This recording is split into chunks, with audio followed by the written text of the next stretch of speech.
ಅಮ್ಮ ನಿನ್ನ ಎದೆಯಾಳದಲ್ಲಿ ಗಾಳಕ್ಕೆ ಸಿಕ್ಕ ಮೀನು. ಇದು ನಾವು ಕಟ್ಟಿದ್ದಲ್ಲ, ಇದು ಇದ್ದಿದ್ದೇನೆ ಆಸ್ ಇಟ್ ಈಸ್. ಇಲ್ಲಿ ನಾವು ಏನು ಬದಲಾವಣೆ ಮಾಡಿಲ್ಲ. ಮನೆ ಯಾಕೆ ಚೆನ್ನಾಗಿದ್ರೆ ಮನೆ ಚೆನ್ನಾಗಿರ್ತದೆ. 50 ವರ್ಷ ನನ್ನ ಜೊತೆ ಹೇಗಿದ್ದಾಳಲ್ಲ ಅವಳು. ಸುಮಾ ಭಟ್ರ ಮಗಳೇ ಅದನ್ನ ಲಹರಿನಲ್ಲಿ ಬಂದಾಗ ಅದು ಸುಮಾರು ಒಂದು ತಿಂಗಳಲ್ಲೇನೆ 1 ಲಕ್ಷ ಕೆಸೆಟ್ ಮಾರಿದಾರ. ಸೊ ಎಲ್ಲಿ ತನಕ ನಾವು ಬ್ಯುಸಿ ಆಗಿರ್ತೀವೋ ಅಲ್ಲಿ ತನಕ ವಯಸ್ಸು ಆಗಲ್ಲ. ಈ ಲಕ್ಕಿ ಲಕ್ಷ್ಮಣ್ ಅಂತ ಕರೀತಾರೆ. ಬೆಳಗಿಂದ ರಾತ್ರಿ ತನಕ ಫೋಟೋ ಸ್ಟುಡಿಯೋ ಆ ಕೆಲಸ. ಯಾಕಂದ್ರೆ ಮಕ್ಕಳನ್ನ ಸಾಕ್ಬೇಕಲ್ಲ. ಏನು ಬಣ್ಣಿಸಲೇ ಹೆಣ್ಣೆ, ಏನೆಂದು ಬಣ್ಣಿಸಲೇ.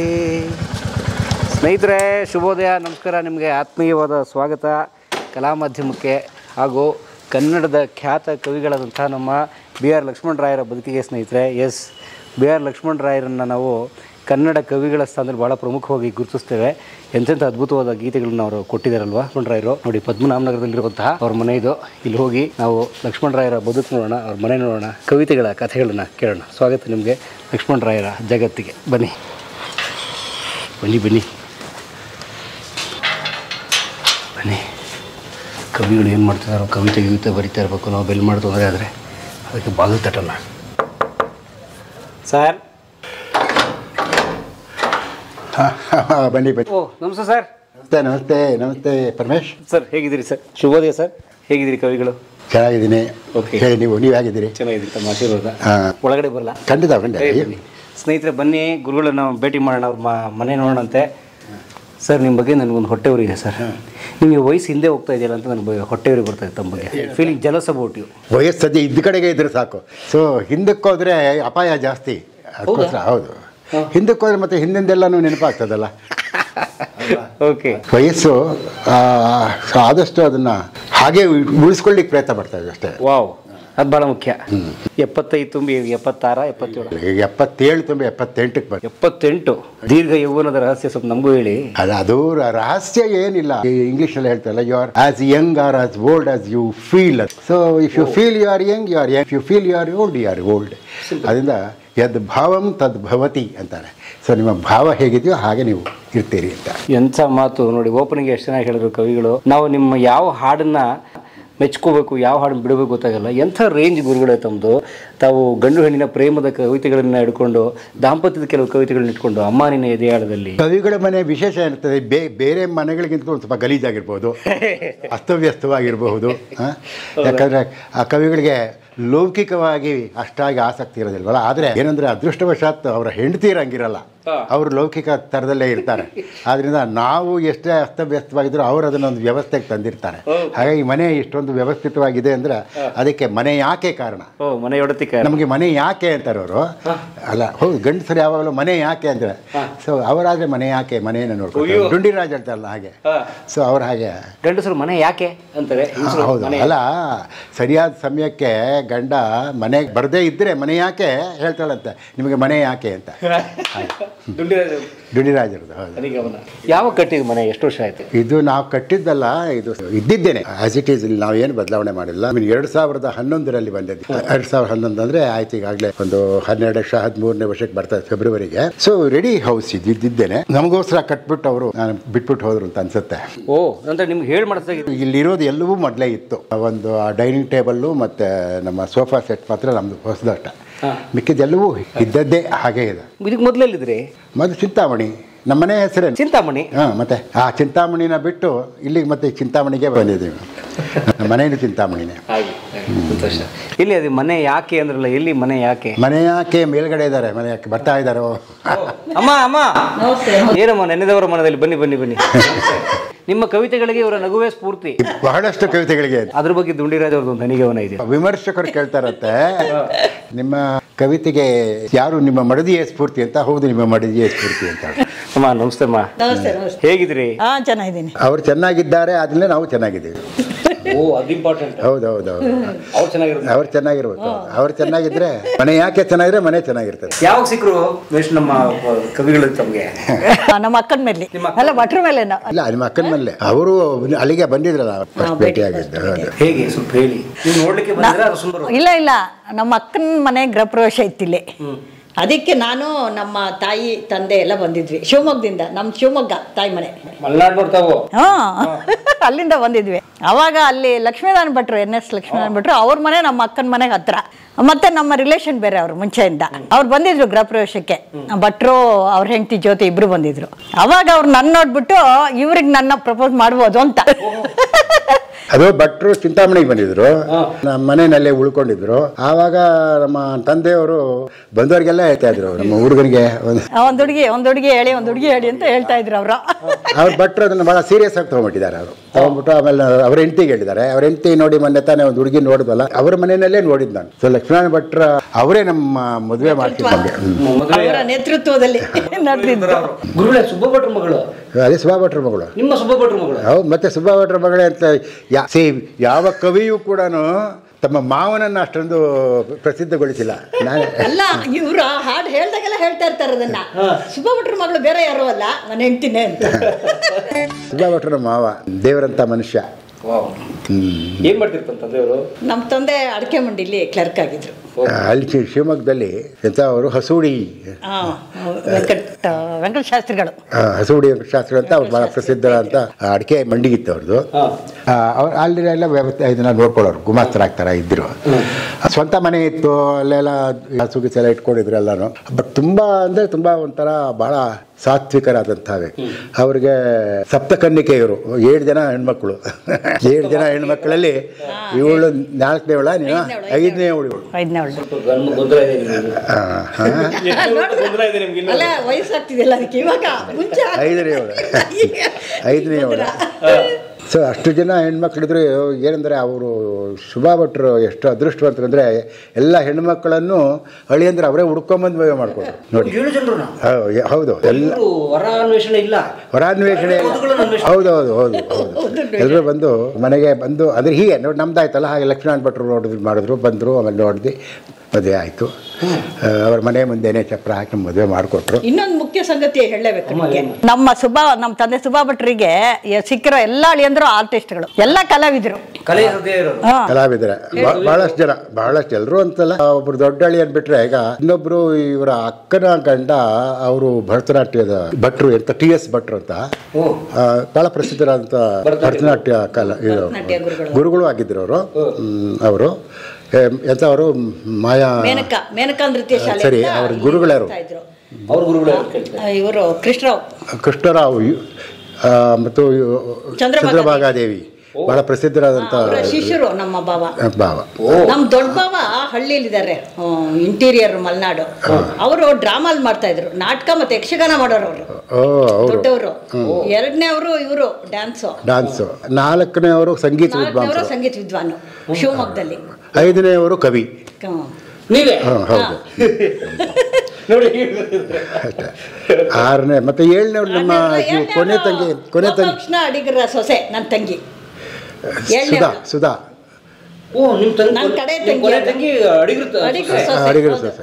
ಮಗನ ಪತ್ನಿ ಜಯಂತ ಅಂತ, ಜಯಂತ ಅವ್ರ ಗಂಡ, ಅವರ ಹೆಂಡತಿ. ಎಲ್ಲರೂ ಬರೀ ಕಲಾವಿದ್ರಿ ಅಂತ. ಹೌದು. ನನ್ನ ದೊಡ್ಡ ಸೊಸೆ, ನನ್ನ ದೊಡ್ಡ ಮಗ ಡಾಕ್ಟರ್ ಹರ್ಷ ಅಂತ, ಅವರ ಹೆಂಡತಿ ಅವ್ರ ಬಂದು ಶಿವರಾಮ ಕಾರಂತರ ಸಂಬಂಧ. ಅವರು ಕುಂದಾಪುರ ಸೊಸೆ, ಹೀಗೆ ಕಾರಂತರ ಕಡೆಯಿಂದ. ಹೌದು. ಹೀಗೆಲ್ಲ ಒಂದು ಸ್ವಲ್ಪ ಸಾಹಿತ್ಯ ಕಲಾವಿದರ ಬಳಗ ನಮ್ಮದು. ಸಾಹಿತ್ಯ, ಕಲೆ, ಸಂಸ್ಕೃತಿ. ಹೌದೌದು. ಮದುವೆಗೆ 48 ಆಯಿತು. 2 ವರ್ಷ ಆದರೆ 50 ಆಗತ್ತೆ. 50 years. ಎಸ್, 50 ಅಲ್ಲ 48 ವರ್ಷ, ಇನ್ನೊಂದು 2 ವರ್ಷ ಅಂದರೆ 50 ವರ್ಷ. 50 ವರ್ಷ ನನ್ನ ಜೊತೆ ಹೇಗಿದ್ದಾಳಲ್ಲ ಅವಳು. ಅದರಿಂದ ನಿಜವಾಗೂ ಕೂಡ ನಾವು ಅವಳಿಗೆ ಪ್ರಶಸ್ತಿ ಕೊಡಬೇಕು. ಮನೆ ಒಂದು ಪ್ರಶಸ್ತಿನೂ ಬಂತು ಅವ್ರಿಗೆ. ಮೊನ್ನೆ ಯಾವುದು ವೆಂಕಮ್ಮ ಅವ್ರದ್ದು, KS ನ ಹೆಂಡತಿ ಎಂತ ಕವಿ ಪತ್ನಿ ಪ್ರಶಸ್ತಿ ಅಂತ. ನಿನ್ನೊಲುಮೆಯಿಂದಲೇ ಪ್ರಶಸ್ತಿ ಅಲ್ಲಿದೆ ನೋಡಿ, ನನಗೆ ಕೊಟ್ಟಿರೋದು. ನನಗೆ ಕವಿತೆ ಬರೆಯೋಕ್ಕಿಂತ ಪರ್ಟಿಕ್ಯುಲರ್ ಜಾಗ ಅಂತ ಏನಿಲ್ಲ, ಬೇಕಾದ್ರೆ ತೋರಿಸ್ತೀವಿ. ಯಾಕಂದ್ರೆ ನಮ್ಮಲ್ಲಿ ಎಲ್ಲಿ ಬೇಕಾದ್ರೂ ಕೂತ್ಕೊಂಡು ಕವಿತೆ ಬರೀಬೋದು. ಕವಿತೆ ಬರೋಕೆ ಲೊಕೇಶನ್ ಇರಬೇಕು. ಇಲ್ಲ, ಅದಕ್ಕೆ ಸ್ಫೂರ್ತಿ ಇರಬೇಕು ಅದೆಲ್ಲ. ಅದಕ್ಕೆ ನನ್ನೊಂದು ಪದ್ಯನೇ ಇದೆ ಸತ್ಯ. ಅದೇ ಸಾಮಾನ್ಯವಾಗಿ ನೀವು ನಿಮ್ಮ ಥರ ಸಂದರ್ಶನ ಮಾಡೋರು ಕೇಳೋದೇನು ಅಂದರೆ ಅದೇ ನಿಮ್ಮ ಕಾಲ್ತಿಗೆ ಸ್ಫೂರ್ತಿ ಏನು, ಎಲ್ಲಿ ಕುತ್ಕೊಂಡು ಬರೀತೀರಿ ಅಂತೆಲ್ಲ ಅಲ್ವಾ. ಅದಕ್ಕೆ ನಾನೊಂದು ಪದ್ಯ ಬರ್ದು. ಈಗ ಕುವೆಂಪು ಆದರೆ ಮಲೆನಾಡಿನಲ್ಲಿ ನೋಡಿದ್ರ ಕವಿಶೈಲ ಇದೆ, ಅಲ್ಲಿ ಅವ್ರಿಗೆ ಸ್ಫೂರ್ತಿ ಸಿಗ್ತಿರ್ತದೆ ಎಲ್ಲ ನೋಡಿದಾಗ. ಬೇಂದ್ರೆ ಅವರಿಗೆ ಸಾಧನೆ ಕೇರಿ ಇತ್ತು. ಹಾಗೆ ನಿಮಗೇನು ಸ್ಫೂರ್ತಿ ಅಂತ. ಅದಕ್ಕೆ ನಾನು ನನ್ನ ಮನೆಯಲ್ಲಿ ಅಂತ ಒಂದು ಪದ್ಯ ಬರೆದಿದ್ದೀನಿ. ನನ್ನ ಮನೆಯಲ್ಲಿ ಕಾಮಧೇನುವಿಲ್ಲ, ಕಲ್ಪವೃಕ್ಷವಿಲ್ಲ, ರಂಬೆ ಊರ್ವಶಿಯರಿಲ್ಲ, ಕೆಣಕಿ ಕಾಡುವ ಶತ್ರುವಿಲ್ಲ, ಅಂತರಂಗದ ಮಿತ್ರನಿಲ್ಲ, ದೆವ್ವವಿಲ್ಲ, ದೇವಿ ಇಲ್ಲ, ಕ್ರೀಡೆ ಇಲ್ಲ, ಪೀಡೆ ಇಲ್ಲ ಎಂದೆಲ್ಲ ನನಗೆ ಅನ್ನಿಸಿಯೇ ಇಲ್ಲ. ನನಗೆ ಹೆಂಡತಿ ಇದ್ದಾಳೆ ಅಂತ.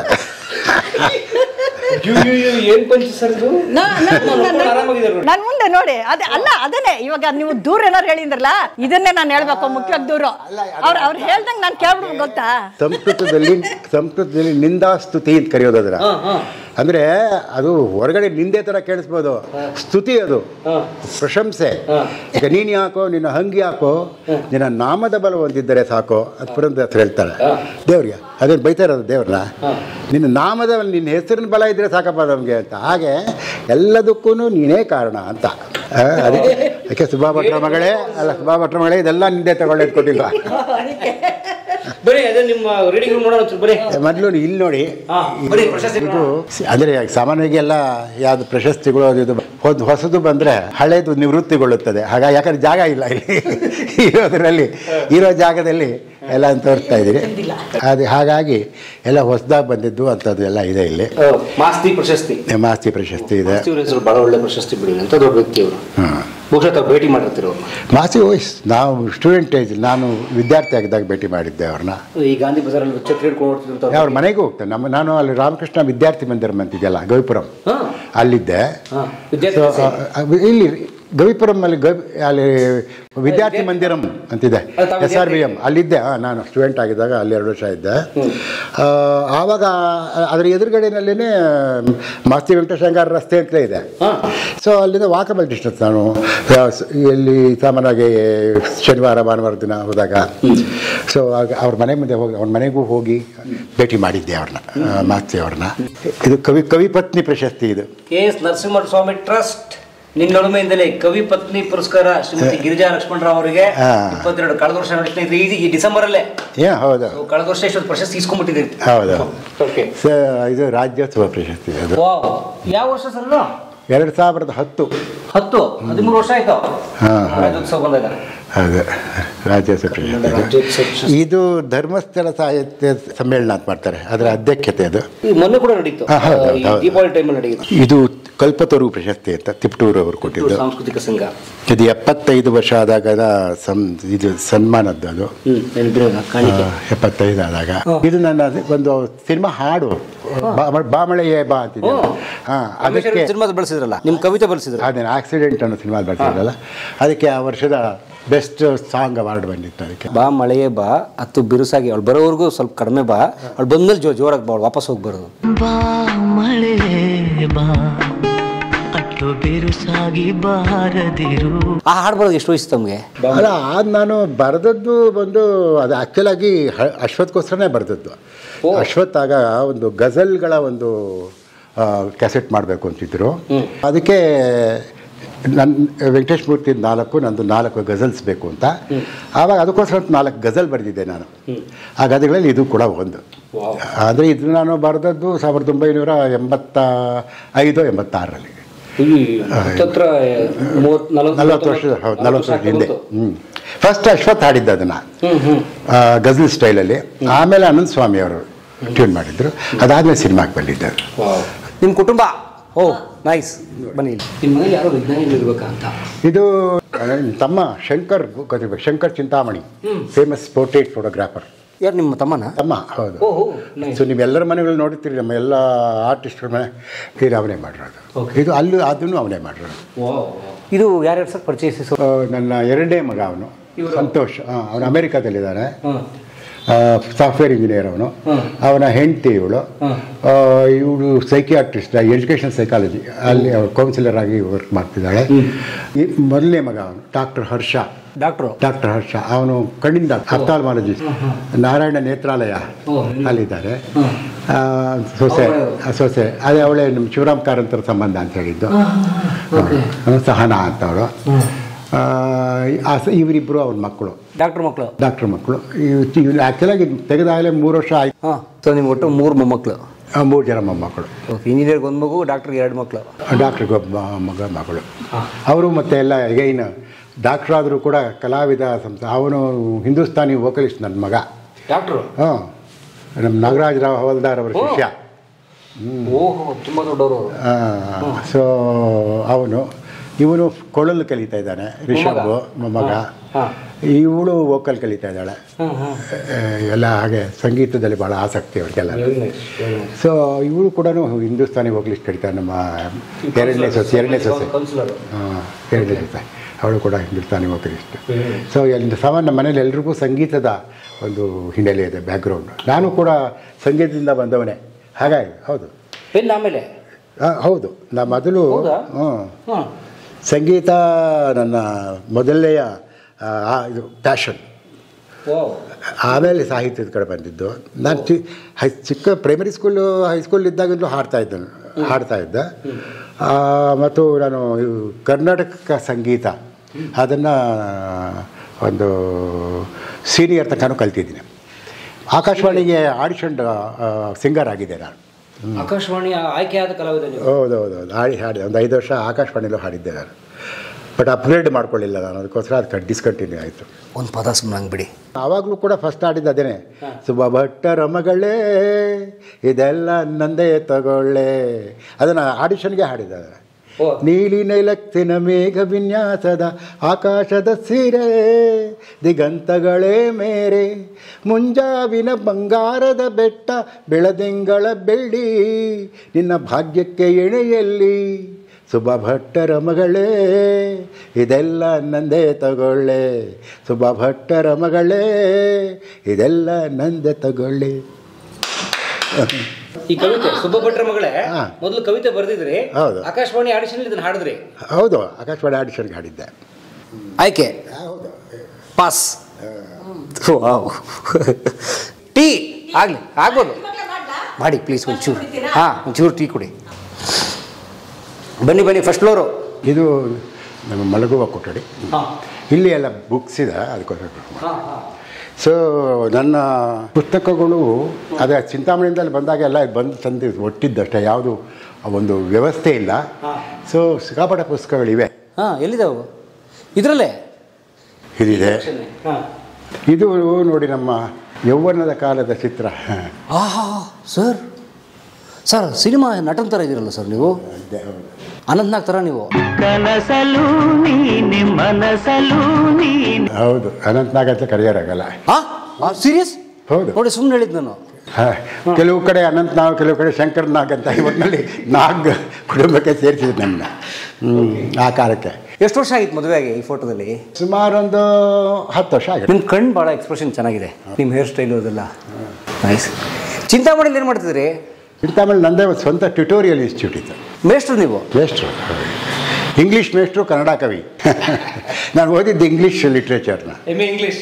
ಹೌದು, ಲಂಕೇಶ್ ಶಿಷ್ಯ ನಾನು.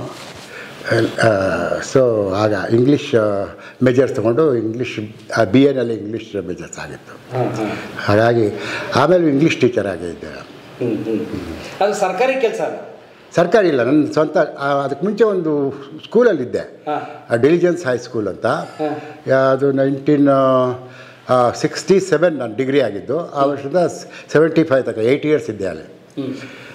ಅಲ್ಲಿದ್ದಾಗಲೇ B.Ed ಮಾಡಿಕೊಂಡಿದ್ದೆ ನಾನು. ಅದಾದಮೇಲಿಂದ ಬಿಟ್ಟು ನನಗೆ ಸ್ವಂತ ಟ್ಯುಟೋರಿಯಲ್ ಇನ್ಸ್ಟಿಟ್ಯೂಟ್ ಶುರು ಮಾಡಿದೆ.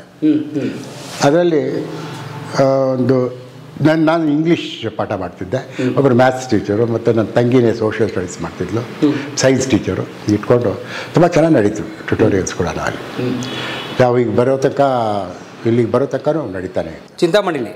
ಚಿಂತಾಮಣಿ. ತಮ್ಮ ಊರು ಚಿಂತಾಮಣಿ? ಹೌದು, ಚಿಂತಾಮಣಿನೇ. ಅಂದರೆ ನಾನು ಹುಟ್ಟಿದ್ದು ಚಿಂತಾಮಣಿ ಹತ್ತಿರ. ಅದು ಅಲ್ಲಿ ಶಿಡ್ಲಘಟ್ಟ ಅಂತಿದೆ, ಶಿಡ್ಲಘಟ್ಟದ ಹತ್ರ ಚೀವಂಗಲ ಅಂತ, ಅದು ನಮ್ಮ ತಾಯಿ ಊರು. ಸೊ ಅಲ್ಲಿ ಹುಟ್ಟಿದ್ದು ನಾನು. ಅಲ್ಲಿಂದ ನಮ್ಮ ಅದು ಚಿಕ್ಕ ಊರದೆ, ಒಂದು ಪ್ರೈಮರಿ ಸ್ಕೂಲ್ ಇತ್ತು ಅಷ್ಟೇ ಅಲ್ಲಿ. ಅದಕ್ಕೋಸ್ಕರ ನಮ್ಮ ತಂದೆ ನಮ್ಮ ವಿದ್ಯಾಭ್ಯಾಸಕ್ಕೋಸ್ಕರ ಅಂದ್ಬಿಟ್ಟು ಚಿಂತಾಮಣಿನಲ್ಲಿ ಅವರು ಅಲ್ಲಿ ಒಂದು ಸ್ಟುಡಿಯೋ ತೆಗೆದು ಅಲ್ಲೇ ಮನೆ ಮಾಡಿ ಎಲ್ಲ ಮಾಡಿದ್ರು. ಆಮೇಲೆಲ್ಲ ನಮ್ಮ ಫ್ಯಾಮಿಲಿ ಎಲ್ಲ ಅಲ್ಲಿಗೆ ಶಿಫ್ಟ್ ಆಯಿತು, ಚಿಂತಾಮಣಿಗೆ. ಸೊ ನನ್ನ ಜೀವನದ ಹೆಚ್ಚು ಭಾಗ ಸುಮಾರು ಒಂದು 50 ವರ್ಷ ಚಿಂತಾಮಣಿಲೇ ಇದ್ದೆ ನಾನು. ಅದು ಓದುವ ಟೈಮ್ ಬಿಟ್ಟರೆ ಒಂದು 50 ವರ್ಷ ಅಲ್ಲೇ ಇದ್ದೆ. ಆಮೇಲೆ ಈಗ ಅಲ್ಲಿಂದ ಬಿಟ್ಟು ಬಂದದ್ದು 2011ರಲ್ಲಿ. ಸೊ ಚಿಂತಾಮಣಿ ನಿಮ್ಮ ಬದುಕಿನ ಬಹಳ ದೊಡ್ಡ ಅಂಗ ಅದು. ಹೌದೌದು, ಬಹಳ ದೊಡ್ಡ ಭಾಗ. ಹೌದು. ನಾನು ಹೈಸ್ಕೂಲ್ ತನಕ ಅಲ್ಲೇ ಓದಿದ್ದು. ಅದಾದಮೇಲೆ ಕಾಲೇಜು ಮಾತ್ರ ಬೇರೆ ಕಡೆ ಓದಿದ್ದು. ಆಮೇಲೆ ಉದ್ಯೋಗನೂ ಚಿಂತಾಮಣಿನೇ. ಹಾಗಾಗ್ಬಿಟ್ಟು ಚಿಂತಾಮಣಿನೇ ಒಂದು ನನ್ನ ಕಾರ್ಯಕ್ಷೇತ್ರ, ಕರ್ಮಭೂಮಿ. ಅಡಿಗಿರೋದೊಂದು ಪದ್ಯ ಇರಬೇಕಲ್ಲ, ಚಿಂತಾಮಣಿಯಲ್ಲಿ ಕಂಡ ಮುಖ. ಹೌದು. ನಾನು ಚಿಂತಾಮಣಿಗೆ ಬಂದಿದ್ದರು ಅವರು. ಅಲ್ಲೊಂದು ಬಂದಾಗ ಒಂದು ಸಭೆಯಲ್ಲಿ ಅವರಿಗೆ ಕಂಡ ಒಂದು ಮುಖ ಅವರನ್ನು ಬಹಳ ಕಾಡಿ, ಚಿಂತಾಮಣಿಯಲ್ಲಿ ಕಂಡ ಮುಖ ಅಂತ ಬರೆದರು ಅವರು. ಬನ್ನಿ ಪುಣ.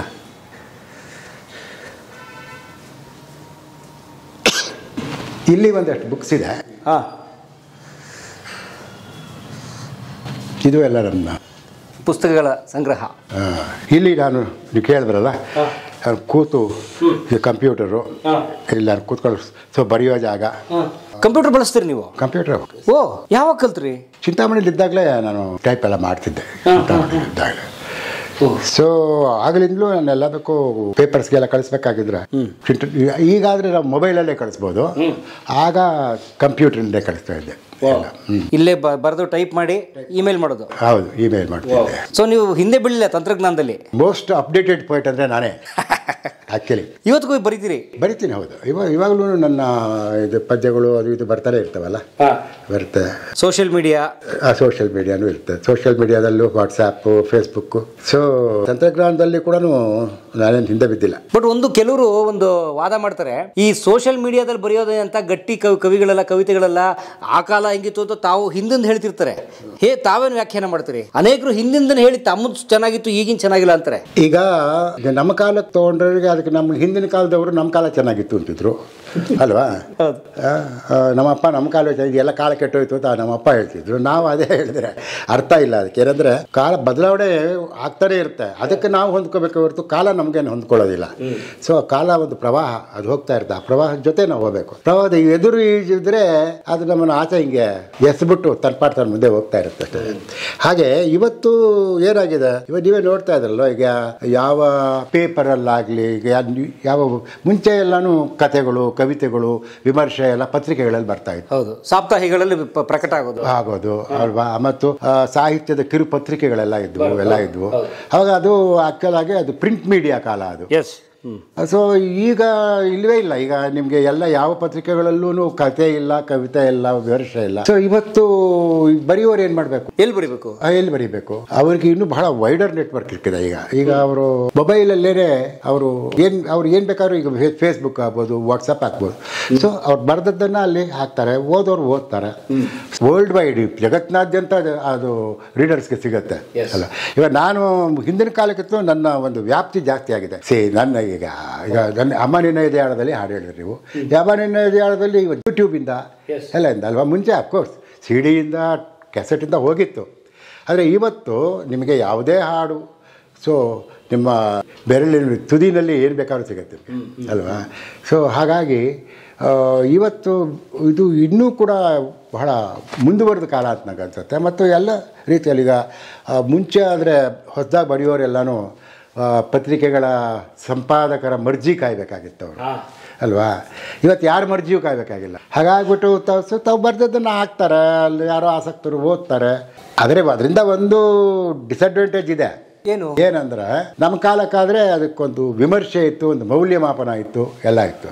ಇವತ್ತು ಆ ಥರದ ವಿಮರ್ಶೆ, ಮೌಲ್ಯಮಾಪನ ಕಾಣಲ್ಲ ಇವತ್ತು. ಸೊ ಅವ್ರು ಬರೀತಾರೆ, ಅದಕ್ಕೆಲ್ಲ ಲೈಕ್ ಹಾಕಿರೋರು ಓದಿದಾರೋ ಇಲ್ವೋ ಗೊತ್ತಿಲ್ಲ ನಮಗೆ. ಒಂದು ಲೈಕ್ ಹಾಕಿರ್ತಾರೆ, ಯಾರು ಕಾಮೆಂಟ್ ಮಾಡ್ಬೋದು ಎಲ್ಲನೂ. ಆದರೆ ನಿಜವಾಗಿಯೂ ಅದನ್ನು ಓದಿ ಅದನ್ನು ಸರಿಯಾಗಿ ವಿಮರ್ಶೆ ಮಾಡಿ ಅದಕ್ಕೊಂದು ಬೆಲೆ ಕಟ್ಟೋರ್ಬೇಕಲ್ವಾ, ಮೌಲ್ಯಮಾಪನ. ಸೊ ಅದು ಈ ಕಾಲದಲ್ಲಿ ಇಲ್ಲ.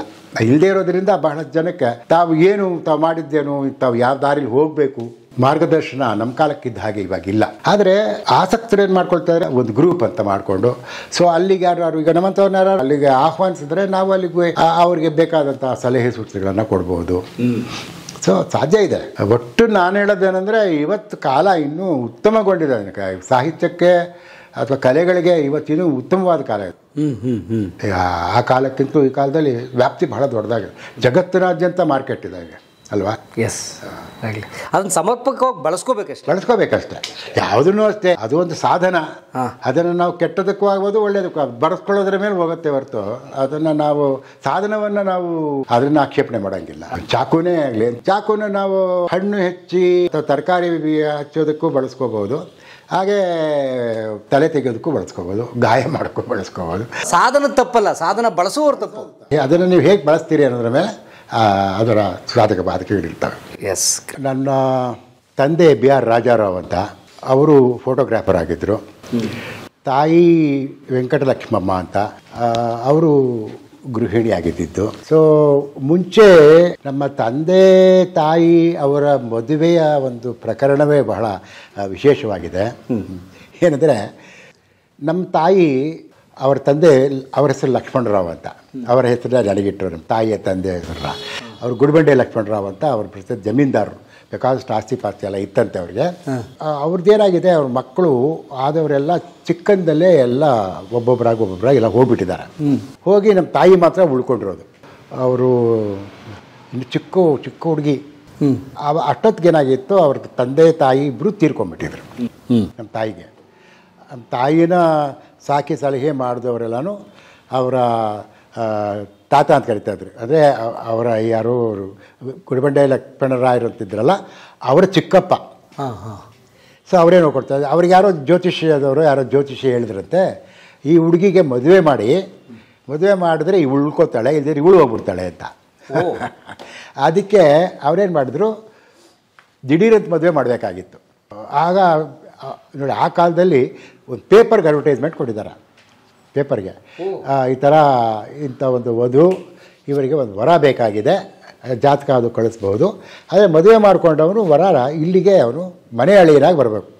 ಸೊ ಇಲ್ಲಿ ನಮಗೆ ಬೇಕಾದ ಆಸ್ತಿ ಪಾಸ್ತಿ ಇದೆ, ಇಲ್ಲಿ ಬರ್ಬೋದು ಅಂತ ಹಾಕಿದ್ದಾರೆ. ಸೊ ಇದು ನಮ್ಮ ತಾಯಿ ಇದ್ದಿದ್ದು ಚೀಮಂಗಲ, ಶಿಡ್ಲಘಟ್ಟದ ಹತ್ರ. ನೋಡಿ, ಈ ಪತ್ರಿಕೆ, ಈ ಅಡ್ವರ್ಟೈಸ್ಮೆಂಟು ಎಲ್ಲಿಗೆ ಹೋಗಿದೆ ಅಂದರೆ, ನಮ್ಮ ತಂದೆ ಇದ್ದಿದ್ದು ಬೀರೂರು, ಕಡೂರು ಹತ್ರ ಬೀರೂರು. ಹೌದು, ಚಿಕ್ಕಮಗಳೂರು ಜಿಲ್ಲೆ.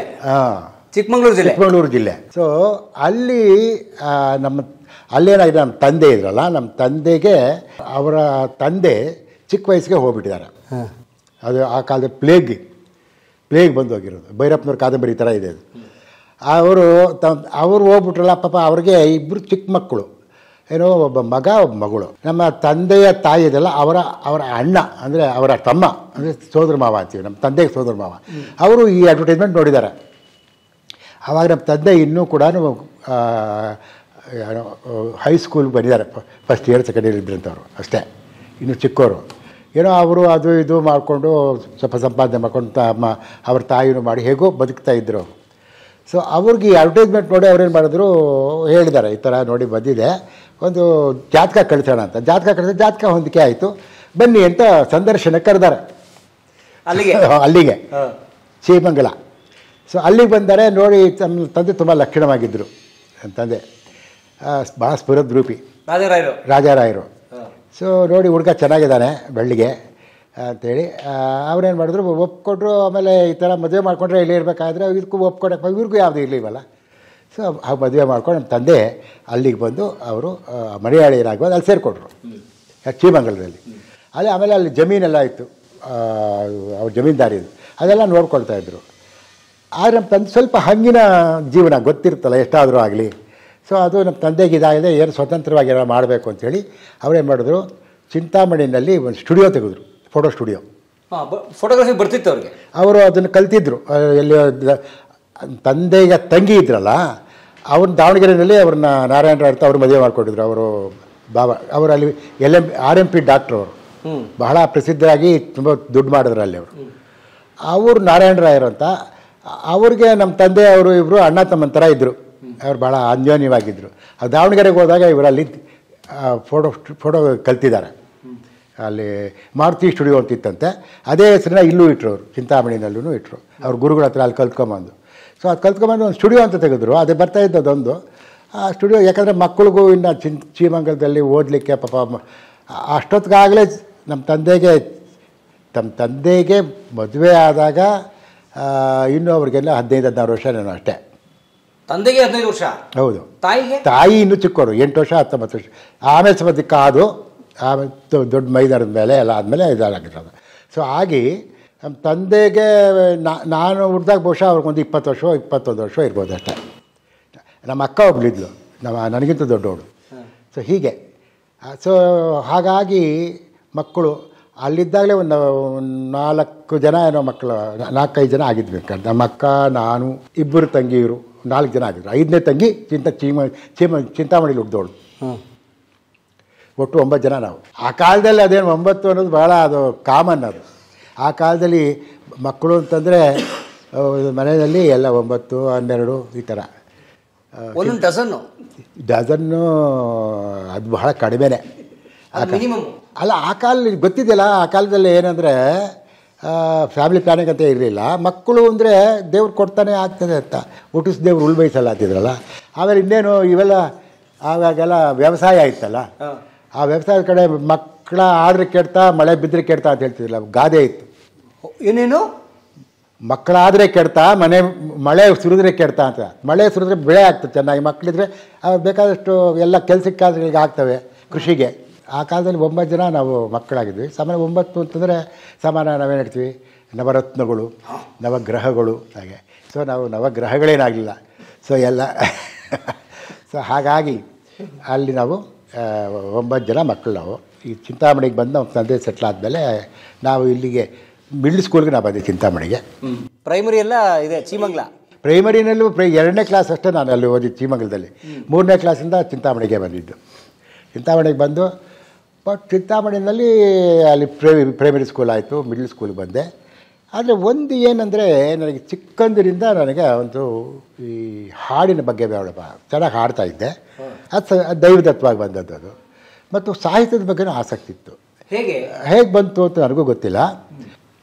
ತುಂಬ ಒಳ್ಳೆ ಟೀಚರ್ಸ್ ನಮ್ಮ ಪ್ರೈಮರಿ ಸ್ಕೂಲಿಂದ ಮಿಡ್ಲ್ ಸ್ಕೂಲಿಂದನೂ. ಮಿಡ್ಲ್ ಸ್ಕೂಲಲ್ಲಿ ಒಬ್ಬರು ಗುಂಡಪ್ಪನವರು ಅಂತಿದ್ರು, ವೈಎಸ್ ಗುಂಡಪ್ಪ ಅಂತ. ಅವರು ರಾಷ್ಟ್ರ ಪ್ರಶಸ್ತಿ ವಿಜೇತ ಉಪಾಧ್ಯಾಯರು ಅವರು. ಆ ಕಾಲಕ್ಕೆ ರಾಧಾಕೃಷ್ಣನ್ ಕೈಲಿ ಅವರು ಪ್ರಶಸ್ತಿ ತಗೊಂಡಿದ್ರು, ನ್ಯಾಷನಲ್ ಅವಾರ್ಡ್. ಗುಂಡಪ್ಪನವರು ಅವರು ತುಂಬ ಒಳ್ಳೆಯ ಮೇಷ್ಟ್ರು. ಅವರು ಈ ಮಕ್ಕಳ ಸಾಹಿತ್ಯದಲ್ಲೇ ಭಾಳ ಕೆಲಸ ಮಾಡಿದ್ದಾರೆ. ಅವರು ಕ್ಲಾಸಲ್ಲಿ ಪಾಠ ಮಾಡಬೇಕಾದ್ರೆ ತುಂಬ ಚೆನ್ನಾಗಿ ಪದ್ಯ ಪಾಠ ಮಾಡೋರು. ಬರೀ ಪಾಠ ಮಾಡಿ ಸುಮ್ಮನೆ ಆಗ್ತಿರಲಿಲ್ಲ ಅವರು. ಅವ್ರು ಹುಡುಗರು ಹೇಳೋರು, ನೋಡೋ ನೀವು ಪದ್ಯ ಬರೀರಿ ಅಂದ್ಬಿಟ್ಟು ಯಾವ್ದಾದ್ರು ಒಂದು ಮಾದರಿ ಕೊಡೋರು. ಈ ಥರ ನೀವು ಒಂದು ಪದ್ಯ ಬರೀರಿ, ನಿಮ್ಮಲ್ಲಿ ಯಾರು ಒಳ್ಳೆ ಕವಿತೆಯ ಪ್ರತಿಭೆ ಇರಬಹುದು ಅಂತ. ಸೊ ಅವರು ಹೇಳ್ತಿದ್ರಲ್ಲ, ನಾನು ಅವರೇನೋ ಹಳ್ಳಿಯ ಹಣ್ಣಿದು ನೋಡು ಮಲ್ಲಿಗೆ ಬಳ್ಳಿಯ ಹಾಗೆ ಅಂತೇನೋ ಹಾಕಿದ್ರು. ಸರಿ, ನಾನು ಅದನ್ನೇನೋ ಒಂಚೂರು ಬದಲಾಯಿಸ್ಬಿಟ್ಟು ನಗರದ ಹೆಣ್ಣಿದು ನೋಡು ಜಾಜಿಯ ಬಳ್ಳಿಯ ಹಾಗೆ ಅಂತೇನೋ ಬರೆದಿದ್ದೆ. ಸೊ ಅಷ್ಟಕ್ಕೆ ಅವರು ಪರವಾಗಿಲ್ಲಪ್ಪ ನೀನು ನೋಡು ಹೀಗೆ ಬರೀತಾಯಿರು ಈ ಥರ ಅವರು ಪ್ರೋತ್ಸಾಹ ಕೊಡ್ತಾಯಿದ್ರು ಗುಂಡಪ್ಪನವರು. ನಾನು ಮಿಡ್ಲ್ ಸ್ಕೂಲಿದ್ದಾಗಲೇ ನಾಟಕ ಬರೆದು ಸೊಹರಾಬ್ ರುಸ್ತುಮ್ ಅಂತ ನಾಟಕ, ಅದನ್ನು ನಾವೆಲ್ಲ ಸ್ನೇಹಿತರು ಸೇರಿಕೊಂಡು ಆಡೋದು ಇಲ್ಲ ಹೀಗೆ. ಆಮೇಲೆ ಓದೋದ್ರ ಕಡೆ ನನ್ನ ಆಸಕ್ತಿ ಇತ್ತು. ಅದಕ್ಕೆ ಬಹುಶಃ ಕಾರಣ ಏನಂದರೆ ನಮ್ಮ ತಾಯಿ ಅವ್ರಿಗೆ ಚೆನ್ನಾಗಿ ಓದೋದು ಬರ್ತಿತ್ತು. ಅವಳು LS ಮಾಡಿದ್ರು ಅಷ್ಟೇ ನಮ್ಮ ತಾಯಿ. ಆವಾಗೆಲ್ಲ ಈ ಸರ್ಕ್ಯುಲೇಟಿಂಗ್ ಲೈಬ್ರರಿ ಇರ್ತಿತ್ತಲ್ಲ, ಈ ಸರ್ಕ್ಯುಲೇಟಿಂಗ್ ಲೈಬ್ರರಿಯಲ್ಲಿ ಕಾದಂಬರಿಗಳು ತಗೊಂಬಂದು ಮನೆಯಲ್ಲಿ ಇಟ್ಕೊಂಡು ಓದೋರು ನಮ್ಮ ತಾಯಿನು. ಬಿಡುವಿನ ಸಮಯದಲ್ಲಿ ಬಿಡುವು ಅಂದರೆ ಎಲ್ಲಿ ಪಾಪ ಬಡುವು ಅವ್ರಿಗೆ ಬೇಕಾದಷ್ಟು ಕೆಲಸ ಇರೋದು, ಅದ್ರ ನಡುವೆ ಯಾವಲೋ ಬಿಡುವು ಮಾಡ್ಕೊಳ್ಳೋರು. ದುಡಿಮೆನೇ ನಮ್ಮ ಅಪ್ಪ ಬೆಳಗಿಂದ ರಾತ್ರಿ ತನಕ ಫೋಟೋ ಸ್ಟುಡಿಯೋ ಆ ಕೆಲಸ. ಯಾಕಂದರೆ ಮಕ್ಕಳನ್ನ ಸಾಕಬೇಕಲ್ಲ, ಮಕ್ಕಳನ್ನ ಸಾಕೋದೇ ಒಂದು ದೊಡ್ಡ ಕೆಲಸ. ಆಗ ನವರತ್ನಗಳನ್ನು 9 ಜನ. ಸೊ ಆಮೇಲೆ ತಾಯಿ ಸರ್ಕ್ಯುಲೇಟಿಂಗ್ ಲೈಬ್ರರಿ ತರೋರಲ್ಲ ಪುಸ್ತಕಗಳನ್ನ, ಅದನ್ನು ನಾವು ಓದ್ತಾಯಿದ್ವಿ. ನಾನು ಆಗಲೇ ಸುಮಾರು ಕಾದಂಬರಿಗಳೆಲ್ಲ ಅನಾಕ್ರು, ತರಾಸು, ತ್ರಿವೇಣಿ, ಕಾರಂತರು, ಅಡಿಗರು ಎಲ್ಲ ಆವಾಗಲೇ ಓದಿದ್ದೆ. ನಾನು ಅಲ್ಲಿ ಮಿಡ್ಲ್ ಸ್ಕೂಲಿದ್ದಾಗಲೇ ಓದ್ತಾಯಿದ್ದೆ. ಸೊ ಒಂದು ಸಾಹಿತ್ಯದಲ್ಲಿ ನನಗೂ ಭಾಳ ಆಸಕ್ತಿ ಇತ್ತು. ಅದು ಹೇಗೆ ಬಂತೋ ಗೊತ್ತಿಲ್ಲ ನನಗೆ. ಆವಾಗಿಂದಲೂ ಬರೀಬೇಕು ಅನ್ನೋದು, ಬರೆಯೋದು, ಪದ್ಯ ಬರೆಯೋದು ಅದೆಲ್ಲ ಮಾಡ್ತಾಯಿದ್ದೆ. ಅದು ಹೈಸ್ಕೂಲ್ ತಕ್ಕನೂ ಇತ್ತು. ಆ್ಯಕ್ಚುಲಾಗಿ ಭಾಳ ಪುಂಡಾಟಿಕೆ ಎಲ್ಲ ಮಾಡ್ಕೊಂಡಿದ್ವಿ, ಭಾಳ ಮಿಸ್ಚಿವಸ್. ನಮ್ಮ ಅಪ್ಪನಿಗೆ ಏನಂದರೆ ಇವರಿಷ್ಟೇ ಏನೋ ಹೆಂಗೋ SLC ಹಂಗೋ ಬಿದ್ದರೆ ಸ್ಟುಡಿಯೋಗೆ ಹಾಕ್ಕೋಬೋದು ಅಂತ. ಸ್ಟುಡಿಯೋಕ್ಕೆ ಬೇಕಾಗಿತ್ತು, ಅವ್ರಿಗೆ ಲೇಬರ್ ಬೇಕಿತ್ತು. ನೋಡ್ಕೊಂಡು ನಮ್ಮ ತಂದೆಗೆ ಅಷ್ಟು ಆರೋಗ್ಯನೂ ಚೆನ್ನಾಗಿರ್ತಾ ಇರಲಿಲ್ಲ. ಅವರು ಅಷ್ಟೇ ದುಡ್ದು ಅವ್ರಿಗೆ ಯಾವಾಗಲೂ ಅವ್ರಿಗೆ ಅಲ್ಸರ್ ಪ್ರಾಬ್ಲಮ್ ಎಲ್ಲ ಇತ್ತು. ಸೊ ಅದಕ್ಕೆ ಅವರು ಅಂದ್ಕೊಂಡಿದ್ರು. ಆದರೆ ನಾನೇನಂದರೆ ಎಷ್ಟು ಪುಂಡಾಟಿಕೆ ಮಾಡೋದು ತುಂಬ ಜಾಡ ಇದ್ದೆ, ತುಂಬ ಚೆನ್ನಾಗಿ ಓದ್ತಾ ಇದ್ದೆ. ಓದೋದು ಅಂತಂದ್ರೇನು ಸ್ಕೂಲಲ್ಲಿ ಏನು ಹೇಳ್ಕೊಡ್ತಾರೋ ಅದು. ಆಮೇಲಿಂದ ನಾನು ಸ್ವಂತ ಓದ್ಕೊತಾ ಇದ್ದೆ. ಅವಾಗೆಲ್ಲ ಟ್ಯೂಷನ್ ಅಂತ ಇರಲಿಲ್ಲ. ಟ್ಯೂಷನ್ಗೆ ಹೋಗೋದು ದಡ್ರು ಅಂತ ಅರ್ಥ. ಅವಾಗೆಲ್ಲ ಟ್ಯೂಷನ್ಗೆ ಯಾರು ಹೋಗ್ತಾ ಇರಲಿಲ್ಲ. ತುಂಬ ಚೆನ್ನಾಗಿ ಪಾಠ ಮಾಡೋರು ಇದರಲ್ಲೇ. ಸರ್ಕಾರಿ ಶಾಲೆಗಳು ಇದ್ದಿದ್ದೇ ಸರ್ಕಾರಿ ಸ್ಕೂಲ್ ನಮಗೆ. ಕಾನ್ವೆಂಟು ಇಲ್ಲ ಆವಾಗೆಲ್ಲ ಏನೂ ಇಲ್ಲ. ಯಾಕಂದರೆ ಆ ಕಾಲಕ್ಕೆ ನಮ್ಮ ಇಡೀ ಚಿಂತಾಮಣಿ ತಾಲೂಕಿಗೆ ಇದ್ದಿದ್ದು ಒಂದು ಹೈಸ್ಕೂಲ್ ಅಟ್ಟ ಚಿಂತಾಮಣಿನಲ್ಲಿ. ಅದು ಏನೋ ಕೋ ಎಜುಕೇಷನ್, ಹುಡುಗರು ಹುಡುಗಿರೆಲ್ಲ ಒಟ್ಟಿಗೆ ಇರ್ತಾಯಿತ್ತು ಕಾಲೇಜ್. ಯಾಕಂದರೆ ಅವಾಗ ಬೇರೆ ಇರಲಿಲ್ಲ. ಆಮೇಲೆ ಬೇರೆ ಇವಾಗೆಲ್ಲ ಬಿಡಿ, ಇವಾಗ ಬರೀ ನಿಮಗೆ ಚಿಂತಾಮಣಿನಲ್ಲೇ ಒಂದು ಏನಿಲ್ಲ ಅಂದರೂ 10-20 ಸ್ಕೂಲ್ಗಳಿವೆ. ಹೈಸ್ಕೂಲ್ ಕಾಲೇಜು ಗಿಲೇಜ್ ಎಲ್ಲ ಬಂದು. ಆ ಕಾಲಕ್ಕೆ ಹೈಸ್ಕೂಲ್ ಅಷ್ಟೇ ಇದ್ದಿದ್ದು. ಪಾಲಿಟೆಕ್ನಿಕ್ ಒಂದಿತ್ತು. ಸೊ ಅದಾದಮೇಲೆ ಅಲ್ಲಿ ನನಗೆ ಹೈಸ್ಕೂಲು ನಾನು SSLCನಲ್ಲಿ ಸೆಂಟ್ರಿಗೇ ನಾನು 3ನೇವನಾಗಿ ಬಂದಿದ್ದೆ. ಅಷ್ಟು ಮಾರ್ಕ್ಸ್ ಎಲ್ಲ ಚೆನ್ನಾಗಿ ಬಂದಿತ್ತು, ಟಾಪರ್ ಆವಾಗ. ಸೊ ಆವಾಗೆಲ್ಲ ಏನು ಸ್ಕೂಲಲ್ಲಿ ಒಂದು 100 ಜನ ಕಟ್ಟಿದರೆ ಆ 100 ಜನದಲ್ಲಿ ಒಂದು 20 ಜನ 25 ಜನ ಪಾಸ್ ಆಗೋರು ಅಷ್ಟೇ. ಪಾಸು ಫಸ್ಟ್ ಕ್ಲಾಸ್ ಅಂದರೆ 5 ಜನ 10 ಜನ ಫಸ್ಟ್ ಕ್ಲಾಸ್ ಬರೋದು ಅಷ್ಟೇ ಇರ್ತಿತ್ತು ಒಂದು ಸ್ಕೂಲ್ಗೆ. ನಾನು ಆ ಸ್ಕೂಲ್ಗೆ 3ನೇವನು ಟಾಪರ್. ಸೊ ಆಗಿತ್ತು. ಆಮೇಲೆ ನಮ್ಮ ತಂದೆಗೆ ನನ್ನ ಮುಂದಕ್ಕೆ ಹೋದಾಗ ಕಳಿಸ್ಲೇಬೇಕಾಯಿತು. ಫೇಲಿಲ್ಲ, ಟಾಪರು. ಜೊತೆಗೆ ಅಲ್ಲಿ ಪಾಲಿಟೆಕ್ನಿಕ್ ಇತ್ತು. ಪ್ರಿನ್ಸಿಪಾಲು ವೀರಭದ್ರಪ್ಪ ಅಂತಿದ್ರು. ಅವರು ನಮ್ಮ ತಂದೆಗೆ ಭಾಳ ಕ್ಲೋಸ್ ಫ್ರೆಂಡು. ಅವ್ರು ಬಂದು ಯಾವಲೋ ಮನೆಯಲ್ಲಿ ಮಾತಾಡ್ಕೊಂಡಿರೋರು. ಆಮೇಲೆ ನಮ್ಮ ಹೈಸ್ಕೂಲ್ ಹೆಡ್ ಮಾಸ್ಟ್ರು ಕೂಡ ನಮ್ಮ ತಂದೆ ಫ್ರೆಂಡನ್ನು. ಹಾಗಂತ ಅವ್ರು ಬಂದು ರಾಮರಾಯರು ಮಗನ ಮುಂದಕ್ಕೆ ಹೋದ ಶ್ರೀ ರಾಜಾರಾಯರೇ ಜಾಣ ಇದ್ದಾನೆ ಅಂತ ಅವರು. ಇಲ್ಲಿ ಪಾಲಿಟೆಕ್ನಿಕ್ಗೆಲ್ಲ ಹಿಂಗೂ ಇಲ್ಲೇ ಹಾಕ್ಬೋಣ ಅಂತ ನಮ್ಮಪ್ಪ. ಅವ್ರು ವೀರಭದ್ರಪ್ಪ ನಾನು ಅವನಿಗೆ ಸೀಟ್ ಗೀಟ್ ಕೊಡೋಲ್ಲ, ಅವ್ರಿಗೆ ನೀವು ಕಾಲೇಜ್ಗೆ ಸೇರಿಸ್ಬೇಕು. ಪಾಪ ಅವ್ರಿಗೆ ಮುಂದಕ್ಕೆ ಓದಬೇಕು, ಅವ್ನು ಜಾಣ ಆಗಬೇಕು. ಈಗ ತಂದುಬಿಟ್ಟು ಇಲ್ಲಿದೆ ನಮ್ಮೂರಲ್ಲಿದೆ ಇಲ್ಲ ಹಾಕ್ಕೊಳಕ್ಕೆ ನಾನು ಸೀಟ್ ಕೊಡೋಲ್ಲ ಆದರೂ ಅವರು. ಸೊ ನಮ್ಮ ಅಪ್ಪಗೆ ನಾನು ಕಳಿಸ್ಲೇಬೇಕಾಯ್ತು, ವಿಧಿ ಇಲ್ಲದೆ. ಎಲ್ಲಿ ಕಳಿಸ್ಬೇಕು? ನಾನು ಬೇರೆ ಊರಿಗೆ ಕಳಿಸ್ಬೇಕು. ಇನ್ನು ಬೇರೆ ಊರಿಗೆ ಅಂತಂದರೆ ಖರ್ಚಲ್ವಾ, ಬೆಂಗಳೂರು ಅಂದರೆ ಹಾಸ್ಟ್ಲು ಗಿಟ್ಲು ಆಗ್ತದೆ.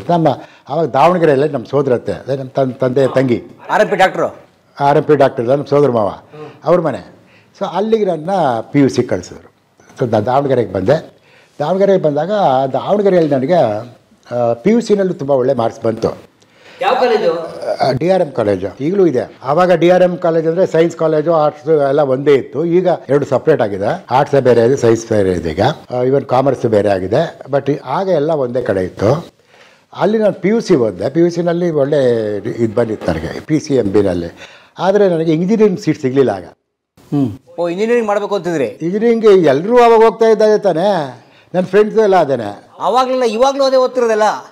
ಆ ಕಾಲದಲ್ಲಿ ಇಂಜಿನಿಯರಿಂಗ್ ಅಂದರೆ ಇದ್ದಿದ್ದೇ ಮೆಡಿಕಲ್ಲು ಇಂಜಿನಿಯರಿಂಗು ಅಷ್ಟೇ ಆ ಕಾಲಕ್ಕವರು. ಸೊ ಇಂಜಿನಿಯರಿಂಗ್ ಸೀಟ್ ಸಿಕ್ಕಿಲ್ಲ ಅಂದ್ಬಿಟ್ಟು ಆಮೇಲೆ ಏನಾಯಿತು, ಲೇಟ್ ಆಗಿಬಿಟ್ಟಿತ್ತು ಅಂತ BSc 1 ವರ್ಷ ಕಂಟಿನ್ಯೂ ಆಗಿದ್ದೆ ಅಲ್ಲಿ. ಆವಾಗ ಅಲ್ಲಿ ಆ ಕಾಲೇಜ್ ಮ್ಯಾಗ್ಝೀನ್ಗೆ ನನ್ನ ಪದ್ಯ ನನ್ನ ಕಥೆ ಎಲ್ಲ ಕೊಟ್ಟಿದ್ದೆ. ಆಗ ನಾವು ಅಲ್ಲಿ ಮೇಷ್ಟ್ರು ನಮ್ಮ ಲೆಕ್ಚರರ್ ಇದ್ದರು, ಸೀತಾರಾಮ ಶಾಸ್ತ್ರಿಗಳು ಅಂತ. ಅವರು ಕರೆದು ಹೇಳಿದ್ರು, ಇಷ್ಟು ಚೆನ್ನಾಗಿ ಪದ್ಯ ಬರೀತೀಯಾ, ಕತೆ ಬರೀತೀಯಾ, ಇಲ್ಲ ನೀನು BScಲಿ ಯಾಕಿದೀಯಾ, ನೀನು ಸಾಹಿತ್ಯ ಓದಬೇಕು, ನೀನು ಬೆಂಗಳೂರು ಅಥವಾ ಮೈಸೂರಲ್ಲಿ 2 ಕಡೆನೇ ಇದ್ದಿದ್ದು, ಇಂಗ್ಲೀಷ್ ಲಿಟ್ರೇಚರು ಕನ್ನಡ ಲಿಟ್ರೇಚರ್ ಎಲ್ಲ. ಸೊ ಅಲ್ಲಿಗೆ ಹೋಗಿ ಅಲ್ಲಿ ಜಾಯಿನ್ ಆಗು ಅಂತ ಹೇಳಿದ್ರು. ಸೊ ನಾನು ಬಂದು ನಮ್ಮ ಅಪ್ಪಂಗೆ ಹೇಳಿದೆ, ಈ ಥರ ನಾನು BA ಜಾಯ್ನ್ ಆಗ್ತೀನಿ. ನಮ್ಮ ಅಪ್ಪನಿಗೆ BA ಏನೋ BSc ಏನೋ ಯಾವುದು ಅವ್ರಿಗೇನಂದರೆ 2 ವರ್ಷ ಅವ್ರ ಮನೇಲಿ ಇಟ್ಟಿದ್ದಾರಲ್ವ, ಇನ್ನು ಹೆಚ್ಚಿಟ್ಟಿದ್ರೆ ಚೆನ್ನಾಗಿರಲ್ಲ ಅಲ್ಲಿ, ಏನೋ ಅವ್ನು ಸ್ವಂತ ಓದಬೇಕು ಅಂತೇಳಿ ಆಯಿತು ಅಂದರು. ಬೆಂಗಳೂರು, ಯಾಕಂದ್ರೆ ಮೈಸೂರು ದೂರ ಆಗ್ತಂತೆ. ಬೆಂಗಳೂರಿನಲ್ಲಿ government arts and science college seat ಸಿಕ್ತು. ಇವತ್ತಿನ ಗ್ಯಾಸ್ ಕಾಲೇಜು. ಆ ಕಾಲಕ್ಕೆ ಬಹಳ ಕುಪ್ರಸಿದ್ಧವಾಗಿದ್ದ ಕಾಲೇಜ್ ಅದು. ಯಾಕೆ ಅಂದರೆ ಎಲ್ಲೂ ಸೀಟ್ ಸಿಗದೇ ಇದ್ದವರು ಅಲ್ಲಿಗೆ ಬರೋರು. ಯಾಕೆ ಗೌರ್ಮೆಂಟ್ ಕಾಲೇಜು ಎಲ್ಲ ಆವಾಗೆಲ್ಲ ನ್ಯಾಷನಲ್ ಕಾಲೇಜ್ ಇತ್ತು, ಮಲ್ಲೇಶ್ವರಂ MES ಕಾಲೇಜ್ ಅವೆಲ್ಲ ಫೇಮಸ್ ಕಾಲೇಜುಗಳಿದ್ವು. ಸೆಂಟ್ರಲ್ ಕಾಲೇಜ್ ಇಲ್ಲ. ಸೆಂಟ್ರಲ್ ಕಾಲೇಜ್ ಆವಾಗೆಲ್ಲ ಆಮೇಲೆ ಶುರು ಆಗಿದ್ದೆ ಅದೆಲ್ಲ. ಆವಾಗ ಏನಿದ್ರು ನ್ಯಾಷನಲ್ ಕಾಲೇಜ್ ಇತ್ತು, ಆಮೇಲೆ PES ಇತ್ತು, ಇವೆಲ್ಲ ಇತ್ತು. ಶೇಷಾದ್ರಿಪುರಂ ಕಾಲೇಜ್ ಇತ್ತು, ಮಲ್ಲೇಶ್ವರಂ ಕಾಲೇಜ್ ಇತ್ತು, ಇಲ್ಲೆಲ್ಲ ಸೈಂಟ್ ಜೋಸೆಫ್ಸ್ ಇವೆಲ್ಲ ಇತ್ತು. ಆದರೆ ಈ ಗೌರ್ಮೆಂಟ್ ಕಾಲೇಜಲ್ಲಿ ಅವಾಗೇನಿದ್ರು ಎಲ್ಲೂ ಸೀಟ್ ಸಿಗದೇ ಇದ್ದವರು ಅಲ್ಲಿಗೆ ಬಂದು ಸೇರಿಕೊಳ್ಳೋರು. ಸೊ ನನಗೇನೆಂದರೆ ನನಗೆ ಇಂಗ್ಲೀಷ್ ಮೇಜರ್ಸು ಕನ್ನಡ ಮೇಜರ್ಸು ಎಲ್ಲ ಇದ್ದಿದ್ದು ಅಲ್ಲೇ. ಅದಕ್ಕೋಸ್ಕರ ಅಲ್ಲಿ ಬಂದೆ. ಇಂಗ್ಲೀಷ್ ಕನ್ನಡ ಮೇಜರ್ಸ್ ತೊಗೋಬೇಕು ಅಂತಿದ್ದೆ, ಬಟ್ ನನಗೆ ಕಾಂಬಿನೇಷನ್ಗೆ ಹುಡುಗರಿರಲಿಲ್ಲ. ಅದಕ್ಕೋಸ್ಕರ ಇಂಗ್ಲೀಷ್ ಎಕನಾಮಿಕ್ಸ್ ಮೇಜರ್ಸು ಸಂಸ್ಕೃತ ಮೈನರು ಸಿಕ್ತು. ಹೀಗಾಗಿ ಕನ್ನಡ ನಾನು ಓದಲೇ ಇಲ್ಲ. ಹೈಸ್ಕೂಲಲ್ಲೂ ಕೂಡ ಸೆಕೆಂಡ್ ಲ್ಯಾಂಗ್ವೇಜ್ ಸಂಸ್ಕೃತ ಇತ್ತು. ಆಮೇಲೆ ಡಿಗ್ರಿಗೆ ಬಂದಾಗ ಇಲ್ಲಿ ಡಿಗ್ರಿನಲ್ಲೂ ಕೂಡ ನನಗೆ ಸಾಂಸ್ಕ್ರಿಟೇ ಮೈನರು, ಸಾಂಸ್ಕ್ರಿಟ್ ಸೆಕೆಂಡ್ ಲ್ಯಾಂಗ್ವೇಜು. ಸೊ ಈಗ ಕನ್ನಡ ಓದಲಿಕ್ಕೆ ನನಗೆ ಅವಕಾಶ ಸಿಕ್ಕಿಲ್ಲ. ಆದರೆ ಇಂಗ್ಲೀಷ್ ಲಿಟ್ರೇಚರ್ ತೊಗೊಂಡೆ. ಬಟ್ ಅದೃಷ್ಟವಶಾತ್ ಅಲ್ಲಿ ನನಗೆ ಏನಾಯ್ತಂದರೆ ನಿಸಾರ್ ಅಹಮದ್ ಅವರು ಇದರಲ್ಲಿದ್ದರು. ಅವರು ಜಿಯಾಲಜಿ ಇದ್ರಲ್ಲ. ಸೊ ನಮಗೆ ಜನರಲ್ ಸೈನ್ಸ್ ಅಂತ ಒಂದು ಸಬ್ಜೆಕ್ಟ್ ಇತ್ತು. ಸೊ ಜನರಲ್ ಸೈನ್ಸ್ ಪಾಠ ಮಾಡೋಕ್ಕೆ ಅಂತ ಅವರು ಜಿಯಾಲಜಿ ಮಾಡೋಕ್ಕೆ ಬರೋರು. ನಿಮಗೆ ಮೇಷ್ಟ್ರವರು? ಮೇಷ್ಟ್ರು ನಿಸಾರ್ ಅಹಮದ್ ಅವರು. ಓ. ಸೊ ಆಗ ನಾನೇನು ಮಾಡಿ ನಿಸಾರ್ ಅಹಮದ್ ಅವ್ರ ಪದ್ಯಗಳೆಲ್ಲ ಓದ್ಕೊಂಡಿದ್ದೆ ನಾನು. ಅಷ್ಟೊತ್ತಿಗೆ ಅವ್ರ ಕವಿಗಳವರು? ಅಷ್ಟೊತ್ತಿಗೆ ಸರ್ ನನಗಿಂತ 10 ವರ್ಷ ದೊಡ್ಡವರಲ್ವ ಅವರು. ಅಷ್ಟೊತ್ತಿಗೆ ಪ್ರಸಿದ್ಧ ಕವಿಗಳವರು. ನಿತ್ಯೋತ್ಸವ ಬಂದಿತ್ತು? ನಿತ್ಯೋತ್ಸವ ಇಲ್ಲ, ನಿತ್ಯೋತ್ಸವ ಬಂದಿದ್ದು ಅದು 1975-76ರಲ್ಲಿ, 76 ನಿತ್ಯೋತ್ಸವ ಬಂದಿದ್ದು. ಜೋಗದ ಸಿರಿ ಬೆಳಕಿನಲ್ಲಿ ತುಂಗೆಯ ತೆನೆ ಬಳುಕಿನಲ್ಲಿ 66 ನಾನು ಇಲ್ಲಿ 64-65ಕ್ಕೆ ನಾನು ಇಲ್ಲಿ ಡಿಗ್ರಿ ಜಾಯಿನ್ ಆಗಿದ್ದು ಗ್ಯಾಸ್ ಕಾಲೇಜ್ಗೆ. ಸೊ ಆವಾಗ ಅವ್ರ ಪದ್ಯ ಎಲ್ಲ ಓದಿದ್ನಲ್ಲ, ಅವ್ರ ಹತ್ರ ಹೋಗಿ ನಾನು ಅವ್ರು ಹೇಳಿದೆ, ನಾನು ನಿಮ್ಮ ಕವಿತೆಗಳ ಅಭಿಮಾನಿ ಸರ್, ಪದ್ಯ ಎಲ್ಲ ನಿಮ್ಮ ಕೆಲವು ಪದ್ಯ ಎಲ್ಲ ಬಾಯಿಗೆ ಬರುತ್ತೆ ಅಂದರು. ಹೌದು ಹೇಳಿ ಅವ್ರು ಏನು ಸುಮ್ಮನೆ ಹಿಂಗೆ ಬೊಗಳಿಡ್ತಾ ಇರೋದಲ್ಲ, ಹೇಳಿ ಯಾವುದೋ ನೋಡೋಣ ಅಂದರು. ಆವಾಗ ನಾನು ಅವ್ರದ್ದು ಬಂದು ನನಗೆ ಭಾಳ ಇಷ್ಟವಾಗಿದ್ದಿತ್ತು. ಏನಂದರೆ ಹದ್ದಿನ ಬಗ್ಗೆ ಒಂದು ಬರೀತಾರೆ. ಹದ್ದಿನಂತೆ ಭುವಿಯಿಂದ ಎದ್ದು ಹಾರಾಡುತ್ತಿದ್ದರೇನು, ಹದ್ದಿನಂತೆ ಭುವಿಯಿಂದ ಎದ್ದು ಹಾರಾಡುತ್ತಿದ್ದರೇನು, ಕೊಳೆಯತ್ತ ಕಣ್ಣ ದಿಟ್ಟಿ ಭಾವನೆಯ ಉನ್ನತ ಆದರ್ಶಗಳಲ್ಲಿ ಬೆರೆದಾಡುತ್ತಿದ್ದರೇನು, ಬದುಕೊಂದು ಕಥದ ಬುಟ್ಟಿ. ಅದು ಅವ್ರದ್ದೊಂದು ಪದ್ಯ ಬರ್ತದ. ಆಡಿದಂತೆ ಮಾತಾಡಿದಂತೆ ನಾ ಮಾಡಲೆಂದು ಕಲಿಸು, ನಡೆನುಡಿಗೆ ಸೇತು ಕಟ್ಟಿ, ಕಣ್ಣೊಳಿತ ಕಂಡು ಕಿವಿ ಒಳಿತ ಕೇಳಿ ಹಸನಾಗಲೆನ್ನ ಮನಸ್ಸು, ಬದುಕಾಗ ರಸದ ಗಟ್ಟಿ. ಸೊ ಅದೇನೋ ಭಾಳ ಆವಾಗ ನನಗೆ ಬಾಯಿ ಬರ್ತಾಯಿತ್ತು. ಹೇಳಿದೆ, ಏನೇ ನಿನಗೇನು ಪದ್ಯ ಎಲ್ಲ ಬಾಯಿ ಬರ್ತಲ್ಲಯ್ಯ ಅಂತಂದರು. ಒಂದು ಸಾರಿ ಇನ್ನು ಮದುವೆ ಅಂತ ಒಂದು ಪದ್ಯ ಇತ್ತು. ಅದು ಯಾವುದೋ ಮ್ಯಾಗ್ಝೈನಲ್ಲಿ ಪಬ್ಲಿಷ್ ಆಗಿತ್ತು. ದಾವಣಗೆರೆಯಲ್ಲಿ ಇದ್ದಾಗ ರೀಡಿಂಗ್ ರೂಮ್ಗೆ ಹೋಗಿದ್ದೆ, ನೋಡಿದೆ. ನೋಡಿ ಭಾಳ ಚೆನ್ನಾಗಿತ್ತು ಪದ್ಯ, ನನಗೆ ಭಾಳ ಇಷ್ಟ ಆಯಿತು. ಅದನ್ನ ಹಾಗೆ ಹರ್ಕೊಂಡ್ಬಿಟ್ಟು ಜಬಲ್ ಇಟ್ಕೊಂಡ್ಬಂದ್ಬಿಟ್ಟಿದ್ದೆ. ಅದನ್ನು ಹಾಗೆ ಬಯಾಟ್ ಮಾಡಿದ್ದೆ. ಹೇಳಿದೆ ಅವನಿಗೆ, ಇಂದು ಗೆಳೆಯನ ಮದುವೆ, ಹೊಸ ನೀರಿಗಿಳಿಯುತ್ತಿದೆ ಅವನ ನಾವೇ ಅಂತ. ಹೊಸ ಇಮೇಜು ಎಷ್ಟು ನೋಡಿ ಅಲ್ವಾ. ತಕ್ಷಣ ನನಗೆ ಭಾಳ ಖುಷಿ ಆಯಿತು. ಅವ್ರಿಗೆ ಭಾಳ ಇಂಪ್ರೆಸ್ ಆಯಿತು. ಹುಡುಗ ಪರವಾಗಿಲ್ಲ ಓದ್ಕೊಂಡಿದ್ದಾನೆ ಇವನು ಅಂತ ಹೇಳಿದ್ರು. ಆಮೇಲೆ ನಾನೊಂದು ಕೆಲವು ಪದ್ಯ ಬರೆದಿದ್ದು ಕೊಡೆ ನೋಡ್ತೀನಿ ಅಂದಿದ್ದು. ಆಮೇಲೆ ಹೋಗ್ಬಿಟ್ಟು ಒಂದು 4-5 ಪದ್ಯ ಬರೆದಿದ್ದೆ. ಅದನ್ನು ಕೊಟ್ಟೆ. ನಾನು ಓದ್ಬಿಟ್ಟು ನಿಂಗೆ ಹೇಳ್ತೀನಿ, ಓದ್ಬಿಟ್ಟು ಆದಮೇಲೆ ಅಂದರೆ. ಆಮೇಲೆ ಒಂದು ದಿನ ಅವರೇ ಕರೆದ್ರೆ, ಬಾ ಇಲ್ಲಿ ಲಕ್ಷ್ಮಣ, ನೀನು ಪದ್ಯ ಓದ್ದೆ ಕಡೆ ನೋಡು, ನಾನು ಎಲ್ರಿಗೂ ಹೇಳಲ್ಲ ಹಂಗೆಲ್ಲ, ನೀನು ನಿಜವಾದ ಕವಿ ನೀನು, ಗೊತ್ತಾಯ್ತಾ, ನೀನು ಇದು ಚೆನ್ನಾಗಿ ಓದಿ ಚೆನ್ನಾಗಿ ಇನ್ನೂ ಮಾಡಿ ನೀನು ಬೆಳೆಸ್ಕೋಬೇಕು, you are a real poet ಅಂತಂದರು. ನನಗೆ ಭಾಳ ಖುಷಿಯಾಗೋಯ್ತು. ಅವ್ರ ಸರ್ಟಿಫಿಕೇಟ್ ಕೊಟ್ಬಿಟ್ರಲ್ಲ ಅಂತ ನೋಡಿ. ಆಗ ಅವರು ಕೊಟ್ಟ ಸ್ಫೂರ್ತಿ ಅದು. ಅಲ್ಲಿಂದ ಆಚೆಗೆ ನನ್ನ ಸದಾಕಾಲ ಅವರು ನನಗೆ ಗುರುಗಳಾಗಿ ಮುಂದಾಡಿಸಿದ್ದಾರೆ. ಅವರೇ ಹೇಳಿದ್ರು, ನೋಡಿಯಾ ನಿನಗೆ ನಿಮ್ಮ ಇಂಗ್ಲೀಷ್ ಡಿಪಾರ್ಟ್ಮೆಂಟು ಲಂಕೇಶ್ ಅಂತಿದ್ದಾರೆ, ಅವ್ರ ಪರಿಚಯ ಮಾಡ್ಕೊ ಆಯಿತಾ, ಅವರು ನಿನಗೆ ಸರಿಯಾಗಿ ಗೈಡೆನ್ಸ್ ಮಾಡ್ತಾರೆ ಅಂದರು. ಸೊ ಲಂಕೇಶ್ ನಮ್ಮ ಮೇಷ್ಟ್ರಾಗಿದ್ದರು. ಆವಾಗ ಅವರು ಶಿವಮೊಗ್ಗದಿಂದ ಟ್ರಾನ್ಸ್ಫರ್ ಆಗಿ ಇಲ್ಲಿಗೆ ಬಂದಿದ್ದರು. ಆವಾಗಲೇ ಅವ್ರದ್ದು ನಾನಲ್ಲ ಅಂತ ಒಂದು ಕಥಾ ಸಂಕಲನ ಬಂದಿತ್ತು ಫಸ್ಟ್ ಇದ್ರದ್ದು. ಟಿ ಪ್ರಸನ್ನ ಗೃಹಸ್ಥಾಶ್ರಮ ಅಂತ ನಾಟಕ ಬಂದಿತ್ತು. ಅವೆಲ್ಲ ಆಗಲೇ ಬಂದಿದ್ದು. ಸೊ ಆವಾಗ ನನಗೆ ಅವ್ರ ಪರಿಚಯ ಆದಾಗಿಂದ ನಾನು ಅವ್ರ ಶಿಷ್ಯ ಆಗ್ಬಿಟ್ಟೆ, ಪಟ್ಟ ಶಿಷ್ಯ. ಹೇಳಿ, ನಿಮ್ಮ ಲಂಕೇಶ್ ಅವ್ರ ಮೊದಲು ಭೇಟಿ ಹೇಳಿ. ಇಲ್ಲ ನಾನು ಡಿಪಾರ್ಟ್ಮೆಂಟಲ್ಲೇ ಫಸ್ಟ್ ಭೇಟಿ ಮಾಡಿದ್ದು. ಮೇಷ್ಟ್ರಾಗಿದ್ದರು ನಮಗೆ ಅವರು. ನಾನು ಹೋಗಿ ಸರ್ ಈ ಥರ ನಾನು ಇಂಗ್ಲೀಷ್ ಮೇಜರ್ ತೊಗೊಂಡಿದ್ದೀನಿ ಅಂತ ಪರಿಚಯ ಮಾಡಿಕೊಂಡೆ. ಸಂತೋಷನಪ್ಪ ಅಂದರು. ಆಮೇಲೆ ನಾನು ಅವ್ರು ಭಾಳ ಹತ್ತಿರವಾಗಿ ಯಾವಾಗಲೂ ಮಾತಾಡ್ಕೊಟ್ಟಿರ್ತಾ ಇದ್ನಲ್ಲ. ಸೊ ಭಾಳ ನಾನು ಲಂಕೇಶ್ ಭಾಳ. ಸೊ ಎಲ್ಲಿ ಅವ್ರೇನು ಮಾಡಿದ್ರೆ ನನ್ನ ಕಂಡ್ರೆ ಎಷ್ಟು ಅವ್ರಿಗೆ ಇಷ್ಟ ಅಂದರೆ ಯದಾ ಕಾಲ ಎಲ್ಲಿ ಹೋಗ್ಬೇಕಾದ್ರೆ ನಾನು ಕರ್ಕೊಂಡೋಗೋರು. ಬರೋ ಲಕ್ಷ್ಮಣ ಹೋಗೋಣ ಅಂತ. ಆ ಕ್ಲಾಸಲ್ಲಿ ಇದೆಯಾ ಪ್ರಜಾವಾಣಿ ಆಫೀಸ್ಗೆ ಹೋಗ್ಬೇಕು, ಪ್ರಜಾವಾಣಿ ಆಫೀಸ್ಗೆ ಹೋಗ್ಬೇಕಾದ್ರೆ ಬರೋ ಹೋಗೋಣ ಪ್ರಜಾವಾಣಿ ಆಫೀಸ್ಗೆ ಹೋಗೋಣ ಕರ್ಕೊಂಡೋಗೋರು. ಕ್ಲಾಸಿಂದ ಆ ಕ್ಲಾಸಿಗೆಲ್ಲ ಹೋಗ್ತಾರೆ ಇರಲಿಲ್ಲ, ಕ್ಲಾಸ್ಗೆಲ್ಲ ಹೋಗ್ತಾಯಿದ್ವಿ ನಾವು. ಕ್ಲಾಸ್ಗೆ ಅಲ್ಲಿಗೆ ಹೋದರೆ ಅಲ್ಲಿಂದ ಎಲ್ಲ ಕರ್ಕೊಂಡೋಗೋರು. ಸೊ ಅಲ್ಲಿ ಹೋದರೆ ಅಲ್ಲಿ ವೈ.ಎನ್.ಕೆ ಇದ್ದರು. ವೈ.ಎನ್.ಕೆ ಪರಿಚಯ ಆಯ್ತು ಅಲ್ಲಿ. ಅವರು ಆವಾಗ ಅಲ್ಲಿ ನ್ಯೂಸ್ ಎಡಿಟರ್ ಆಗಿದ್ದರು. ಸೊ ಹೋದೆ ಕೆಳಗಡೆ ಮಧ್ಯಾಹ್ನ ಇವರು ನನ್ನೂ ಕರ್ಕೊಂಡೋಗಿದ್ದರು. ಕೆಳಗಡೆ ಏನೋ ಮಾತಾಡ್ತಾಯಿದ್ರು. ಆಮೇಲೆ ಮಧ್ಯಾಹ್ನ ಅಲ್ವಾ, ಅವರಿಬ್ಬರು ಏನೋ ಗುಂಡಾಕಣ ಅಂತೇನೋ ಮಾತಾಡ್ಕೊಂಡ್ರು. ಆಮೇಲೆ ಈ ಹುಡುಗ ಬೇರೆ ಇದ್ದಾನಲ್ರಿ ಅದ್ರ ವಯನ್ಕೆ ಅವನು ಕರ್ಕೊಂಡೋಗಡ ನಮ್ಮ ಶಿಷ್ಯ ಅವನು ಅಂತ ಹೇಳಿದ್ರು ಅವರು. ಲಕ್ಷ್ಮಣ ಬೇರೆ ಇಲ್ಲೇ ಇದ್ರು. ಏನು ಗುಂಡಾಗ್ತೀಯಾ ಅಂದರು. ಏನು ಸರ್ ಗುಂಡು ಅಂದರೆ ಅದೇ ಇವನಿಗೆ ABCDಯಿಂದ ಶುರು ಮಾಡಬೇಕು, ಆಲ್ಫಾಬೆಟ್ಸಿಂದ ಅಂತ ವಯನ್ಕೆ ಹೇಳಿದ್ರು. ಆಯಿತು ಹೋಗೋಣ ಅಂಥೇಳಿ ಅವ್ರ ಜೊತೆ ಕರ್ಕೊಂಡೋದ್ರು ಬ್ರೀಜ್ಗೆ. ಆವಾಗಿನೂ ನಾನು ಸೆಕೆಂಡ್ ಇಯರ್ BA ಇದ್ದೆ. ಆವಾಗಿಂದಲೇ ಆವಾಗ ಗುಂಡು ಅವರೇ ನಮಗೆ ಅದಕ್ಕೆಲ್ಲ ದೀಕ್ಷೆ ಕೊಟ್ಟವರು. ಅಥವಾ ಅವ್ರು ಕರ್ಕೊಂಡೋಗಿ ನಮಗೆ ಅಲ್ಲಿ ದೀಕ್ಷೆ ಕೊಟ್ಟು ಅಲ್ಲಿಂದ ವಯನ್ಕೆ ಮತ್ತು ಲಂಕೇಶ್ ಇವತ್ತಿಗೂ ಕೂಡ ನನ್ನನ್ನು ರೂಪಿಸಿದಂಥ ಗುರುಗಳು ಅಂದರೆ ಅವರಿಬ್ಬರು. ಸೊ ಲಂಕೇಶಿಂದ ನಾನು ಸಾಹಿತ್ಯದ ಬೇಕಾದಷ್ಟು ಕಲ್ತ್ಕೊಂಡೆ. ಹಾಗೆ ನನ್ನ ಆಲೋಚನಾ ಕ್ರಮ, ನನ್ನ ಜೀವನ ದೃಷ್ಟಿ ಎಲ್ಲನೂ ಕೂಡ ವಯನ್ಕೆಯಿಂದ ಬಹಳ ಪ್ರಭಾವಿತವಾಗಿತ್ತು. ಸೊ ಹೀಗಾಗಿ ಅವರಿಬ್ಬರು ನನ್ನನ್ನು ನಿಜವಾಗೂ ರೂಪಿಸಿದಂಥವ್ರು ಅವರಿಬ್ಬರು, ಲಂಕೇಶ್ ಮತ್ತು ವಯನ್ಕೆ. ಸೊ ಅಲ್ಲಿಂದ ನಾನು ಒಂದು 10 ವರ್ಷ ಲಂಕೇಶ್ವರ ಪಟ್ಟ ಶಿಷ್ಯ ಆಗಿದ್ದೆ. ಆಗಲೇ ನನಗೆ ಇಡೀ ನಾನು ಬರೆಯೋಕ್ಕೆ ಶುರು ಮಾಡಿದಾಗಿಂದ ಅದು ಆಗಲೇ ನವ್ಯದ ಕಾಲ ಅದು. ಸೊ ನವ್ಯ ಮೂಮೆಂಟ್, ನವ್ಯ ಚಳುವಳಿ ಇತ್ತು. ಆ ನವ್ಯ ಚಳುವಳಿಯ ಕಾಲದಲ್ಲಿ ನಾನು ಇಲ್ಲಿ ಬಂದವನು. ಸೊ ಎಲ್ಲ ನವ್ಯದ ಎಲ್ಲ ಲೇಖಕರು ಎಲ್ಲರೂ ನನಗೆ ಪರಿಚಯ ಆಗಿದ್ದು ಲಂಕೇಶ್ ಮೂಲಕನೇ ಆಗ್ತಾಯಿದ್ರು ಅಥವಾ ವಯನ್ಕೆ ಮೂಲಕ ಆಗ್ತಾಯಿದ್ರು. ಯಾಕಂದರೆ ಎಲ್ಲರೂ ಬಂದು ವಯನ್ಕನೂ ಭೇಟಿ ಮಾಡ್ತಾಯಿದ್ರು, ಲಂಕೇಶ್ನ ಭೇಟಿ ಮಾಡ್ತಿದ್ರು. ಹೀಗಾಗಿ ನನಗೆ ಅವರೆಲ್ಲರ ಪರಿಚಯ ಆಗಿದ್ದು ಅವ್ರ ಮೂಲಕನೇ. ಸೊ ಹೀಗಾಗಿ ನನ್ನನ್ನು ನಿಜವಾಗೂ ರೂಪಿಸಿದವರು ಅವರು. ಆಮೇಲಿಂದ ಏನಾಯಿತು ಅಂದರೆ ಒಂದು ನನ್ನ ಜೀವನದ ಒಂದು ಸಂಕ್ರಮಣ ಕಾಲ, ಪರ್ವಕಾಲ ಅದು. ಅಥವಾ ಬಹಳ ಪ್ರಮುಖ ಘಟ್ಟ ಏನಂದ್ರೆ ಅಕ್ಷರ ಹೊಸ ಕಾವ್ಯ ಅಂತ ಬಂತು. ಲಂಕೇಶ್ ಎಡಿಟ್ ಮಾಡಿದ್ದು. ಆದರೆ ಅಷ್ಟೊತ್ತು ನನ್ನ ಡಿಗ್ರಿ ಆಗಿತ್ತು, 1967 ಡಿಗ್ರಿ ಆಯಿತು. ಡಿಗ್ರಿ ಆದಮೇಲೆ ನಾನು ನನ್ನ ಊರಿಗೆ ವಾಪಸ್ ಹೋದೆ. ಆಮೇಲೆ ನಮ್ಮ ತಂದೆಗೆ ನಾನು ಮುಂದೆ ಕಳ್ಸೋಕ್ಕೆ ಆಗ್ತಾಯಿಲ್ಲ, ಯಾಕಂದರೆ ಪಾಪ ಮನೆಯಲ್ಲಿ ಜವಾಬ್ದಾರಿ ಎಲ್ಲ ಇತ್ತು. ಅದಕ್ಕೋಸ್ಕರ ಅವರು ನೀನು MA ಮಾಡ್ಕೊಂಡು ಹೋಗ್ಬಿಟ್ರೆ ಇಲ್ಲಿ ಯಾರು, ನೀನು ಇಲ್ಲೇ ಇರಬೇಕು ಅಂದರು. ಸೊ ನಾನು PAಗೆ ಬಿಟ್ಟು ಅಲ್ಲೇ ಊರಲ್ಲೇ ಸ್ಕೂಲ್ ಸೇರಿಕೊಂಡೆ, ಡಿಲಿಜೆನ್ಸ್ ಹೈಸ್ಕೂಲ್ ಅಂತ. ಆಗ 67ರಲ್ಲಿ ನನ್ನ ಡಿಗ್ರಿ ಆಗಿದ್ದು. 1970ರಲ್ಲಿ ಅಕ್ಷರ ಹೊಸ ಕಾವ್ಯ ಅಂತ ಬಂತು. ಅಷ್ಟರ ಒಳಗೆ ಏನಾಗಿತ್ತು ಅಂದರೆ ಪ್ರಜಾವಾಣಿನಲ್ಲಿ ಕವಿತೆಗಳ ಕಾಲ ಶುರುವಾಗಿದ್ದು, ಹೊಸದಾಗಿ ಶುರುವಾಗಿದ್ದರಲ್ಲಿ. ಮೋಸ್ಟ್ ಪ್ರಾಬಬ್ಲಿ ಅದು 1967 ನಾನು ಡಿಗ್ರಿ ಆಗಿದ್ದು. ಅದಕ್ಕೂ ಮುಂಚೆ 65ರಲ್ಲೇನೋ ಶುರು ಆಯಿತು ಅಂತ ಕಾಣ್ತದೆ. ಶುರು ಆದಾಗ ವಯನ್ಕೆ ನನಗೆ ಭಾಳ ಕ್ಲೋಸ್ ಆಗಿದ್ದರು. ಪ್ರಜಾವಾಣಿಯ ಸಂಪಾದಕರು, ಪ್ರಜಾವಾಣಿ ಆಗ ಸುದ್ದಿ ಸಂಪಾದಕರು ಅಷ್ಟೇ ಆಗಿದ್ದು, ನ್ಯೂಸ್ ಎಡಿಟರ್ ಆಗಿದ್ದರು. ಆವಾಗ ನಾನು ಒಂದು ಸಲ ವಯನ್ಕೆನ ಕೇಳಿದೆ, ಸರ್ ಪ್ರಜಾವಾಣಿಗೆ ನಾನು ಪದ್ಯ ಕಳಿಸ್ಬೋದಾ ಅಂತ.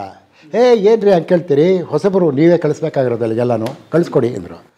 ಬಟ್ ಆಗ ಪ್ರಜಾವಾಣಿ ಪದ್ಯ ಬರೋದು ಅಂದರೆ ಭಾಳ ಪ್ರತಿಷ್ಠೆಯ ವಿಷಯ. ತುಂಬ ಚೆನ್ನಾಗಿದ್ದರೆ ಮಾತ್ರ ಅಲ್ಲಿ ಪ್ರಕಟಿಸ್ತಾಯಿದ್ರು. ಅಲ್ಲಿ ಬಂದಿದೆ ಅಂದರೆ ಒಳ್ಳೆ ಪದ್ಯ ಅಂತ ಲೆಕ್ಕ ಅದು. ಓಕೆ. ಆವಾಗ ನಾನು ಒಂದು ಪದ್ಯ ಕಳಿಸ್ದೆ ಅಲ್ಲಿಗೆ, ಗೆಳೆಯರು ಅಂತ ಒಂದು ಪದ್ಯ ಫಸ್ಟ್ ಅದೇ ಕಳಿಸಿದ್ದು ನಾನು. ಸೊ ಅದು ಪ್ರಜಾವಾಣಿಯಲ್ಲಿ ಪಬ್ಲಿಷ್ ಆಗಿಬಿಡ್ತು. ಪ್ರಜಾವಾಣಿಯಲ್ಲಿ ಬಂತು ಅಂದರೆ ಇನ್ನೇನು ಅರ್ಥ, ಅಲ್ಲಿ ನಾನು ಕವಿ ಅಂತ ಅರ್ಥ.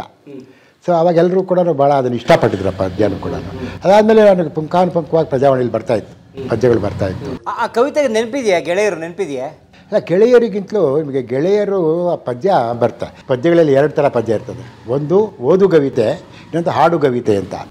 ಅವಾಗೆಲ್ಲ ಬರ್ತಾಯಿದ್ದು ಓದುಗವಿತೆಗಳು. ಅಂದರೆ ನೀವು ಓದಲಿಕ್ಕಷ್ಟೇ, ಹಾಡಲಿಕ್ಕಾಗಲ್ಲ, ಅವು ವಾಚನ ಮಾಡ್ಬೋದು ಅಷ್ಟೇ, ಹಾಡೋಕ್ಕಾಗಲ್ಲ. ಸೊ ಅದು ಅಲ್ಲಿ ಬಂದಿದ್ದು ಓದುಗವಿತೆ ಅದು. ಆಮೇಲೆ ಅದು ಹಾಡುಗವಿತೆಯಾಗಿ ಭಾಳ ಪ್ರಸಿದ್ಧ ಆಯಿತು. ನಾನು ಅದನ್ನು ಹಾಡಾಗಿ ಪ್ರವೇಶಿಸಿದೆ. ಗೆಳೆಯರಿರಲಿ ಈ ಬಾಳಿನಲ್ಲಿ, ಗೆಳೆಯರಿರಲಿ ಕೊನೆ ತನಕ, ಹಗುರ ಹೃದಯ ತಿಳಿ ಮನಸ್ಸಿರಲಿ, ತೊರೆದು ಎಲ್ಲ ತವಕ.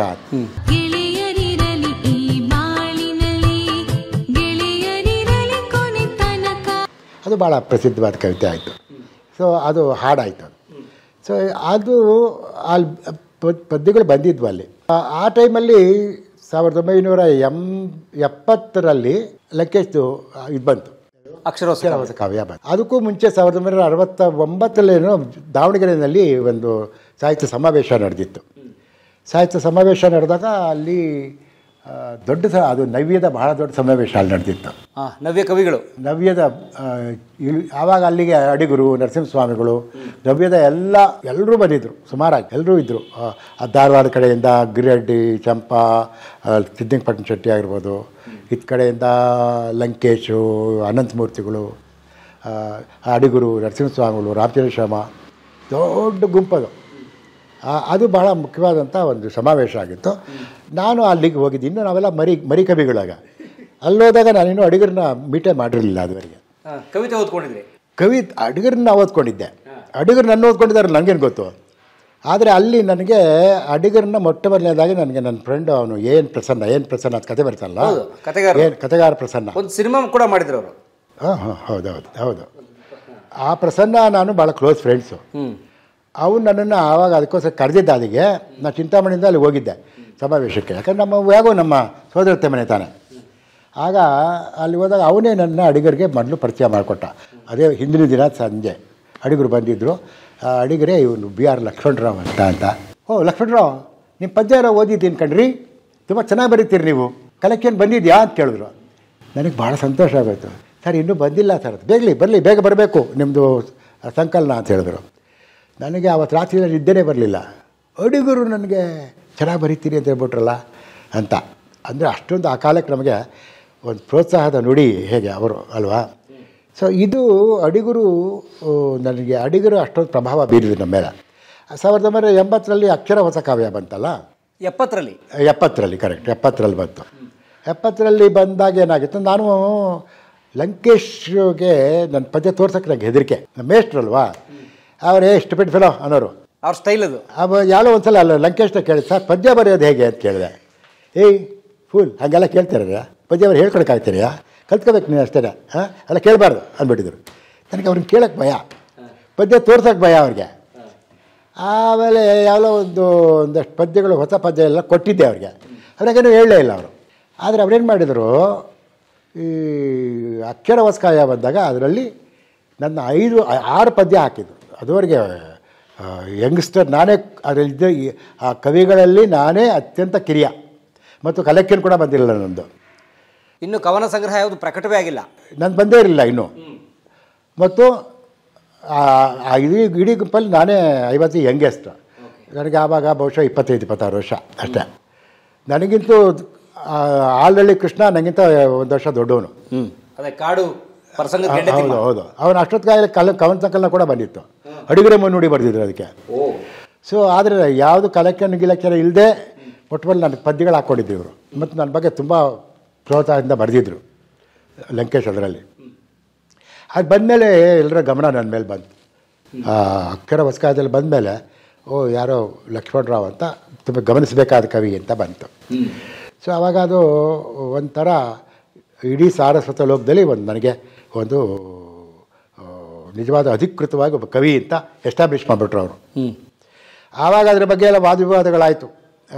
ಅನಂತಮೂರ್ತಿಗಳು ಕೂಡ ಈಗ ಕನ್ನಡಪ್ರಭದಲ್ಲಿ ಪತ್ರಗಳೆಲ್ಲ ಬರೆದಿರು. ಇವರು ಈ ಅಕ್ಷರ ಹೊಸ ಕಾವ್ಯದಲ್ಲಿ ಭಾಳ ಲೈಟರ್ ವೇನಲ್ಲಿ ಪದ್ಯಗಳೆಲ್ಲನೂ ಭಾಳ ಗಂಭೀರವಾದ ಕವಿತೆಗಳಿಲ್ಲ, ಆ ಥರದ್ದು ಈ ಥರದ್ದು ಅದೆಲ್ಲ ಬರೆದಿದ್ರು.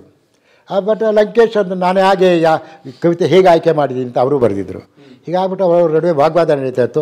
ಲಕ್ಷ್ಮಣರಾವ್ ಅಂತ ಅವರೆಲ್ಲನೂ ಇನ್ನೂ ಈಗ ಬರೀತಾ ಇದ್ದಾರೆ, ಇದು ಹಿಪ್ಪಿ ಡ್ಯಾಂಡಿ ಕವಿಗಳು ಇವರೆಲ್ಲನೂ ಅಂತೆಲ್ಲ ಅನಂತಮೂರ್ತಿ ಬರೆದಿದ್ರು. ಸೊ ಈ ಥರದ್ದೆಲ್ಲ ನಡೆದಿತ್ತು. ಆದರೆ ಆಮೇಲೆ ಏನಾಗೋಯಿತು, ಇದಾದ ಮೇಲೆ ಅಡಿಗರು ಅವತ್ತು ನನ್ನ ಕೇಳಿದ್ರಲ್ಲ ಕವನ ಸಂಕಲನ ಬಂದಿದೆಯಾ ಅಂತ ಕೇಳಿದ್ರು. ನಾನು ಕೂಡ ಅವ್ರು ಕೇಳಿದ್ರು ಸುಮ್ಮನಾಗಿದ್ದೆ. ಆದರೆ ಆಮೇಲೆ ಅವ್ರೇನು ಮಾಡಿದ್ದಾರೆ, ಹೋಗಿ ಆವಾಗ ಅಕ್ಷರ ಪ್ರಕಾಶನ ಆಯ್ತಲ್ಲ, ಸುಬ್ಬಣ್ಣಂಗೆ ಹೋಗಿ ಹೇಳಿದ್ದಾರೆ, ಹುಡುಗ ಯಾರೋ ನೋಡಿ ಲಕ್ಷ್ಮಣರಾವ್ ಚೆನ್ನಾಗಿ ಬರೀತಾನೆ, ಅವ್ರದ್ದು ಕಲೆಕ್ಷನ್ ಹಾಕ್ಬೇಕು ನೀವು ಅಂತ. ಅವರು ಇಲ್ಲಿ ಬಾಕಿನ ಇವ್ರದ್ದು ಲಿಪಿ ಮುದ್ರಣಾಲಯ ಇತ್ತು, ಅವ್ರಿಗೆ ಹೇಳಿದ್ದಾರೆ ಲಕ್ಷ್ಮಣರಾವ್ದು ಒಂದು ಕಲೆಕ್ಷನ್ ಮಾಡಿ ಅಕ್ಷರ ವಸ್ತು ಇದರಿಂದ.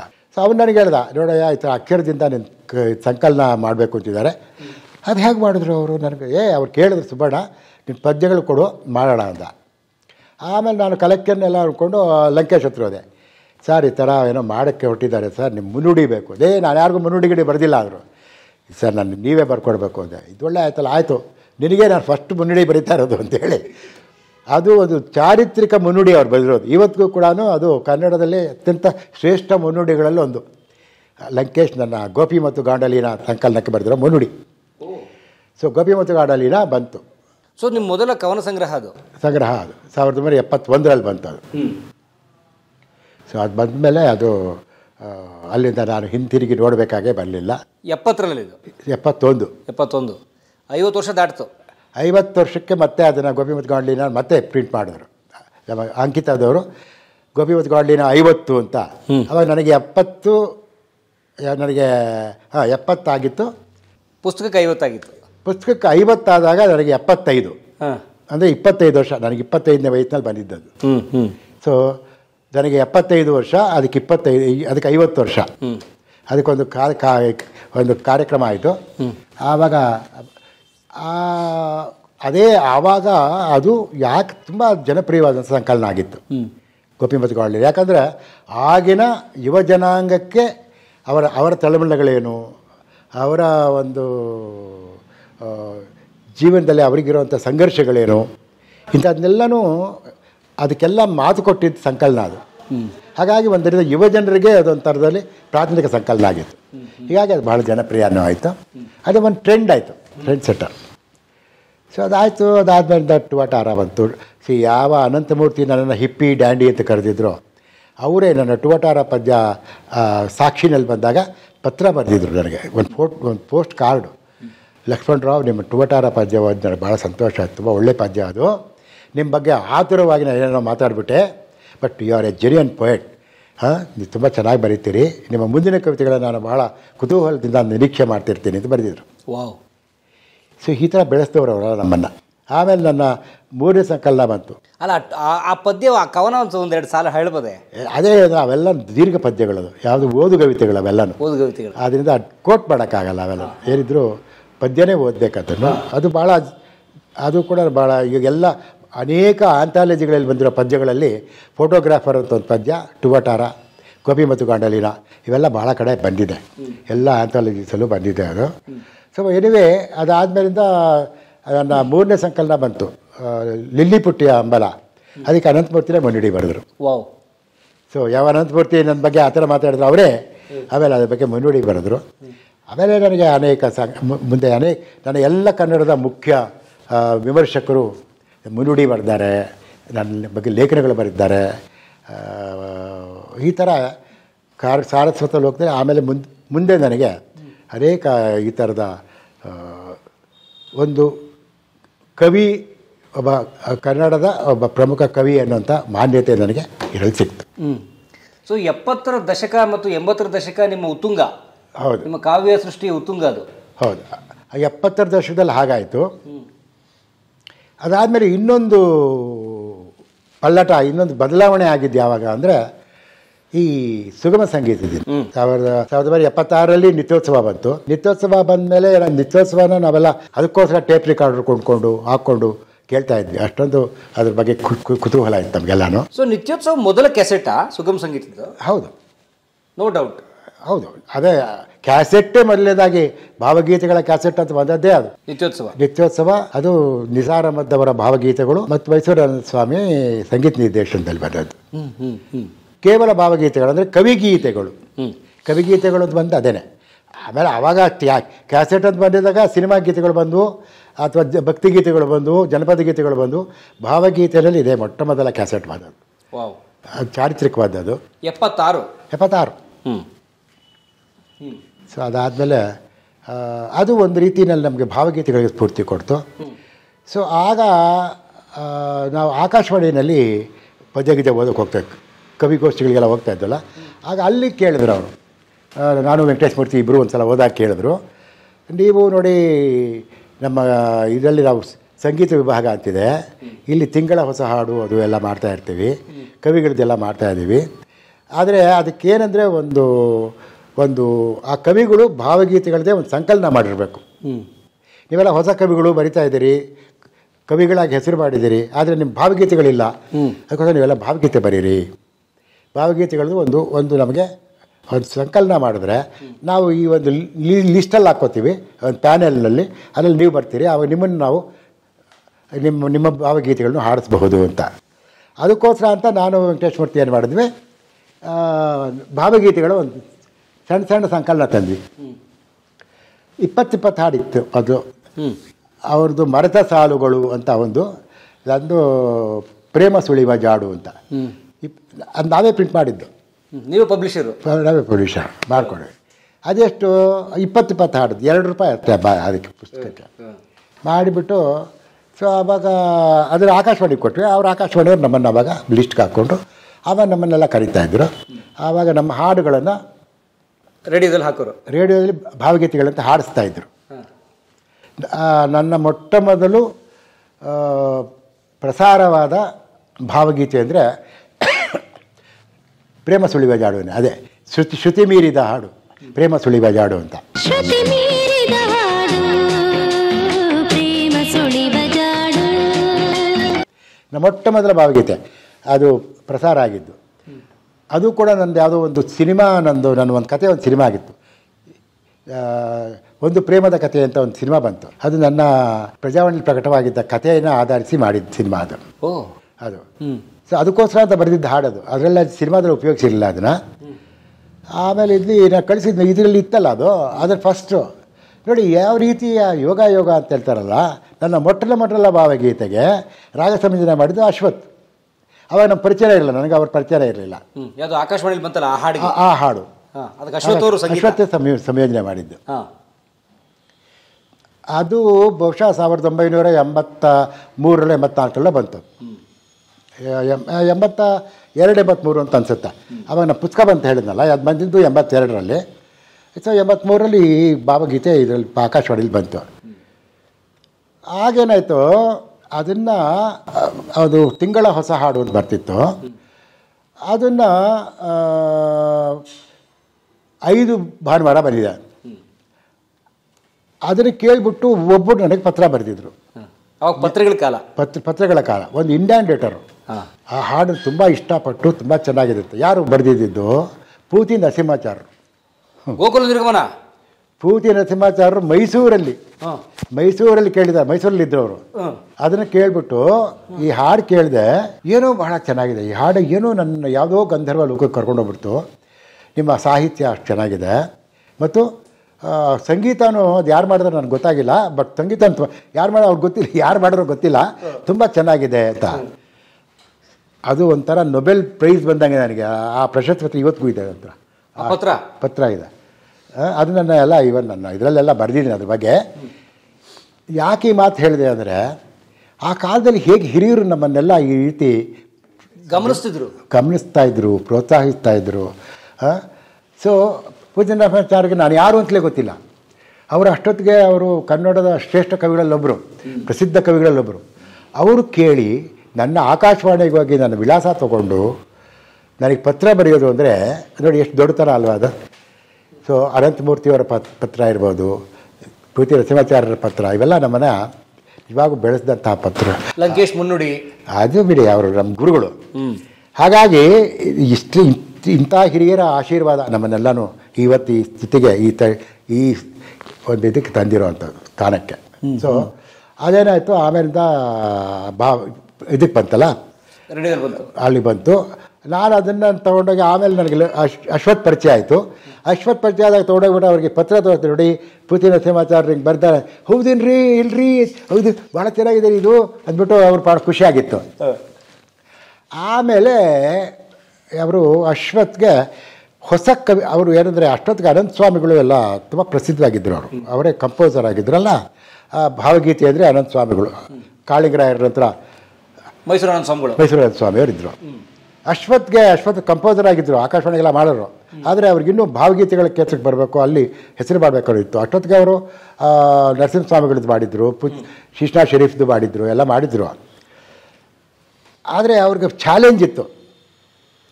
ಅನಂತ ಸ್ವಾಮಿಗಳೇನಿದ್ರು ಆವಾಗ ನವೋದಯದ ಕವಿಗಳು. ಎಲ್ಲಿ ತನಕ ನಿಸಾರ್ ಅಹಮದ್ ಮಾಡಿದರು, ಆಮೇಲಿಂದ ಹೇಳಿದ್ರು ಲಕ್ಷ್ಮೀನಾರಾಯಣ ಭಟ್ರ ತನಕ ಬಂದು ನಿಂತೋಗಿದ್ರು. ಅವರು ಮುಂದಕ್ಕೆ ಬಂದಿರಲಿಲ್ಲ. ನಮ್ಮ ಪರಿಚಯ ಆಗಿದ್ದರು ಕೂಡ ನಮಗಿನ್ನೂ ಹೊಸಬರು ಅಂತ ಅವರು ನಮ್ಮದಿನ್ನೂ ಮಾಡಿರಲಿಲ್ಲ. ಆಗ ಹೊಸ ಕವಿಗಳನ್ನೇ ಹಾಕ್ಕೊಂಡು ಒಂದು ಕ್ಯಾಸೆಟ್ ಮಾಡಬೇಕು ಅಂತ ಫಸ್ಟು ಆ ಚಾಲೆಂಜ್ ತೊಗೊಂಡವರು ಅಶ್ವಥ್. ಸೊ ಆಗ ಅವರು ನಮ್ಮ ಕಾಂಟ್ಯಾಕ್ಟ್ ಮಾಡಿಬಿಟ್ಟು ವೆಂಕಟೇಶ್ ಮೂರ್ತಿ, ನಾನು ಮತ್ತು ದೊಡ್ಡಗೇಗೌಡರು ಮತ್ತು ವ್ಯಾಸರಾವ್ ಮತ್ತು ಲಕ್ಷ್ಮೀನಾರಾಯಣ ಭಟ್ರು, ಈ ಥರ ಒಂದು 5 ಜನದ 2 ಹಾಡು ತೊಗೊಂಡು ಮಾಡಬೇಕು ಅಂತಿದ್ರು. ಬಟ್ ಲಕ್ಷ್ಮೀನಾರಾಯಣ ಭಟ್ರು ಒಪ್ಕೊಳ್ಳಿಲ್ಲ. ಯಂಗ್ಸ್ಟರ್ಸ್ ಯಾರೇ ಬೇಡ ಅಂದ್ಬಿಟ್ರು ಅವರು. ಆವಾಗ ನಾವು ಜಯ ಸುದರ್ಶನ ಇಟ್ಕೊಂಡ್ವಿ. ಸೊ ಆಮೇಲೆ ಏನಾಯಿತು, ಈ ಥರ ನಾವು 5 ಜನ 2 ಹಾಡು ತೊಗೊಂಡ್ವಿ. ಅದರಲ್ಲಿ ಆಮೇಲೆ ದೊಡ್ಡಗೌಡರದ್ದು ಒಂದೇ ಸಿಕ್ಕಿದ್ದು, ಜಯಸೂರ್ಯಂದು ಒಂದೇ ಸಿಕ್ಕಿದ್ದು. ಅದಕ್ಕೋಸ್ಕರ ನಂದು 3 ಹಾಡು, ವೆಂಕಟೇಶ್ ಮೂರ್ತಿದ್ದು 3 ಹಾಡು, ವ್ಯಾಸರಾವ್ದು 2 ಹಾಡು, ಹೀಗಾಗಿ 8 ಹಾಡುಗಳದ್ದು ಒಂದು ಬಂತು. ಕೆಂಗುಲಾಬಿ ಅಂತ ಕ್ಯಾಸೆಟ್ಟು. ಆ ಕೆಂಗುಲಾಬಿ ಬಿಕೇಮ್ ಎ ಸೂಪರ್ ಹಿಟ್ ಆವಾಗ ಅಶ್ವಥ್ ಸಂಗೀತದಲ್ಲಿ. ಸೊ ಅದು ಅಶ್ವಥ್ ಅವ್ರು ಮಾಡಿದ ಮೊದಲ ಭಾವಗೀತೆಗಳ ಕ್ಯಾಸೆಟ್ ಅದು? ಇಲ್ಲ ಅಶ್ವತ್ಗೆ ಮಾಡಿದ್ರು. ಅಶ್ವತ್ಗೆ ನರಸಿಂಹಸ್ವಾಮಿಗಳದ್ದು ಮಾಡಿದ್ರಲ್ಲ, ಮೈಸೂರು ಮಲ್ಲಿಗೆ ಮಾಡಿದ್ರು ಅವರು. ಆಮೇಲೆ ಕೃಷ್ಣ ಶರೀಫ್ ಮಾಡಿದ್ರು, ಬೇರೆ ಏನು ಕ್ಯಾಸೆಟ್ ಮಾಡಿದ್ರು ಅವರು. ಕನ್ನಡವೇ ಸತ್ಯ ಅದನ್ನು ಮಾಡಿದ್ರು. ಆದರೆ ಹೊಸ ಕವಿಗಳದ್ದು ಇದು ಮೊಟ್ಟ ಮೊದಲು ಇನ್ನೂ ನಾವು ಭಾವಗೀತೆ ಕ್ಷೇತ್ರ ಪ್ರವೇಶ ಮಾಡ್ತಾ ಇದ್ದಿದ್ದು. ಸೊ ನಮಗೆ ಮೊಟ್ಟ ಮೊದಲು ಈ ಕ್ಷೇತ್ರಕ್ಕೆ ನಮ್ಮನ್ನು ಪರಿಚಯಿಸಿದವರು ಅಶ್ವಥ್. ಸೊ ಅದು ಆಮೇಲೆ ಏನಾಯಿತು, ಒಂದು ಟ್ರೆಂಡ್ ಕ್ರಿಯೇಟ್ ಆಗೋಯಿತು. ಅದಾದಮೇಲಿಂದ ಕಾಂಬಿನೇಷನ್ ಆಯಿತು, ಏನೋ HSV BRL ವ್ಯಾಸರಾವ್, ನಮ್ಮ 3 ಜನದ ಹಾಡುಗಳದ್ದೇ ಸೀರೀಸ್ CD ಬಂತು. 3-4 CDಗಳು ಬಂದುವಾಗ. ಸೊ ಪ್ರೇಯಸಿ ಬಂತು, ವಾಸಂತಿ ಇರೋದು ಬಂತು, ಇವೆಲ್ಲ ಭಾಳ ಸೂಪರ್ ಹಿಟ್ ಕ್ಯಾಸೆಟ್ಸ್ ಆಗಿತ್ತಾಗ. ಅವುಗಳ ಪಾಪ್ಯುಲರ್ ಕೆಲವು ಗೀತೆಗಳು ಯಾವ್ಯಾವು? ಪಾಪ್ಯುಲರ್ ಗೀತೆಗಳಿಲ್ವ ಇವಾಗ? ಈಗ ನಂದು ಕೆಂಪು ಕೆಂಗುಲಾಬಿ ಇದೆ, ನೀನಲ್ಲಿದ್ದಿರುವಾಗ ನಳ್ಳ ಅನ್ನೋದಿಂದಿದೆ, ಅವೆಲ್ಲ ಕೆಂಗುಲಾಬಿನಲ್ಲಿ ಬಂದದ್ದು. ಆಮೇಲಿಂದ ನಲ್ಲೆ ನಿನ್ನ ಮರೆಯಲು ಏನೆಲ್ಲ ಮಾಡಿದೆ, ನಲ್ಲೇ ನಿನ್ನ ಮರೆಯಲು ಏನೆಲ್ಲ ಮಾಡಿದೆ, ಹೇಳಿ ಹೋಗು ಕಾರಣ, ಇದೆಲ್ಲನೂ ಪ್ರೇಯಸಿನಲ್ಲಿ ಬಂದದ್ದು ಅವೆಲ್ಲನೂ. ಸೊ ಈ ಥರ ಭಾಳ ಕಾಂಬಿನೇಷನ್ ಭಾಳ ಜನಪ್ರಿಯವಾಗಿತ್ತು. ಅದಾದಮೇಲಿಂದ ಇನ್ನೊಂದು ಕ್ಯಾಸೆಟ್ ಬಂತು, ಸೌಗಂಧ ಅನ್ನೋದರಲ್ಲಿ HSVದು ನಂದು ಇಬ್ಬರದೇ. ಅದರಲ್ಲಿ ನನ್ನ ಅಮ್ಮ ನಿನ್ನ ಎದೆಯಾಳದಲ್ಲಿ ಬಂದಿತ್ತು. ಕಂಪೋಸರ್ ಅದು ಛಾಯಾ ಹಾಡಿದ್ದು ಮೊಟ್ಟ ಮೊದಲು. Composer Ashwath sir. ಅಶ್ವಥ್ ಅದನ್ನು ಆಕಾಶವಾಣಿಗೆ ಮಾಡಿದ್ದು. ಅದನ್ನು ಆಕಾಶವಾಣಿಗೋಸ್ಕರ 1985ರಲ್ಲಿ ಮಾಡಿದ್ದು ಅದನ್ನು ಅವರು. ಶಾಂತಾ ಜಯತೀರ್ಥ ಅಂತ ಆಕಾಶವಾಣಿ ಆರ್ಟಿಸ್ಟೇ ಹಾಡಿದ್ದು ಅದನ್ನು. ಆಗ ಆಕಾಶವಾಣಿಲೇ ಬಹಳ ಜನಪ್ರಿಯವಾಗಿತ್ತು ಹಾಡೋದು. ಆಮೇಲೆ CD ಬಂದಮೇಲೆ, ಆ CD ಬಂದಾಗ ಅಶ್ವಥ್ ಹಾಡಿದ್ರು, ಛಾಯಾ ಹಾಡಿದ್ಲು. ಸೊ ಇವತ್ತು ನನ್ನ ಅತ್ಯಂತ ಜನಪ್ರಿಯ ಹಾಡು ಅಂದರೆ ಅಮ್ಮ ನಿನ್ನ ಎದೆಯಾಳದಲ್ಲಿ. ಎಲ್ಲ ಯಾವ ದೇಶಕ್ಕೆ ಹೋಗಲಿ, ಅಮೇರಿಕಾ, ಇಂಗ್ಲೆಂಡು ಅಥವಾ ಗಲ್ಫ್ ಕಂಟ್ರೀಸು, ಸಿಂಗಪೂರು, ಎಲ್ಲೆಲ್ಲಿ ಹೋಗಿದ್ದೀನಿ ನಾನು, ಎಲ್ಲೆಲ್ಲಿ ಕನ್ನಡಿಗರಿದ್ದಾರೆ ಅಲ್ಲೆಲ್ಲರಿಗೂ ಕೂಡ ಎಲ್ಲರಿಗೂ ಅಮ್ಮ ನಿನ್ನ ಎದೆಯಾಳದಲ್ಲಿ ಹಾಡ್ಕೊತೀನಿ. ಅಷ್ಟೊಂದು ಜನಪ್ರಿಯವಾದ. ಯಾಕಷ್ಟು ಭಾವನಾತ್ಮಕವಾಗಿ ಅದನ್ನ ಬರೆದ್ರಲ್ಲ ಅಂತ ನಿಮ್ಮ ತಾಯಿ ನೆನಪದು? ಅದೇ ನನ್ನ ಗೋಪಿ ಮತ್ತು ಗೊಂಡಲ್ಲಿ ಅದೇ ಇದು ಹೇಳ್ದಲ್ಲ, ಮೊಟ್ಟ ಮೊದಲ ಕವನ ಸಂಕಲನ ಇದೆಯಲ್ಲ, ಅದರಲ್ಲಿರೋ ಮೊಟ್ಟ ಮೊದಲ ಕವಿತೆನೇ ಅಮ್ಮನ ಬಗ್ಗೆ. ಅಮ್ಮ ಅಂತಲೇ ಒಂದು ಪದ್ಯ ಇದೆ, ಅಲ್ಲಿ ಓದು ಕವಿತೆ ಅದು. ಆಮೇಲೆ ಅದು ಹಾಡಾಯಿತು. ಸೊ ಅಲ್ಲಿ ಅಮ್ಮ ಅಂತಿದ್ದೆ, ಅಲ್ಲಿ ಅಮ್ಮನ ಬಗ್ಗೆ ಪದ್ಯ ಆಯಿತು. ಇಲ್ಲಿ ಬರೋ ಅಷ್ಟೊತ್ತಿಗೆ ಅದು ತಾಯಿ ಮತ್ತು ನೆಲತಾಯಿ ಎರಡಕ್ಕೂ ಸೇರಿದಂಥ ಪದ್ಯ ಅದು. ಕೇವಲ ತಾಯಿ ಬಗ್ಗೆ ಅಷ್ಟೇ ಅನ್ನೋದು. ಅಮ್ಮ ನಿನ್ನ ಎದೆಯಾಳದಲ್ಲಿ ಗಾಳಕ್ಕೆ ಸಿಕ್ಕ ಮೀನು ಬಿಡುಕಾಡುತ್ತಿರುವೆ ನಾನು, ಕಡಿಯಲೊಲ್ಲೆ ನೀ ಕರುಳ ಬಳ್ಳಿ ಒಲವೂಡುತ್ತಿರುವ ತಾಯೇ ಬಿಡದ ಭುವಿಯ ಮಾಯೆ. ಈ ಭುವಿಯ ಮಾಯೆ ಅದು. ಹೀಗಾಗಿ ಅದು ತಾಯಿ ಮತ್ತು ನೆಲತಾಯಿ ಎರಡಕ್ಕೂ ಸಂಬಂಧಪಟ್ಟ ಭೂತಾಯಿ ಅಂತೀವಲ್ಲ, ತಾಯಿ ಭೂತಾಯಿ. ಹಾಗಾಗಿ 2 ಥರದ ಕವಿತೆ ಅದು. ಹಾಗಾಗಿ ಅದು ಓದೋರು ಅವರವರ ಮಟ್ಟಕ್ಕೆ ತಕ್ಕಂಗೆ ಅದಕ್ಕೆ ಅರ್ಥನೂ ಮಾಡ್ಕೊಳ್ತಾರೆ ಮತ್ತು ಅನ್ವಯಿಸ್ಕೊಳ್ತಾರೆ ತಮ್ಮ ಜೀವನಕ್ಕೆ ತಕ್ಕಂಗೆ. ಹೀಗಾಗಿ ಅದು ಅತ್ಯಂತ ಜನಪ್ರಿಯವಾದ ಹಾಡಾಗಿದೆ. ಒಟ್ಟು ನಾನು ಹೇಳೋದಂದರೆ, ಒಂದು ಈ ಕಾವ್ಯ ಕ್ಷೇತ್ರ, ಅದಾದಮೇಲಿಂದ ಈ ಭಾವಗೀತೆಯ ಕ್ಷೇತ್ರ. ಈ ಭಾವಗೀತೆ ಕ್ಷೇತ್ರದಿಂದ ಏನಾಯಿತು ಅಂದರೆ ನಮಗೆ ಅಪಾರವಾದ ಜನಪ್ರಿಯತೆ ಸಿಕ್ತು. ಸೊ ಸಾಮಾನ್ಯ ಜನ ಯಾರಿಗೆ ಕಾವ್ಯವನ್ನು ಗಂಭೀರವಾಗಿ ಓದ್ಕೊಂಡು ಅರ್ಥ ಮಾಡ್ಕೊಳ್ಳೋಕ್ಕಾಗದೇ ಇರೋರಿರ್ಬೋದು, ಅಂಥವರು ಭಾವಗೀತೆಗಳನ್ನ ಕೇಳಿ ಅವ್ರ ಜನಕ್ಕೆ, ನಾವು ಸಾಮಾನ್ಯ ಜನಕ್ಕೆ ಹತ್ತಿರ ಆಗೋದಕ್ಕೆ ಭಾವಗೀತೆಗಳ ಕಾರಣ ಆಯಿತು. ಆದರೆ ಏನು ಭಾವಗೀತೆಗೂ ಚಿತ್ರಗೀತೆಗೂ ಇರೋ ವ್ಯತ್ಯಾಸ ಏನು ಅಂತಂದ್ರೆ, ಚಿತ್ರಗೀತೆ ಅಂತಂದರೆ ಅದು ಯಾವುದೋ ಒಂದು ಚಿತ್ರದ ಯಾವುದೋ ಒಂದು ಸನ್ನಿವೇಶಕ್ಕೆ ಮೊದಲೇ ಸಿದ್ಧಪಡಿಸಿದ ರಾಗಕ್ಕೆ ಅವ್ರು ಬರೀತಾರೆ. ಅವ್ರಿಗೆ ಬರೆಯುವವರಿಗೆ ಗೀತ ರಚನಾಕಾರ ಅಂತಿರ್ತಾರಲ್ಲ, ಅವ್ರಿಗೆ ಅಲ್ಲಿ ಆ ಥರದ ಕವಿಗೆ ಇರೋ ಸ್ವಾತಂತ್ರ್ಯ ಇರಲ್ಲ. ಈಗ ಭಾವಗೀತೆಯಲ್ಲಿ ಏನಾಗುತ್ತೆ, ಕವಿ ಮೊದಲು ಭಾವಗೀತೆಯನ್ನು ಬರೀತಾನೆ, ಕವಿತೆ ಅದು ಮೊದಲು, ಅದು ಕವಿತೆಯಾಗಿ ಗೆಲ್ಲಬೇಕದು, ಆಮೇಲೆ ಅದು ಭಾವಗೀತೆ. ಅದಕ್ಕೆ ರಾಗ ಸಂಯೋಜನೆ ಮಾಡ್ತಾರೆ. ಸೊ ಇಲ್ಲಿ ಏನಾಗುತ್ತೆ, ಗೀತೆಗೆ ರಾಗ ಸಂಯೋಜನೆ ಮಾಡ್ತಾರೆ ಇವರು. ಇದು ಕೂಡ ಕೇವಲ ಯಾವುದೋ ಜನಪ್ರಿಯತೆಗೋಸ್ಕರ, ಅಲ್ಲಿ ಸಾಹಿತ್ಯಕ್ಕೆ ತಕ್ಕ ಹಾಗೆ ಅದು ಸೂಕ್ಷ್ಮಗಳನ್ನ ಅರ್ಥ ಮಾಡಿಕೊಂಡು ಭಾವಕ್ಕೆ ಮತ್ತು ವಿಚಾರಕ್ಕೆ, ಸಾಹಿತ್ಯಕ್ಕೆ, ಎಲ್ಲವನ್ನೂ ನೋಡಿಕೊಂಡು ರಾಗ ಸಂಯೋಜನೆ ಮಾಡ್ತಾರಲ್ವ, ಈ ಸಂಯೋಜನೆ ಬೇರೆ. ಅಲ್ಲೇನಾಗಿರುತ್ತೆ, ಯಾವುದೋ ಒಂದು ಸಿನಿಮಾದಲ್ಲಿ ಯಾವುದೋ ಒಂದು ಸನ್ನಿವೇಶಕ್ಕೆ ಮೊದಲೇ ರಾಗ ಸಂಯೋಜನೆ ಮಾಡ್ತಾರೆ, ಅದಕ್ಕೆ ತಕ್ಕಂಗೆ ಯಾರೋ ಆಮೇಲೆ ಸಾಹಿತ್ಯ ಬರೀತಾರೆ. ಸೊ ಅದು ಅಲ್ಲಿ ಹಾಡು ಮುಖ್ಯ ಆಗುತ್ತೆ ಹೊರತು ಸಾಹಿತ್ಯ ಮುಖ್ಯ ಆಗಲ್ಲ. ಅದೇ ಇಲ್ಲಿ ಸಾಹಿತ್ಯ ಮುಖ್ಯ ಆಗುತ್ತೆ. ಇಲ್ಲಿ ಸಂಗೀತ ಏನಿದ್ರು ಅದರ ಪರಿಚಾರಕ ಅಷ್ಟೇ. ಹಾಗಾಗಿ ಇಲ್ಲಿ ಸಾಹಿತ್ಯಕ್ಕೆ ಪ್ರಾಮುಖ್ಯತೆ, ಅಲ್ಲಿ ಸಂಗೀತಕ್ಕೆ ಪ್ರಾಮುಖ್ಯತೆ ಇರ್ತದೆ. ಹಾಗಂತ ಯಾವುದು ಮೇಲು ಕೀಳು ನಾನು ಹೇಳ್ತಾ ಇಲ್ಲ, ಅದೇ ವ್ಯತ್ಯಾಸ ಹೇಳ್ತಾ ಇದ್ದೀನಿ. ಆದರೆ ಇಲ್ಲಿ ಕವಿ ಮುಖ್ಯ ಆಗ್ತಾನೆ, ಅಲ್ಲಿ ಸಂಗೀತ ನಿರ್ದೇಶಕ ಮುಖ್ಯ ಆಗ್ತಾನೆ. ನಾವು ಎಷ್ಟೋ ಹಾಡುಗಳು ಕೇಳ್ತೀವಿ, ಅದರ ಗೀತ ರಚನೆಕಾರ ಯಾರು ಅನ್ನೋದು ನಮ್ಗೆ ಗೊತ್ತಿರಲ್ಲ. ಅಲ್ಲಿ ಅಂದರೆ ಭಾವಗೀತೆಯಲ್ಲಿ ಇಂಥ ಕವಿದು ಈ ಹಾಡು ಅಂತ ಬರುತ್ತೆ. ಹೌದು. ಸೊ ಇಲ್ಲಿ ಈ ಕ್ಷೇತ್ರ ನಮಗೆ ಒಂದು ರೀತಿಯಲ್ಲಿ ಕವಿಗಳಿಗೆ ನಿಜವಾದ ಜನಸಾಮಾನ್ಯರ ಒಂದು ಹೃದಯದಲ್ಲಿ ನಮಗೆ ಸ್ಥಾನ ಗಳಿಸ್ಕೊಟ್ಟಿರೋದು ಭಾವಗೀತೆಗಳು. ಈ ಮೇಲು ಕೀಳು ಬಹುಶಃ ಈ ಕ್ಯಾಸೆಟ್ ಕವಿಗಳು ಅನ್ನೋ ಒಂದು ಹೆಸರು ಕೂಡ ಅವಾಗ ಸ್ವಲ್ಪ ಮೂದಲಿಸ್ತಿದ್ರ ಅಂತ ನನಗನ್ಸುತ್ತದೆ. ಹೌದು ಹೌದು ಹೌದು ಹೌದು ಹೌದು. ಅಂದರೆ ಆಗೇನಂದ್ರೆ ನಾ ಹೇಳಿದ್ನಲ್ಲ, ಓದು ಕವಿತೆ ಹಾಡು ಕವಿತೆ ಅಂತ. ಅಡಿಗರು ಮೊದಲನೇದಾಗಿ ಏನು ಹೇಳ್ತಿದ್ರು ಅಂದರೆ, ಕವಿತೆ ತನ್ನ ಸತ್ವದಿಂದ, ತನ್ನ ಸಾಮರ್ಥ್ಯದಿಂದ, ಸ್ವಸಾಮರ್ಥ್ಯದಿಂದ ಗೆಲ್ಲಬೇಕು. ಸಂಗೀತ ಸಾಹಚರ್ಯ ಅದಕ್ಕೆ ಬೇಕಾಗಿಲ್ಲ. ಸಂಗೀತ ಏನು ಮಾಡುತ್ತೆ ಅಂದರೆ, ಆ ರಾಗದ ಮೂಲಕ ಒಂದು ಸಾಮಾನ್ಯ ಕವಿತೆ ಕೂಡ ಜನಸಾಮಾನ್ಯರಿಗೆ ಅದೇನೋ ಮಹತ್ವದ ಕವಿತೆ ಅಂತ ಅನ್ಸ್ಬಿಡ್ಬೋದು. ಆದರೆ ಒಂದು ಕವಿತೆ, ಓದು ಕವಿತೆ ಎಲ್ಲ ಇಲ್ಲೂ ಇದು ಅದಕ್ಕೆ ಅಂತಃಸತ್ವ ಇದ್ದರೆ ಮಾತ್ರ ಅದು ಕವಿತೆ, ಇಲ್ಲದಿದ್ದರೆ ಅದು ಉಳಿಯೋದಿಲ್ಲ. ಹಾಗಾಗಿ ಕವಿತೆಗೆ ಆ ಅಂತಃಸತ್ವ ಉಳಿಸ್ಕೊಳ್ಳೋದು ಕವಿತೆ ಆಗಿರಬೇಕು. ಅದುವರೆಗೆ ಏನಾಗ್ತಿತ್ತು ಅಂದರೆ, ನವೋದಯದ ಕಾಲದಲ್ಲೆಲ್ಲ ಅನೇಕ ನಮ್ಮ ಕವಿಗಳು ಈ ಹಾಡುಗಾರಿಕೆಯಿಂದ ನೋಡಿ, ಮುಂಚೆ ನಮ್ಮ ಇದೆಲ್ಲ ಗಮಕೆಗಳಿಂದ ನಮ್ಮ ಯಾವುದು ಹಳೆ ಕಾವ್ಯ ಏನು ಹೇಳ್ತೀವಿ ನಾವು, ಅದೆಲ್ಲನೂ ಜನಕ್ಕೆ ತಲುಪ್ತಾ ಇದ್ದಿದ್ದು ಗಮಕೆಗಳ ಮೂಲಕ ತಲುಪ್ತಾ ಇತ್ತು. ಆಮೇಲೆ ನವೋದಯದಲ್ಲಿ ಬೇಂದ್ರೆ ಇರ್ಬೋದು, ಕುವೆಂಪು ಇರ್ಬೋದು, ಕಣ್ವಿ ಇರ್ಬೋದು, ಶಿವರುದ್ರಪ್ಪ ಇರ್ಬೋದು, ಇಂಥವರು ಎಲ್ಲ, ನರಸಿಂಹಸ್ವಾಮಿಗಳು, ಇವರೆಲ್ಲನೂ ಜನಸಾಮಾನ್ಯರಿಗೆ ತಲುಪಿದ್ದು ಎಲ್ಲನೂ ಭಾವಗೀತೆ ಪ್ರಕಾರದಲ್ಲಿ. ಕಾಳಿಂಗರಾಯರು, ಅದ್ ಕಡೆ ಏಣಿಗೆ ಬಾಳಪ್ಪನವರು, ಈ ಕಡೆ ನರಸಿಂಹಸ್ವಾಮಿಗಳು, ಅನಂತ ಸ್ವಾಮಿಗಳು, ಇವರ ಮೂಲಕ ಅದು ಜನಸಾಮಾನ್ಯರಿಗೆ ತಲುಪ್ತಾ ಇತ್ತು. ಸೊ ಇಂಥ ಕಡೆ ಏನಾಗ್ತಿತ್ತು ಅಂದರೆ, ಯಾವುದೋ ಒಂದು ಸಾಮಾನ್ಯ ಗೀತೆ ಕೂಡ ಜನಕ್ಕೆ ಹಾಡುಗಾರಿಕೆಯಿಂದ ಅವ್ರಿಗೆ ಇಷ್ಟ ಆಗ್ಬಿಡೋದು. ಅದಕ್ಕೆ ಇವರು ವಿರೋಧಿಸ್ತಾ ಇದ್ರು. ಯಾಕಂದರೆ ನವ್ಯದ ಕಾಲಕ್ಕೆ ಏನಾಯಿತು ಅಂದರೆ, ನವ್ಯ ಅನ್ನೋದು ಬಹಳ ಅಲ್ಲಿಗೆ ಶ್ರೇಷ್ಠತೆ ಅಂತ, ಅಂದರೆ ಇವ್ರಿಗೇನೆಂದರೆ ಭಾಳ ಶ್ರೇಷ್ಠವಾದನ್ನೇ ಕೊಡಬೇಕು ಅನ್ನೋದು ಅಡಿಗರದ್ದು ಹಂಬಲ ಇದ್ದು. ಹಾಗೆ ಅದಕ್ಕೆ ಶ್ರೇಷ್ಠತೆಯ ವ್ಯಸನ ಅಂತಲೇ ನಮ್ಮ ಇವರು ಹೇಳ್ತಾರೆ, ಕೆ ವಿ ಸುಬ್ಬಣ್ಣವರು. ಇದು ಒಂಥರ ವ್ಯಸನವೂ ಆಗೋಯ್ತು ಇವರಿಗೆ. ಈ ಶ್ರೇಷ್ಠತೆಯ ಕಾರಣವಾಗಿ ಏನಾಯಿತು, ಜನಸಾಮಾನ್ಯರು ದೂರ ಆಗಿಬಿಡ್ತದೆ. ಬಹಳ ಸಂಕೀರ್ಣವಾಗಿ, ಜಟಿಲವಾಗಿ, ಒಂದೇ ಓದಿಗೆ ಅರ್ಥ ಆಗದೇ ಇರುವಂಥ ಕವಿತೆಗಳೆಲ್ಲ ಬರೋಕ್ಕೆ ಶುರು ಆಯ್ತಲ್ವಾ. ಅಡಿಗರ ಪದ್ಯ ಓದಬೇಕಾದ್ರೆ ನಿಮ್ಗೆ ಸಿದ್ಧತೆ ಬೇಕು. ಇದರ ಅಡಿಗರ ಪದ್ಯ ನಿಮ್ಗೆ ಸುಲಭ ದಕ್ಕೋದಿಲ್ಲ. ಅವ್ರು ಆಮೇಲೆ ಬರೋದು ಪದ್ಯಗಳು ಭೂಮಿಗೀತೆಗೆ ನಂತರ. ಹಾಗಾಗಿ ಆವಾಗ ಏನಾಗಿತ್ತು, ಆ ಥರದ ಒಂದು ಟ್ರೆಂಡ್ ಇತ್ತು. ಆದರೆ ಅಡಿಗರು ಅದಕ್ಕೆ ಮುಂಚೆ ಏನಾಗಿತ್ತು, ಅವರ ಚಂಡಮದ್ದಳೆಯ ತನಕನೂ ನಡೆದು ಬಂದ ದಾರಿ ಅಂತ ಸಂಕಲನ ಬರ್ತದೆ. ಅವ್ರದ್ದು ಭಾವತರಂಗ, ಕಟ್ಟುವೆವು ನಾವು, ಆಮೇಲೆ ಚಂಡಮದ್ದಳೆ, ಆಮೇಲಿಂದ ಬಂದಿರೋದು ಕಟ್ಟುವೆವು ನಾವು ತನಕನೂ ಕೂಡ, ನಡೆದು ಬಂದ ದಾರಿ ತನಕನೂ ಅವರು ನವೋದಯ ಶೈಲಿ ಬರೆದ ಕವಿತೆಗಳು ಇವೆ, ಬೇಕಾದಷ್ಟು ಗೀತೆಗಳು ಇವೆ ಅವ್ರದ್ದು. ಸೊ ಗೀತೆಗಳಲ್ಲಿ ಅದನ್ನ ಹಾಡ್ತಾಯಿದ್ರು. ಅನಂತ ಸ್ವಾಮಿನೂ ಆಡಿದ್ರು, ಆಮೇಲೆ ಅಶ್ವತ್ಥೂ ಆಡಿದ್ದಾರೆ, ಎಲ್ಲ ಆಯಿತು. ಅವ್ರ ಗೀತೆಗಳು ಅನೇಕ ಜನಪ್ರಿಯವೂ ಆಗಿದೆಯಲ್ಲ. ಯಾವ ಮೋಹನ ಮುರಳಿ ಕರೆಯಿತು ಅನ್ನೋದು ಭಾಳ ಪ್ರಸಿದ್ಧವಾದ ಕವಿತೆ ಆಗಿದೆ. ಮೋಹನ ಮುರಳಿ ಕರೆಯಿತು ದೂರ ತೀರಕ್ಕೆ. ಅಳುವ ಕಡಲಲ್ಲೂ ಆ ಕಾಳಿಂಗರಾಯರು ಆ ಕಾಲದಲ್ಲೇ ಪ್ರಸಿದ್ಧಿಗೊಳಿಸಿದ್ರು.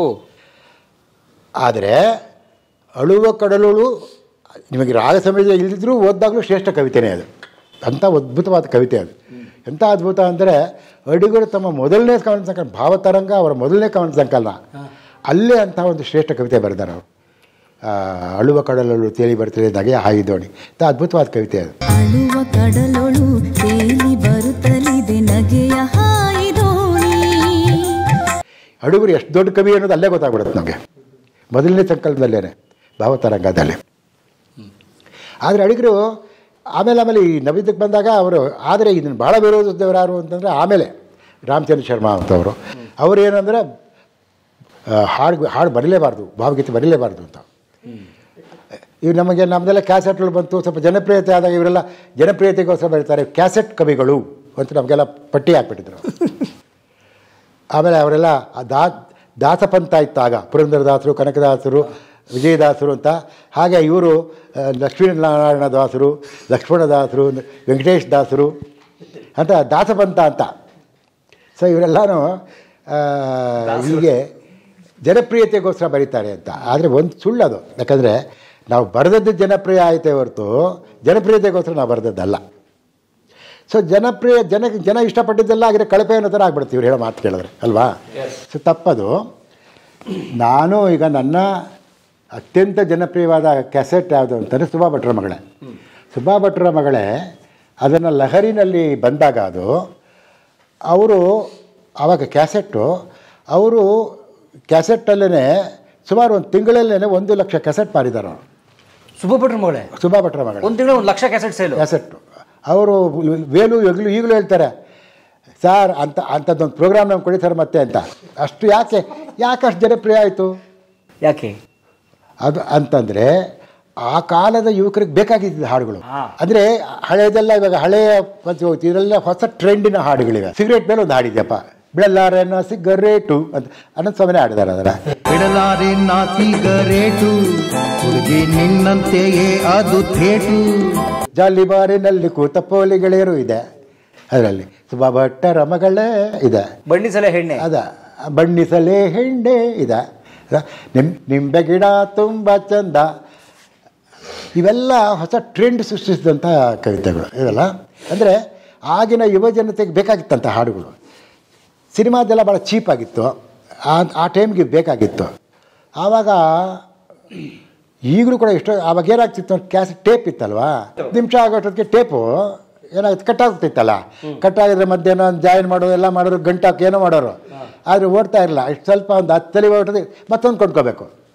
ಸೊ ಹೀಗಾಗಿ ಒಬ್ಬೊಬ್ಬರು ಏನಿಲ್ಲ ಅಂದರೂ ಒಂದೊಂದು 5-5 ಸಾರಿ 6-6 ಸಾರಿ ಕ್ಯಾಸೆಟ್ ಕೊಂಡ್ಕೊಂಡಿದ್ದಾರೆ. ಮತ್ತು ಎಷ್ಟೋ ಜನ ಕೊಂಡ್ಕೊಳ್ಳೋದು, ಗಿಫ್ಟ್ ಕೊಡೋದು, ಕೇಳೋ ಯಾಡು ಎಷ್ಟು ಚೆನ್ನಾಗಿದೆ ಅಂತ. ಹೀಗಾಗಿ ಅದು ಒಂಥರ ಟ್ರೆಂಡ್ ಸೆಟರ್ ಆಗ್ಬಿಟ್ಟು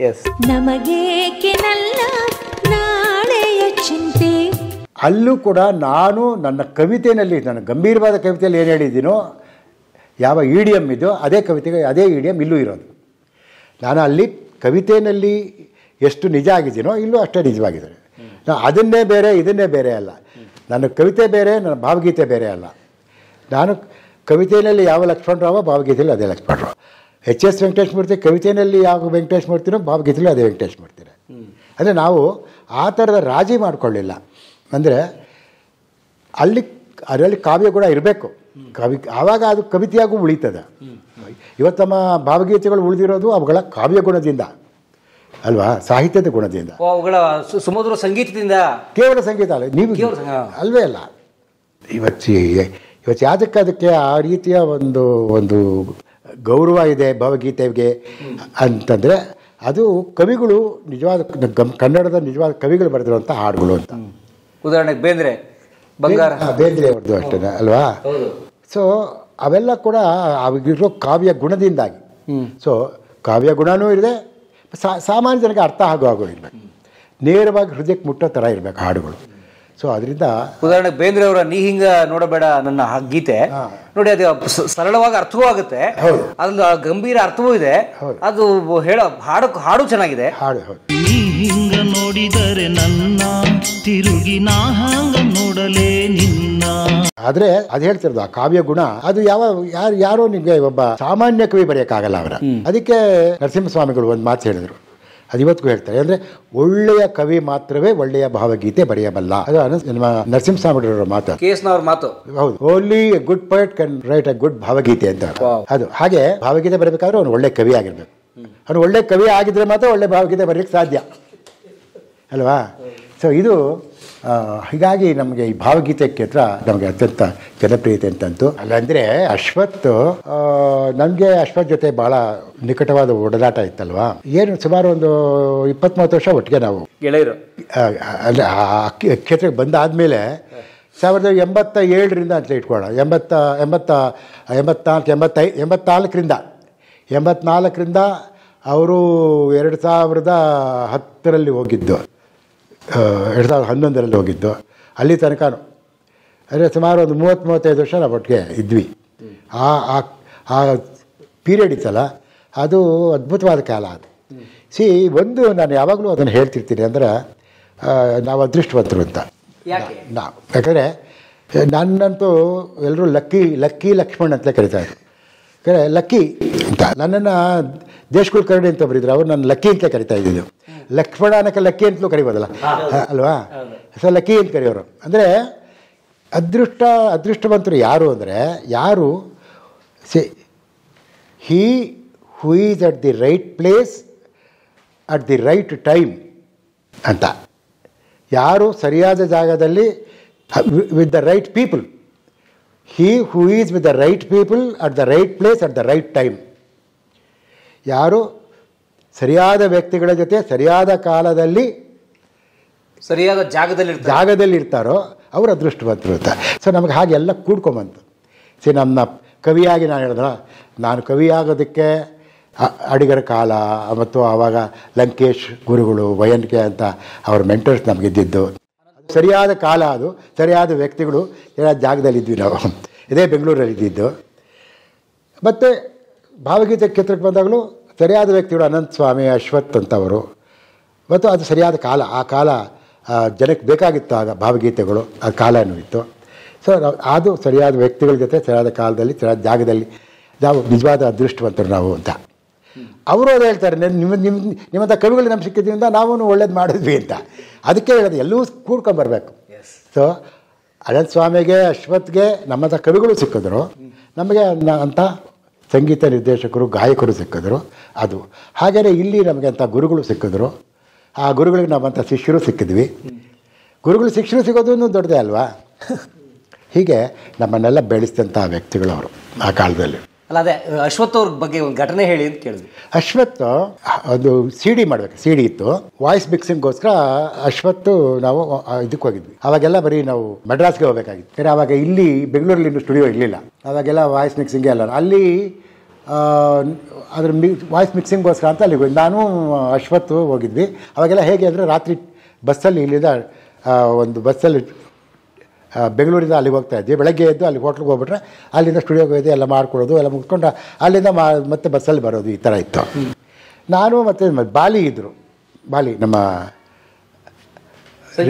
ರಿದಮ್ ಕಿಂಗ್ ಬಾಲಿ ಇದ್ದಾರಲ್ಲ, ಆ ಬಾಲಿ ಅಶ್ವತ್ತು ನಾವು 3 ಜನ ಇದ್ವಿ. ನಾವು ಅಲ್ಲಿ ಹೋದ್ವಿ. ಅಲ್ಲೆಲ್ಲ ಅದೆಲ್ಲ ಮುಗಿಸ್ಕೊಂಡು ವಾಪಸ್ ಬರಬೇಕಂತ ಆವಾಗ ಅಲ್ಲಿ ಟ್ರೈನಲ್ಲಿ ವಾಪಸ್ ಬಂದ್ವಿ. ಟ್ರೈನಲ್ಲಿ ವಾಪಸ್ ಬರ್ಬೇಕಾದ್ರೆ ರೈಲ್ವೆ ಸ್ಟೇಷನಲ್ಲಿ ಟ್ರೈನು ಊಟಗೆಲ್ಲ ಮಾಡ್ಕೊಂಬಂದಿದ್ವಿ. ಅಲ್ಲಿಂದ ಹೊರಡಬೇಕಾಗಿದ್ರೆ ಅಲ್ಲಿ ಆ ಕಾಲ ನಾನು ಹೇಳ್ತಿರೋದು, ಅವಾಗಿನ್ನೂ ಎಲ್ಲ ರೈಲ್ವೆ ಸ್ಟೇಷನ್ ಸಿಗರೇಟ್ ಗೇಟ್ ಸೇರ್ತಾ ಇದ್ವಲ್ಲ, ಆ ಹೊರಗಡೆ ಎಲ್ಲ ನಿಂತ್ಕೊಂಡು ಸಿಗರೇಟ್ ಸೇರ್ತಾ ಇದ್ವಿ ರೈಲ್ವೆ ಸ್ಟೇಷನಲ್ಲಿ ಮೆಡ್ರಾಸಲ್ಲಿ. ಅಲ್ಲಿ ಇನ್ನೂ ಒಂದು ಮೂಲೆಯಲ್ಲಿ ನಿಂತ್ಕೊಂಡು ನಾನು ಅಶ್ವತ್ತು ಬಾಲಿ 3 ಜನ ಸಿಗರೇಟ್ ಸೇರ್ತಾ ಇದ್ವಿ. ಸಿಗರೇಟ್ ಸೇರ್ಕೊಂಡು ಮಾತಾಡ್ತಾ ಇದ್ವಿ. ಆವಾಗ ಯಾರೋ ಪೊಲೀಸವ್ರು ಬಂದರು. 1-2 ಜನ ಗನ್ ಬೇರೆ ಇಟ್ಕೊಂಡಿದ್ರು. ಅವ್ರು ದೊಡ್ಡ ಅಂತ ಬಂದರು. ಗಾಬರಿ ಆಗೋಯ್ತು ನಮಗೆ. ಯಾಕಂದರೆ ಸೀದಾ ಅವರು ನಮ್ಮ ಕಡೆ ಬರ್ತಾ ಇದ್ರು. ಯಾಕಂದ್ರೆ ಸಿಗರೇಟ್ ಬಿಡ್ತಾ ಇದ್ದಲ್ಲ, ಗಫಂತ ಹಾಕ್ಬಿಟ್ಟು ಕಾಲಿಗೆ ಗುಂಜ್ಬಿಟ್ರು ಅವರು. ಯಾರು ಸಿಗರೇಟು ನೋಡಿಬಿಟ್ರೆ ಏನಪ್ಪ ಅಂತ. ಆಮೇಲೆ ಓಡಿ ಬಂದರು ಅವರು ಗನ್ ಬೇರೆ ಇಟ್ಕೊಂಡಿದ್ದಾರೆ. ಸೀದಾ ಅಶ್ವತ್ಥ ಹತ್ರ ಬಂದರು. ಸಾರ್ ಅಂದರು. ಅಂದರೆ ಇಬ್ಬರು ಅಡ್ಡ ಬಿದ್ದುಬಿಟ್ರು ಅವ್ರಿಗೆ.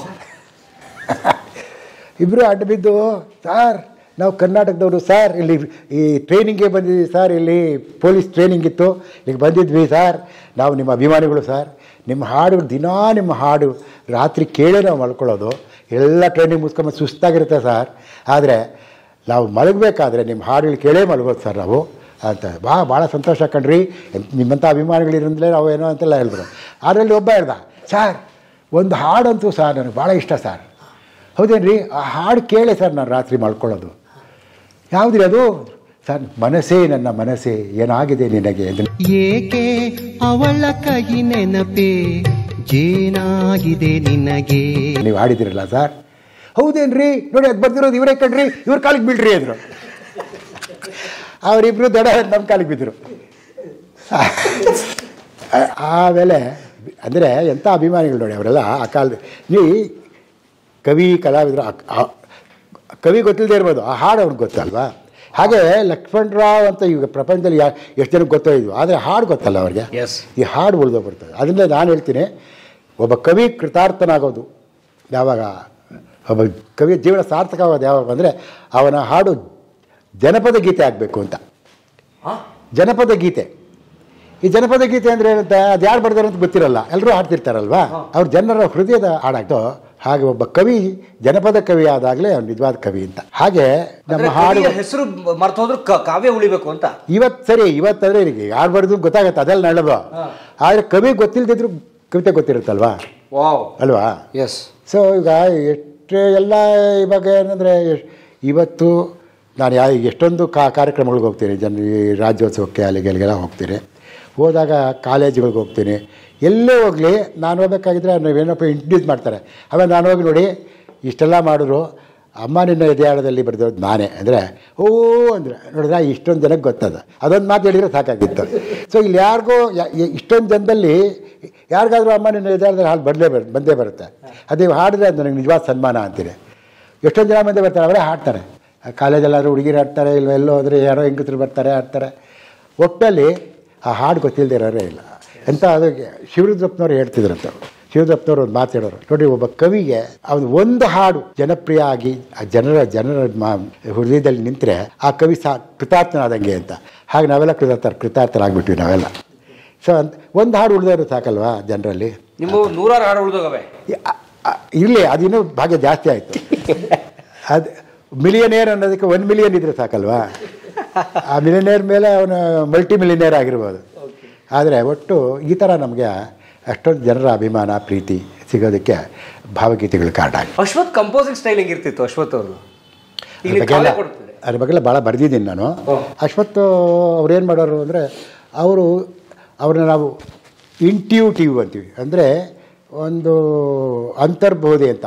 ಅವ್ರಿಗೆ ಒಂದು ಕವಿತೆ ಇಟ್ಕೊಂಡು ಕವಿತೆಯನ್ನು ಅವರು ಓದ್ಕೊಂಡು ಹೋಗ್ತಾರೆ. ಮೊದಲು ಏನೇನು ಮಾಡ್ತಾರೆ ಅವರು, ನೀವು ಕವಿತೆಯನ್ನು ನೀವು ವಾಚನ ಮಾಡಿದ್ರೆ ಹೆಂಗೆ ಮಾಡ್ತೀರಿ ಹೇಳಿ ಅಂತಾರೆ. ನಿಮ್ಮ ಕೈಲಿ ನಾವು ಕವಿತೆಯನ್ನು ವಾಚನ ಮಾಡ್ತೀವಿ, ಅವ್ರ ಮುಂದೆ ಲಯಬದ್ಧವಾಗಿ ವಾಚನ ಮಾಡ್ತೀವಿ ಅಲ್ಲ. ಅವರು ಹೇಗೆ ಕವಿತೆ ಲಯ ಏನು, ಯಾವ ಲಯದಲ್ಲಿ ಇದೆ ಅಂತ ಅವ್ರು ನೋಡ್ಕೊತಾರೆ ಮೊದಲು. ಆಮೇಲೆ ಅದನ್ನ ಇಟ್ಕೊಳ್ತಾರೆ. ಆಮೇಲಿಂದ ಅವ್ರೇನು ಮಾಡ್ತಾರೆ, ಅವರು ಮನೆಯಲ್ಲಿ ಒಂದು ಹೋಮ್ವರ್ಕ್ ಮಾಡ್ತಾರೆ. ಇಟ್ಕೊಂಡು ಅದನ್ನ ಆ ಭಾವಕ್ಕೆ ಅಲ್ಲಿರುವಂತಹ ಮೂಡ್ ಇದೆಯಲ್ಲ, ಯಾವ ರಾಗ ಅದೇ ಹೊಳಿಬೇಕು ಅವ್ರಿಗೆ ಒಳಗೆ. ಸಿದ್ಧವಾದ ರಾಗ ಅಂತೇನಿರಲ್ಲ. ಯಾವುದೇ ಈ ರಾಗ ಇಟ್ಕೊಂಡಿದ್ದು ಹಾಕೋಣ, ಈ ಶಿವರಂಜನಿ ಅಂತ ಇಟ್ಕೊಂಡು ಶಿವರಂಜನಿಯಲ್ಲಿ ಹಾಕ್ಬಿಟ್ಟು, ಇಲ್ವ ಯಾವುದೋ ಇನ್ನೊಂದು ಹಾಗೆ ರಾಗ ಇಟ್ಕೊಂಡು ಮಾಡಲ್ಲ ಅವ್ರಿಗೆ. ಅದಕ್ಕೆ ಅದು ಓದ್ತಾ ಇದ್ದಾಗ ಅವ್ರಿಗೇನೋ ಅಂತರ್ಬೋಧೆ ಆಗಬೇಕು, ಸಾಹಿತ್ಯ ಆ ರಾಗದಲ್ಲಿ ಕೂಡ್ಕೋಬೇಕು. ಆಗ ಅದು ಸ್ಟಾರ್ಟಿಂಗ್ ಪಾಯಿಂಟ್. ಅಲ್ಲಿಂದ ಆಚೆ ಮಾಡ್ತಾರೆ. ಹಾಗೆ ಅವ್ರು ಯಾವಾಗಲೂ ಇಂಟ್ಯೂಟಿವ್ ಅಂತ ಅದನ್ನ ಹೇಳೋದು. ಆ ಥರದ ಸಂಯೋಜಕ ಅವರು. ಒಟ್ಟು ಅವ್ರದ್ದೇನು ವಿಶೇಷ ಅಂತಂದ್ರೆ, ಸಾಹಿತ್ಯ ಕವಿತೆ ಹೇಗೆ ಆ ಭಾವದ ಏರಿಳಿತಗಳೇನಿರ್ತವೆ, ಆ ಭಾವದಲ್ಲಿರುತ್ತೋ ಅನೇಕ ಬೇರೆ ಬೇರೆಯ ಮೂಡ್ಸ್ ಏನಿರ್ತದೆ, ಭಾವ ಸ್ಥಿತಿಗಳೇನಿರ್ತವೆ, ಅವೆಲ್ಲನೂ ಕ್ಯಾಪ್ಚರ್ ಮಾಡ್ತಾರೆ ಅವರು ಕವಿತೆಯಲ್ಲಿ. ಆಮೇಲೆ ಆ ಕವಿತೆಯ ಒಳಗಿರುವಂಥ ನಾಟಕೀಯತೆಯನ್ನು ಅವರು ಅವರ ರಾಗ ಸಂಯೋಜನೆಯಲ್ಲಿ ತರ್ತಾರೆ. ಈಗ ಅವ್ರು ನೋಡಿ, ಈಗ ಎಲ್ಲೋ ಮಾಡಿ, ಈಗ ಈ ಎಲ್ಲೋ ಹುಡುಕಿದೆ ಇಲ್ಲದ ದೇವರ, ಎಲ್ಲೋ ಹುಡುಕಿದೆ ಇಲ್ಲದ ದೇವರ, GSS ಅವ್ರದ್ದು. GSS ಅದು ಮುಂಚೆನೂ ಮಾಡಿದರು. ಈಗ ಎಲ್ಲೋ ಹುಡುಕಿದೆ ಇಲ್ಲದ ದೇವರ, ಕಲ್ಲು ಮಣ್ಣುಗಳ ಗುಡಿಯೊಳಗೆ ಇಲ್ಲೇ ಇರುವ ಪ್ರೀತಿ ಸ್ನೇಹದ ಗುರುತಿಸಿದಾದವು ನಮ್ಮೊಳಗೆ. ಇದನ್ನು ಮುಂಚೆನೂ ಮಾಡಿದರು. ಎಲ್ಲೋ ಹುಡುಕಿದೆ ಇಲ್ಲದ ದೇವರ, ಕಲ್ಲು ಮಣ್ಣುಗಳ ಗುಡಿಯೊಳಗೆ ಹಾಡ್ಕೊಳ್ತಾ ಇದ್ರೆ ಜನ. ಆದರೆ ಅಶ್ವಥ್ ಮಾಡುವಾಗ ಏನು ಮಾಡ್ತಾರೆ, ಅದಲ್ಲ.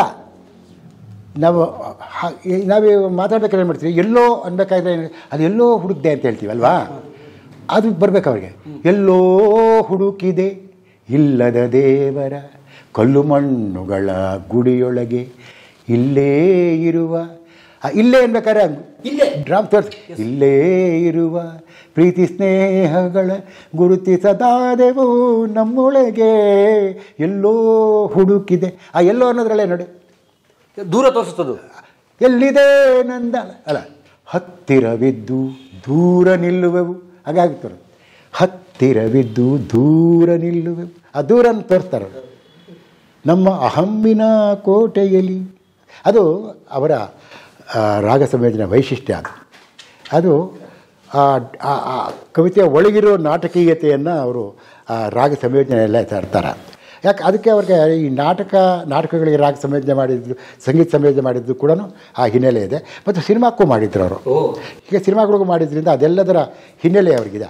ಹಾಗಾಗಿನೇ ಅವ್ರಿಗೆ ಅದೆಲ್ಲದರ ಒಂದು ಅಮಾಲ್ಗಮೇಷನ್ ಇಲ್ಲಿ ಅವ್ರ ಭಾವಗೀತೆ ಗೊತ್ತಾದ್ರು. ಅದರ ಸಮಯ ಹೇಗೆ ಹೊಂದಿಸ್ತಿದ್ರಿ ನೀವು ಅಶ್ವತ್ತು ಯಶಸ್ವಿ ಅವರ ಸಮಯ ಹೇಗೆ ಹೊಂದಿಸ್ಕೊತಿದ್ರಿ? ವೃತ್ತಿ ಬರವಣಿಗೆ ಹೇಗೆ ಮ್ಯಾನೇಜ್ ಮಾಡ್ತೀರಿ? ನಿಮಗೆ ಹಾಗಿದ್ದಾಗಲೇ ನಾವು ನಿಜವಾಗೂ ಕೂಡ ವರ್ಕ್ ಮಾಡೋದು. ಹೌದು, ನೀವು ತುಂಬ ಬಿಡುವಿರೋರು ಏನೂ ಮಾಡಲ್ಲ. ಹೌದು ನೋಡಿ, ನಾನು ಅಲ್ಲಿ ಟ್ಯುಟೋರಿಯಲ್ಸಲ್ಲಿ ಇರ್ತದೆ, ಟ್ಯುಟೋರಿಯಲ್ಸಲ್ಲಿ ಬೆಳಗಿನಿಂದ ಸಂಜೆ ತನಕ ಟ್ಯುಟೋರಿಯಲ್ಸ್ ಕೆಲಸ ಅದು ಇದು ಇರೋದು. ನನಗೆ ವೀಕೆಂಡ್ ಬಿಟ್ಟರೆ ಬೇರೆ ಸಿಗ್ತಾ ಇರಲಿಲ್ಲ ರಜಾ. ಸೊ ಆವಾಗ ನಾನು ಶನಿವಾರದ ದಿನ ನನಗೋಸ್ಕರ ಪಾಪ ಇವರು ರಾಗ ಸಂಯೋಜನೆ ಶನಿವಾರನ ಇಟ್ಕೊಳ್ಳೋರು. ಅವರೂ ಆವಾಗ ITIಯಲ್ಲಿ ಕೆಲಸ ಮಾಡ್ತಿದ್ರು. ವೆಂಕಟೇಶ್ ಮೂರ್ತಿನೂ ಕಾಲೇಜಲ್ಲಿ ಕೆಲಸ ಮಾಡ್ತಿದ್ದ, ನಾವೆಲ್ಲ ಕೆಲಸ ಮಾಡ್ತಿದ್ದಾರಲ್ವ. ಆವಾಗ ಶನಿವಾರದ ದಿನ ನಾನೇನು ಮಾಡ್ತಿದ್ದೆ, ಅಲ್ಲಿಂದ ಸಾಯಂಕಾಲ ಇದು ಮಧ್ಯಾಹ್ನದ ಕ್ಲಾಸೆಲ್ಲ ಮುಗಿಸ್ಬಿಟ್ಟು ಅಲ್ಲಿಂದ ಬಸ್ಸಲ್ಲಿ ಬರ್ತಿದ್ದೆ. ಮಿನರ್ವಾ ಕಾಮತ್ ಹೋಟ್ಲಿಗೆ ಬರ್ತಿದ್ದೆ. ಅಲ್ಲಿಗೆ ಬಂದು ವೆಂಕಟೇಶ್ ಮೂರ್ತಿ ಮತ್ತು ಅಶ್ವತ್ತು ಬರೋರು, ಆಮೇಲಿಂದ MS ಪ್ರಸಾದ್ ಮ್ಯಾಂಡ್ಲಿನ್ ಇಟ್ಕೊಂಬರೋರು, ಬಾಲಿ ತಬಲಾ ಇಟ್ಕೊಂಬರೋರು ಎಲ್ಲ ಬಂದು. ಸೊ ವೀಕೆಂಡ್ ಎಲ್ಲರೂ ಕೆಲಸ ಮಾಡ್ತಿದ್ದವರೇ ನಾವು. ಸೇರೋದು ಅಷ್ಟೇ, ವೀಕೆಂಡ್ ಸೇರೋದು. ಲಾಲ್ಬಾಗ್ ಕಾಮತ್ತು, ಮಿನರ್ವಾ ಕಾಮತ್ತಲ್ಲಿ ಅಲ್ಲಿ. ಸೊ ರಾತ್ರಿ ಎಲ್ಲೆಲ್ಲ ಕಂಪೋಸಿಂಗು ಎಲ್ಲರೂ. ಮಾರನೇ ದಿನ ಮಧ್ಯಾಹ್ನ ಅವರು ಬಂದು ಮತ್ತೊಂದು ಸಲ ಬೆಳಗ್ಗೆನೇ ಬಂದು ಮಧ್ಯಾಹ್ನ ತನಕ ಎಲ್ಲ ಫೈನಲೈಸ್ ಮಾಡಿಕೊಂಡು ಎಲ್ಲನೂ ಅದನ್ನು ಟೇಪ್ ರೆಕಾರ್ಡ್ ಮಾಡಿಕೊಂಡು ಕಂಪೋಸ್ ಮಾಡಿದ್ದನ್ನೆಲ್ಲನೂ ಮುಗಿಸ್ಕೊಂಡು ಊಟ ಮಾಡ್ಕೊಂಡು ನಾನು ಮತ್ತೆ ಬರ್ತೀವಿ ವಾಪಸ್ ಚಿಂತಾಮಣಿ. ಈ ಥರ ನಾವು ವರ್ಕ್ ಮಾಡ್ತಾಯಿದ್ದು. ಅಂದರೆ ಆಮೇಲೆ ಅಶ್ವತ್ಗೆ ಇದೆಷ್ಟು ಬ್ಯುಸಿ ಆಗಿಬಿಟ್ರು ಅಂದರೆ ಅವೆಲ್ಲ ಬಿಟ್ಬಿಟ್ರು ಅವರು. ಅದು ರಿಸೈನೇ ಮಾಡಿದ್ರು.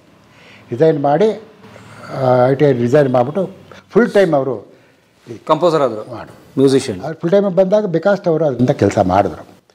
ನಾನು ನಿವೃತ್ತ ಆಗಿಬಿಟ್ಟು 2004ರಲ್ಲಿ ನಾನು ಪಾಠ ಮಾಡೋದು ನಿಲ್ಲಿಸಿದೆ. ಅಲ್ಲಿಂದನೂ 2000 20 ವರ್ಷ ಆಯಿತು. 20 ವರ್ಷದಲ್ಲಿ ಇನ್ನೂ ಹೆಚ್ಚು ಸಮಯ ಸಿಕ್ತು ನಮಗೆ. ಫುಲ್ ಟೈಮ್ ಈ ಥರ ಸಾಹಿತ್ಯಕ್ಕೆ ಇದಕ್ಕೆ ಕೆಲಸಕ್ಕೆ ನಮ್ಗೆ ಬೇಕಾದಷ್ಟು ಇವಾಗ ಬೇಕಾದಷ್ಟು ಕಾರ್ಯಕ್ರಮಗಳಿಗೆಲ್ಲ ಆವಾಗೆಲ್ಲ ನನಗೆ ಕರೀತಾಯಿದ್ರು. ಚಿಂತಾಮಣಿಯಿಂದಲೇ ಬರ್ತಾಯಿದ್ದ. ಆದರೆ ವೀಕೆಂಡ್ ಮಾತ್ರ ಬರೋಕ್ಕೆ ಸಾಧ್ಯ ಆಗ್ತಿತ್ತು. ಎಷ್ಟೋ ಈಗ ಇದಕ್ಕೆಲ್ಲನೂ ಸಾಹಿತ್ಯಿಕ ಕಾರ್ಯಕ್ರಮಗಳಿಗೆ ಇದಕ್ಕೆ ಕರೆದಾಗಲೂ ಹೊಂದಿಸ್ಕೊಂಡು ಬರಬೇಕಾಗಿತ್ತೆ ಹೊರತು ಭಾಳ ಕಷ್ಟ ಆಗೋದು. ಇವತ್ತು ಬರವಣಿಗೆ ಕೂಡ ನಮ್ಮ ಆಗ ಆ ಒಂದು ಇದರಲ್ಲೇ ಕೆಲಸದ ಒತ್ತಡದ ನಡುವೆ ನಾವೆಲ್ಲ ಮಾಡ್ತಾಯಿದ್ವಿ. ಹಾಗಿದ್ದರೆ ಎಲ್ಲ ಆಗಿದ್ದಾಗೆ ಏನೋ ಕ್ರಿಯೇಷನ್ನು ಆಗಬೇಕಾದ್ರೆ ಅಂದರೆ ಒಂದು ಒತ್ತಡ ಇರಬೇಕು ಅಂತೀರಿ? ಒತ್ತಡ ಇರಬೇಕು ಅಂತಲ್ಲ, ಒತ್ತಡ ಇದ್ದಾಗ ಈ ಒತ್ತಡ ಆಂತರಿಕ ಒತ್ತಡ ಜಾಸ್ತಿ ಇದ್ದಾಗ ತಾನಾಗೆ ಆಗುತ್ತದೆ. ಒಳಗಿರಬೇಕದು, ಒಳಗಡೆ ಆ ಥರದ ಒಂದು ಒತ್ತಡ ಇರಬೇಕು. ಕ್ರಿಯೇಷನ್ಗೆ ಆ ಥರದ್ದಿದ್ದಾಗ ಅಲ್ವಾ ಸೃಜನಶೀಲತೆ ಒಳಗಿದ್ದಾಗ ಆವಾಗ ಈ ಹೊರಗಡೆ ನಿಮಗೆ ಅದಕ್ಕೆಷ್ಟೇ ಅಡ್ಡಿ ಆತಂಕಗಳು ಮೀರಿಕೊಂಡು ಅದು ಸೃಜನಶೀಲತೆ ಬರುತ್ತೆ. ಸೃಜನಶೀಲತೆ ಒಳಗೆ ಇಲ್ಲದೇ ಇದ್ದಾಗ ಏನು ಬತ್ತಿ ಹೋದರೆ ಅವಾಗೇನು ಮಾಡೋಕ್ಕಾಗಲ್ಲಲ್ವ. ಹಾಗಾಗಿ ನಮಗೆ ಈಗ ಬಿಡುವು ಸಿಕ್ಕಿದ್ರಿಂದ ಇನ್ನೂ ಹೆಚ್ಚಿಗೆ ಇದರಲ್ಲಿ ತೊಡಕೊಳ್ಳೋದಕ್ಕೆ, ಹೆಚ್ಚು ಕಾರ್ಯಕ್ರಮಗಳಿಗೆ ತೊಡ್ಕೊಳ್ಳೋದಕ್ಕೆ ಎಲ್ಲ ಕಾರ್ಯ ಆಯಿತು. ಹಾಗೆ ನನ್ನ ಇಲ್ಲಿಗೆ ಬಂದ ಮೇಲೆ ನಾನು ಈಗ ಬಂದು ಈಗ 10, 12, 13 ವರ್ಷ ಆಯಿತು ಈ ಮನೆಗೆ ಇಲ್ಲಿಗೆ ಬಂದು ಬೆಂಗಳೂರಿಗೆ ಬಂದು. ಬೆಂಗಳೂರಿಗೆ ಬಂದಾಗಿಂದ ನನಗೆ ಅನೇಕ 13 ವರ್ಷದಲ್ಲಿ ಒಂದು 20 ಪುಸ್ತಕ ಪಬ್ಲಿಷ್ ಆಗಿದೆ. ಅಲ್ಲಿ ತರ ಇಲ್ಲಿ 20 ಪುಸ್ತಕ. ಹೌದು, ಆಲ್ಮೋಸ್ಟ್ 6 ತಿಂಗಳಿಗೊಂದು ಪುಸ್ತಕ. ಅಂದರೆ ಆ ಥರ ಹೇಳಿದ್ದು ನಾನು. ಏನಂದರೆ ಇಲ್ಲಿ ಬೇಕಾದಷ್ಟು ಆ ಥರದ ನಿಮಗೆ ಒತ್ತಡವೂ ಇರ್ತದೆ, ಬೇಕಾದಷ್ಟು ಪುಸ್ತಕಗಳು ಬರ್ತವೆ, ಬೇಕಾದಷ್ಟು ಕಾರ್ಯಕ್ರಮಗಳು ಭಾಗವಹಿಸ್ಬೋದು. ಹೀಗೆ ಈ city never keeps you idle. ಅದು ನಿಮ್ಗೆ ಯಾವಾಗಲೂ ಕೂಡ ನೀವು ತೊಡಗಿಸ್ಕೊಳ್ಳಬೇಕು. ಇಲ್ಲಿ ಬೆಂಗಳೂರಲ್ಲಿ ಏನಾಗತ್ತೆ, ನಿಮ್ಮನ್ನು ಏನೋ ಸ್ವಲ್ಪ ಕಾಲು ಚಾಚಣ ಬಿಡೋಲ್ಲ. ಅಷ್ಟೊತ್ತಿಗೆ ಯಾರೋ ಫೋನ್ ಮಾಡ್ತಾರೆ, ಸರ್ ಇದಕ್ಕೆ ಒಂದು ಹಾಡು ಬೇಕಾಗಿತ್ತು ಅಂತಲೋ, ಸರ್ ಇದಕ್ಕೊಂದು ಪದ್ಯ ಬೇಕು ಅಂತಲೋ, ಸರ್ ಇದು ಕಾರ್ಯಕ್ರಮಕ್ಕೆ ಬರಬೇಕು ಅಂತಲೋ ಫೋನ್ ಮಾಡ್ತಿರ್ತಾರೆ. ಸೊ ಎವ್ರಿ ಡೇ ಬ್ಯುಸಿಯಾಗಿರೋಕ್ಕೆ ಸಾಧ್ಯ. ಸೊ ಎಲ್ಲಿ ತನಕ ನಾವು ಬ್ಯುಸಿಯಾಗಿರ್ತೀವೋ ಅಲ್ಲಿ ತನಕ ವಯಸ್ಸು ಆಗಲ್ಲ. ಹೌದು, ಅದ ಸೀಕ್ರೆಟು. ಹೌದು, ಎಲ್ಲಿ ತನಕ ನಮಗೆ ಗೊತ್ತಾಗಲ್ವಲ್ಲ.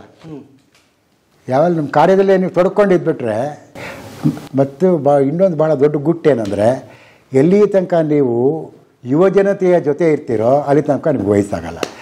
ನಾವು ಅಲ್ಲಿ ತನಕ ಏನಾಗಿತ್ತು, ನಾವು ಮೇಷ್ಟ್ರಾಗಿದ್ದರಿಂದ ಮಕ್ಕಳ ಜೊತೆನೇ ಇರ್ತಾಯಿದ್ವಿ.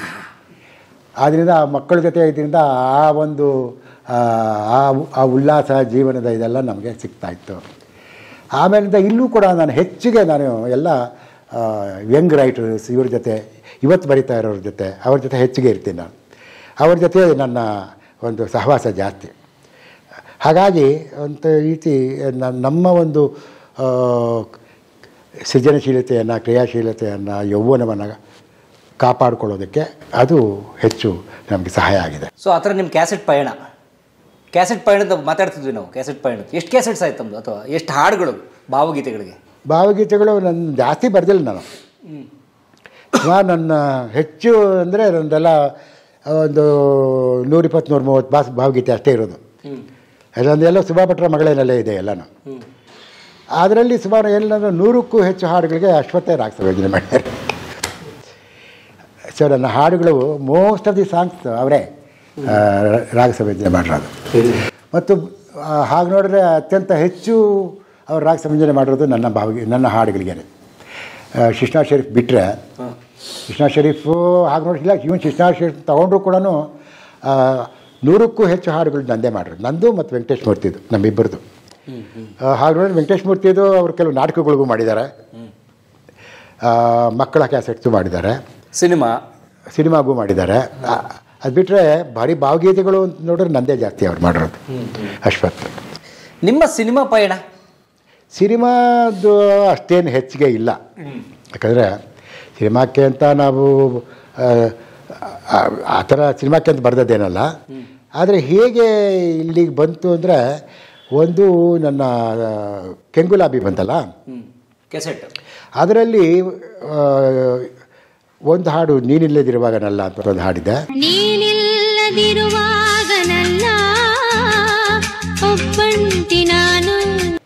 ಅದು ನಮ್ಮ ಶ್ರೀನಾಥ್ಗೆ ತುಂಬ ಇಷ್ಟವಾದ ಹಾಡಾಗಿತ್ತು. ಆ್ಯಕ್ಟರ್ ಶ್ರೀನಾಥ್, ಪ್ರಣಯರಾಜರಿಗೆ. ನಂಗೆ CR ಸಿನಿಮಾ ಎಲ್ಲ ನಮಗೆ ಭಾಳ ಕ್ಲೋಸು. ಸೊ ಒಂದು ಕಾರ್ಯಕ್ರಮಕ್ಕೆ ಹೋದಾಗ, ಇಲ್ಲಿ ನ್ಯಾಷನಲ್ ಕಾಲೇಜ್ ಒಂದು ಕಾರ್ಯಕ್ರಮಕ್ಕೆ ಹೋದಾಗ ಅಲ್ಲಿಗೆ ಶ್ರೀನಾಥ್ ಸಿಂಹ ಬಂದಿದ್ದರು. ಶ್ರೀನಾಥ್ ಸಿಂಹ ಬಂದಾಗ ಸಿಂಹ ನಮಗೆಲ್ಲ ಪರಿಚಯ ಇದ್ದರು.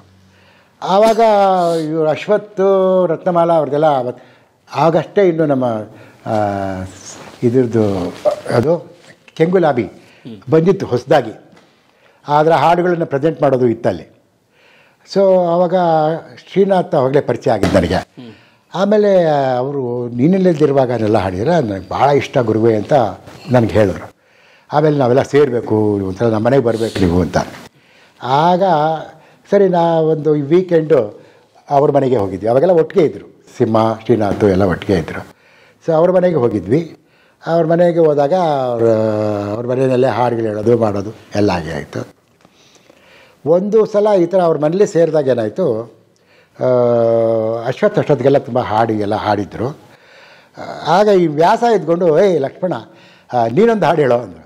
ನಾನು ಅದುವರೆಗೂ ಹಾಡೇ ಇರಲಿಲ್ಲ ಅಶ್ವಥ್ ಎದುರಿಗೆಲ್ಲ. ಅಶ್ವಥ್ ಹಾಡು ನಾನು ಇಲ್ಲ, ಅಶ್ವಥ್ ಹಾಡು ಆಯಿತು ಅವ್ರದ್ದು, ಅಶ್ವತ್ಗೆ ಸ್ವಲ್ಪ ರೆಸ್ಟ್ ಕೊಡೋಣ, ನೀನು ಹಾಡ್ತೀಯಲ್ಲ ಹಾಡು ಅಂದರು. ಆವಾಗ ನಾನು ನಂದು ನಿಂಬೆ ಗಿಡ ಹಾಡು ಹೇಳಿದೆ. ಆಮೇಲಿಂದ ಸಿಗರೇಟ್ ಹಾಡು, ಅಲ್ಲಿ ಜಾಲಿಬಾರ್ ಇತ್ತಲ್ಲ, ಜಾಲಿಬಾರ್ದು ಸುಮ್ಮನೆ ಬೇರೆ ಸ್ಟೈಲಲ್ಲಿ ಇತ್ತದು, ಅದ್ರದ್ದು ಎಲ್ಲ ಹಾಡಿದ್ವಿ. ಹಾಡಿದಾಗ ಕೇಳಿಸ್ಕೊಂಡ್ರು ಅಶ್ವಥ್. ಆಮೇಲೆ ಅವರು ಎಲ್ಲ ಕೇಳಿಸ್ಕೊಂಡು ಅಲ್ಲಿ ಎಂಜಾಯ್ ಮಾಡಿದ್ವಲ್ಲ. ಮಾರನೇ ದಿನ ಅವತ್ತು ನನ್ನ ತಂಗಿ ಮನೇಲಿದ್ದೆ, ಬೆಳಗ್ಗೆನೇ ಸ್ಕೂಟ್ರ್ ಹಾಕೊಂಡ್ಬಂದ್ಬಿಟ್ರು ಮನೆ ಹತ್ರ. ಇಲ್ಲೇ ಬಂದರು, ಅಶ್ವಥ್ ರೀ ನಿಮ್ದೊಂದು ಕ್ಯಾಸೆಟ್ ಮಾಡೋಣ ರೀ, ಆ ಹೊಸ ಹಾಡುಗಳೆಲ್ಲ ಎಷ್ಟು ಚೆನ್ನಾಗಿದೆಯಲ್ಲ ರೀ, ಇನ್ನೊಂದು ಕ್ಯಾಸೆಟ್ ಮಾಡೋಣ ರೀ ಅಂದರು.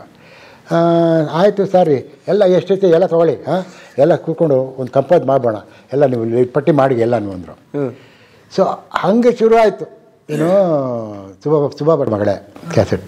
ಅದು ಶುರು ಆಗಿದ್ದು ಶ್ರೀನಾಥ್ ಅವ್ರ ಮನೆಯಲ್ಲಿ, ಸಿಂಹ ಶ್ರೀನಾಥ್ ಮನೆಯಲ್ಲಿ. ಅದರದ್ದು ಬೀಜ ಜರ್ಮಿನೇಷನ್ ಆಗಿದ್ದಲ್ಲಿ, ಬೀಜಾಂಕುರ ಆಗಿದ್ದು. ಸೊ ಅಲ್ಲಿಂದ ಅದಾಯ್ತಾ.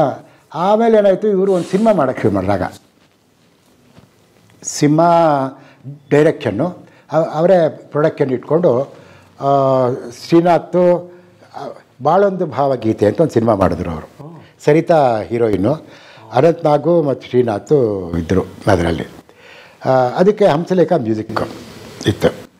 ಅದಕ್ಕೆ ಅವರು ಫೋನ್ ಮಾಡೋದು ನನಗೆ ಶ್ರೀನಾಥ್ ಚಿಂತಾಮಣಿಗೆ, ಗುರುಗಳೇ ನೀವು ಇಮ್ಮಿಡಿಯೇಟಾಗಿ ಇಲ್ಲಿ ಬೆಂಗಳೂರಿಗೆ ಬರಬೇಕು, ವುಡ್ಲ್ಯಾಂಡ್ಸ್ ಹೋಟ್ಲಿಗೆ ಬರಬೇಕು. ಏನು ಗುರು ಅವ್ರು ನನ್ನ ಗುರುವೇ ಅನ್ನೋದು, ನಾನು ಅವ್ರನ್ನ ಗುರುವೇ ಅನ್ನೋದು. ಏನು ಗುರುವೇ ಅವೆಲ್ಲ ಏನು ಗೊತ್ತಿಲ್ಲ, ನೀವು ಇಲ್ಲಿಗೆ ಬನ್ನಿ ಅಷ್ಟೇ. ಶಂಕರ್ ಕರ್ಕೊಂಬನ್ನಿ, ಶಂಕರ್ ಕಾರಲ್ಲಿ ಬಂದುಬಿಡಿ. ಶಂಕರ್ ನನ್ನ ತಮ್ಮನ ಕಾರು. ಅವರು ಶಂಕರು ಭಾಳ ಕ್ಲೋಸ್ ಆಗಿದ್ದು, ಯಾಕಂದರೆ ಅವ್ರ ಮನೇಲಿ ಭಾಳ ಮೀಟ್ ಮಾಡ್ತಿದ್ವಲ್ಲ. ಶಂಕರಂಗೆ ಹೇಳಿದೆ, ಏನೋ ಹೇಳ್ತಿದ್ದಾರೆ ಶ್ರೀನಾಥ್, ಆಯ್ತು ಬರ್ತೀನಿ ಅಂದ. ಕಾರಲ್ಲಿ ಬಂದ್ವಿ. ಬಂದರೆ ಇಲ್ಲಿ ವುಡ್ಲ್ಯಾಂಡ್ಸ್ ಹೋಟ್ಲಿಗೆ ಬಂದರೆ ಏನು ಅಂದರೆ ಸಿನಿಮಾ ಮಾಡ್ತಾಯಿದ್ವಿ, ನೀವು ಒಂದು ಹಾಡು ಬರಬೇಕು. ಅಯ್ಯೋ ಗುರು, ನನಗೆ ಹಾಡಿಗೆ ಬರೋಕ್ಕೆ ಸಿನಿಮಾಗೆ ಬನ್ನಿ, ಎಲ್ಲ ಆಗ್ತದೆ, ನೀವು ಬರೀಬೇಕಷ್ಟೇ, ಕೂತ್ಕೊಳ್ಳಿ ಅಂದರು. ನೋಡಿ ಯಾರ್ಯಾರಿದ್ದಾರೆ ಅಂತ. ಅಲ್ಲಿ ವೆಂಕಟೇಶ್ ಮೂರ್ತಿ, ವ್ಯಾಸ ಇದ್ದರು.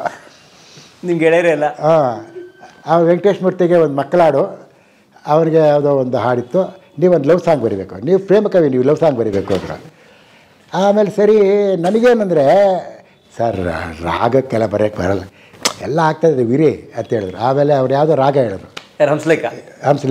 ಆ ರಾಗ ಹೇಳಿದ್ರು. ಅವರೆಲ್ಲ ಯಾವುದೋ ರಾಗಗಳಾಗಲೇ ಬರೆಯೋಕ್ಕೆ ಶುರು ಮಾಡಿಬಿಟ್ಟಾರಲ್ಲ, ಮಕ್ಕಳ ಗೀತೆ ಅದು ಎಲ್ಲ. ನನಗೆ ಒಂದು ತೋಚ್ತಾ ಇಲ್ಲ. ಇಲ್ಲ ಸರ್, ನನಗೆ ಗೊತ್ತಾಗಲ್ಲ, ಇದು ಬರೆಯಲ್ಲ. ಒಂದು ಕೆಲಸ ಮಾಡಿದ್ರು, ನಾವು ಟೇಪ್ ರೆಕಾರ್ಡ್ ಮಾಡಿಕೊಟ್ಬಿಡ್ತೀವಿ, ತೊಗೊಂಡೋಗಿ ಟೇಪ್ ತೊಗೊಂಡೋಗಿ, ನಿಮ್ಗೆ 15 ದಿನ ಟೈಮು, ಅಷ್ಟರಲ್ಲಿ ನೀವು ಅದಕ್ಕೆ ಹಾಡು ಬರ್ಕೊಂಬರ್ಬೇಕು ಅಷ್ಟೇ, ಟ್ಯೂನ್ಗೆ. ಹಾಂ ಅಂಥೇಳಿ ಟೇಪ್ ಮಾಡಿಕೊಟ್ರು. ಆಮೇಲೆ ಸರಿ ತಗೊಂಬಂದೆ, ಒಂದು ಹಾಡು ಬರೆದೆ, ಅದ್ಭುತವಾಗಿ ಒಂದು ಪದ್ಯ ಬರೆದ್ಬಿಟ್ಟೆ. ಅದಕ್ಕೆ ಪದ್ಯ ಬರೆದ್ಬಿಟ್ಟು ಮಾಡಿಸಲೇ ಅದು ಆಮೇಲೆ ತೊಗೊಂಡೋದು. ನೆಕ್ಸ್ಟ್ ಹಂಸಲೇಖ ಅಲ್ಲಿ ಸೇರಿದ್ರಲ್ವ, ಅಷ್ಟು ವೆಂಕಟೇಶ್ ಮೂರ್ತಿದ್ದು ಅವ್ರದ್ದು ಎಲ್ಲ ಓಕೆ ಆಗೋಗಿದೆ ಹಾಡು. ನಂದು ಇಟ್ಟು ತೊಗೊಂಡ್ರು, ಪದ್ಯ ನೋಡಿದ್ರು. ಹಂಸಲೇಖ ಭಾಳ ಚೆನ್ನಾಗಿದೆ ಸರ್, ಪದ್ಯ ತುಂಬ ಚೆನ್ನಾಗಿದೆ ಸರ್, ಆದರೆ ಹಾಡೋಕ್ಕಾಗಲ್ಲ ಸರ್. ಇದು ಹಾಡೋಕ್ಕಾಗಲ್ಲ ಸರ್, ತುಂಬ ಚೆನ್ನಾಗಿದೆ ಸರ್ ಪದ್ಯ ಅಂದ್ರೆ.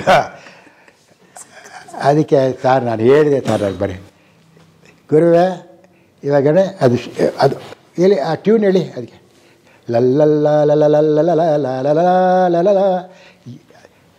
ಅದಕ್ಕೆ ವೆಂಕಟೇಶ್ ಮೂರ್ತಿ ಹುಕ್ಕಾರಂಜ ಕಂದವ ತಿಂಡಿ ಅಷ್ಟೇ. ಸೊ ಅವ್ರಿಗೆ ಬೆಲೆ ಅಲ್ಲ, ಇವರು ರಾಗ ಹಾಡಿದ್ರು, ರಾಗ ಅದೇ ರಾಗ ಹಾಡಿದ್ರು. ಅದೇ ಅವ್ರು ರಾಗ ಕೊಟ್ಟಿದ್ರಲ್ಲ, ಲಲ್ಲಲ್ಲಲ್ಲಲ್ಲಲ್ಲಲ್ಲಲ್ಲಲ್ಲಲ್ಲಲ್ಲಲ್ಲಲ್ಲಲ್ಲಲ್ಲಲ್ಲಲ್ಲ ಆಯ್ತು. ಆಮೇಲೆ ಅವರು ನಾನು ಹೇಳಿದೆ ಹೂಕಾರಂಜಿಯ ಗಂಧವ ಚಿಮ್ಮೆ. ಕರೆಕ್ಟ್ ಚೆನ್ನಾಗಿದೆ ಅದರ ಸೆಳೆಬೇ ಬಳಿಗೇಕೆ. ಕರೆಕ್ಟೇ ಸರ್, ಅಷ್ಟೇ. ಅಯ್ಯೋ ಅದೇ ಬೇಕಾಗಿರೋದು ಅಂದರು.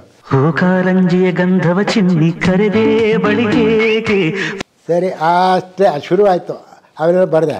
ಏನು ಸರ್ ನೀವು ನೋಡಿ, ಎಷ್ಟು ಸುಲಭ ಬರೋದು, ಆಗೋದೇ ಇಲ್ಲ ಅಂತೀರಿ ನೀವು ಅಂತಂದರು. ಅಂತ ಒಟ್ಟಿನಲ್ಲಿ ಒಂದು ಹಾಡು ಬರೆದ್ಬಿಟ್ಟೆ. ಹಾಡು ಬರೆದು ಆಮೇಲೆ ಅವ್ರಿಗೂ ಖುಷಿ ಆಯಿತು. ಸೊ ಅದು ನಾವು ಮೊಟ್ಟ ಮೊದಲು ಬರೆದ ಸಿನಿಮಾ ಗೀತೆ, ಭಾಳೊಂದು ಭಾವಗೀತೆ. ಬಟ್ ಅದೇನು ಕ್ಲಿಕ್ ಆಗಲಿಲ್ಲ, ಸಿನಿಮಾ ಕ್ಲಿಕ್ ಆಗಲಿಲ್ಲ. ಆದರೆ ಒಟ್ಟು ನಾನು ಬರೆದದ್ದು ಮೊದಲನೇ ಭಾವಗೀತೆ ಅದು. ಅದರಲ್ಲಿ ವೆಂಕಟೇಶ್ ಮೂರ್ತಿದೊಂದು, ವ್ಯಾಸರಾವ್ದೊಂದಿದೆ, ನಂದೊಂದಿದೆ, ನಮ್ಮ ಹಂಸಲೇಖ ಅವ್ರದ್ದೊಂದು, 4 ಹಾಡಿರೋ ಸಿನಿಮಾದಲ್ಲಿ. ಸೊ ಒಟ್ಟಲ್ಲಿ ಹಾಡುಗಳು ತುಂಬ ಚೆನ್ನಾಗಿದೆ. ಅದಾದಮೇಲಿಂದ ನಾನು ಬರೆದಿದ್ದೇನಿದ್ರು, ನನ್ನನ್ನು ಬೇಗ ಹಾಡಬೇಕು ಅಂತ ಬಂದು ಅಪ್ರೋಚ್ ಮಾಡಿ ನಾಗಾಭರಣ ಅವ್ರ ಸಿನಿಮಾಗೋಸ್ಕರ ಕೆಲಸ ಬರೆಸಿದ್ರು. ಆಮೇಲೆ ರಮೇಶ್ ಅರವಿಂದ್ ನನ್ನ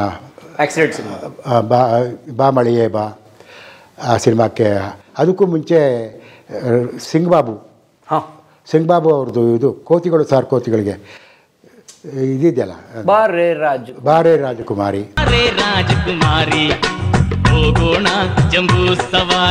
ಅವರು ಭಾಳ ಇಷ್ಟಪಟ್ಟು ಅದು ಆ ಹಾಡು ಬೇಕೇ ಬೇಕು ಅಂತ ಇಟ್ಕೊಂಡು ಮಾಡಿದ ಹಾಡು. ಸೊ ಹೀಗೆ ಕೆಲವೆಲ್ಲ ಬೇಕೇ ಆ ಥರ ತುಂಬ ನನಗೆ ಬಂದು ನನಗೆ ಬೇಕು ಅಂತ ಹೇಳಿದವ್ರಿಗೆ ಬರ್ಕೊಟ್ಟಿರೋದು ಅಷ್ಟೇ ಹೊರತು ಇನ್ನೇನು ಸಿನಿಮಾಕ್ಕೆ ಅಂತ ಮಾಡಿದ್ದಲ್ಲ. ಒಂದು ಸಿನಿಮಾದಲ್ಲಿ ಸುಮಾರು ಒಂದು 10-15 ಹಾಡು ಬಂದಿದೆ ಅಷ್ಟೇ.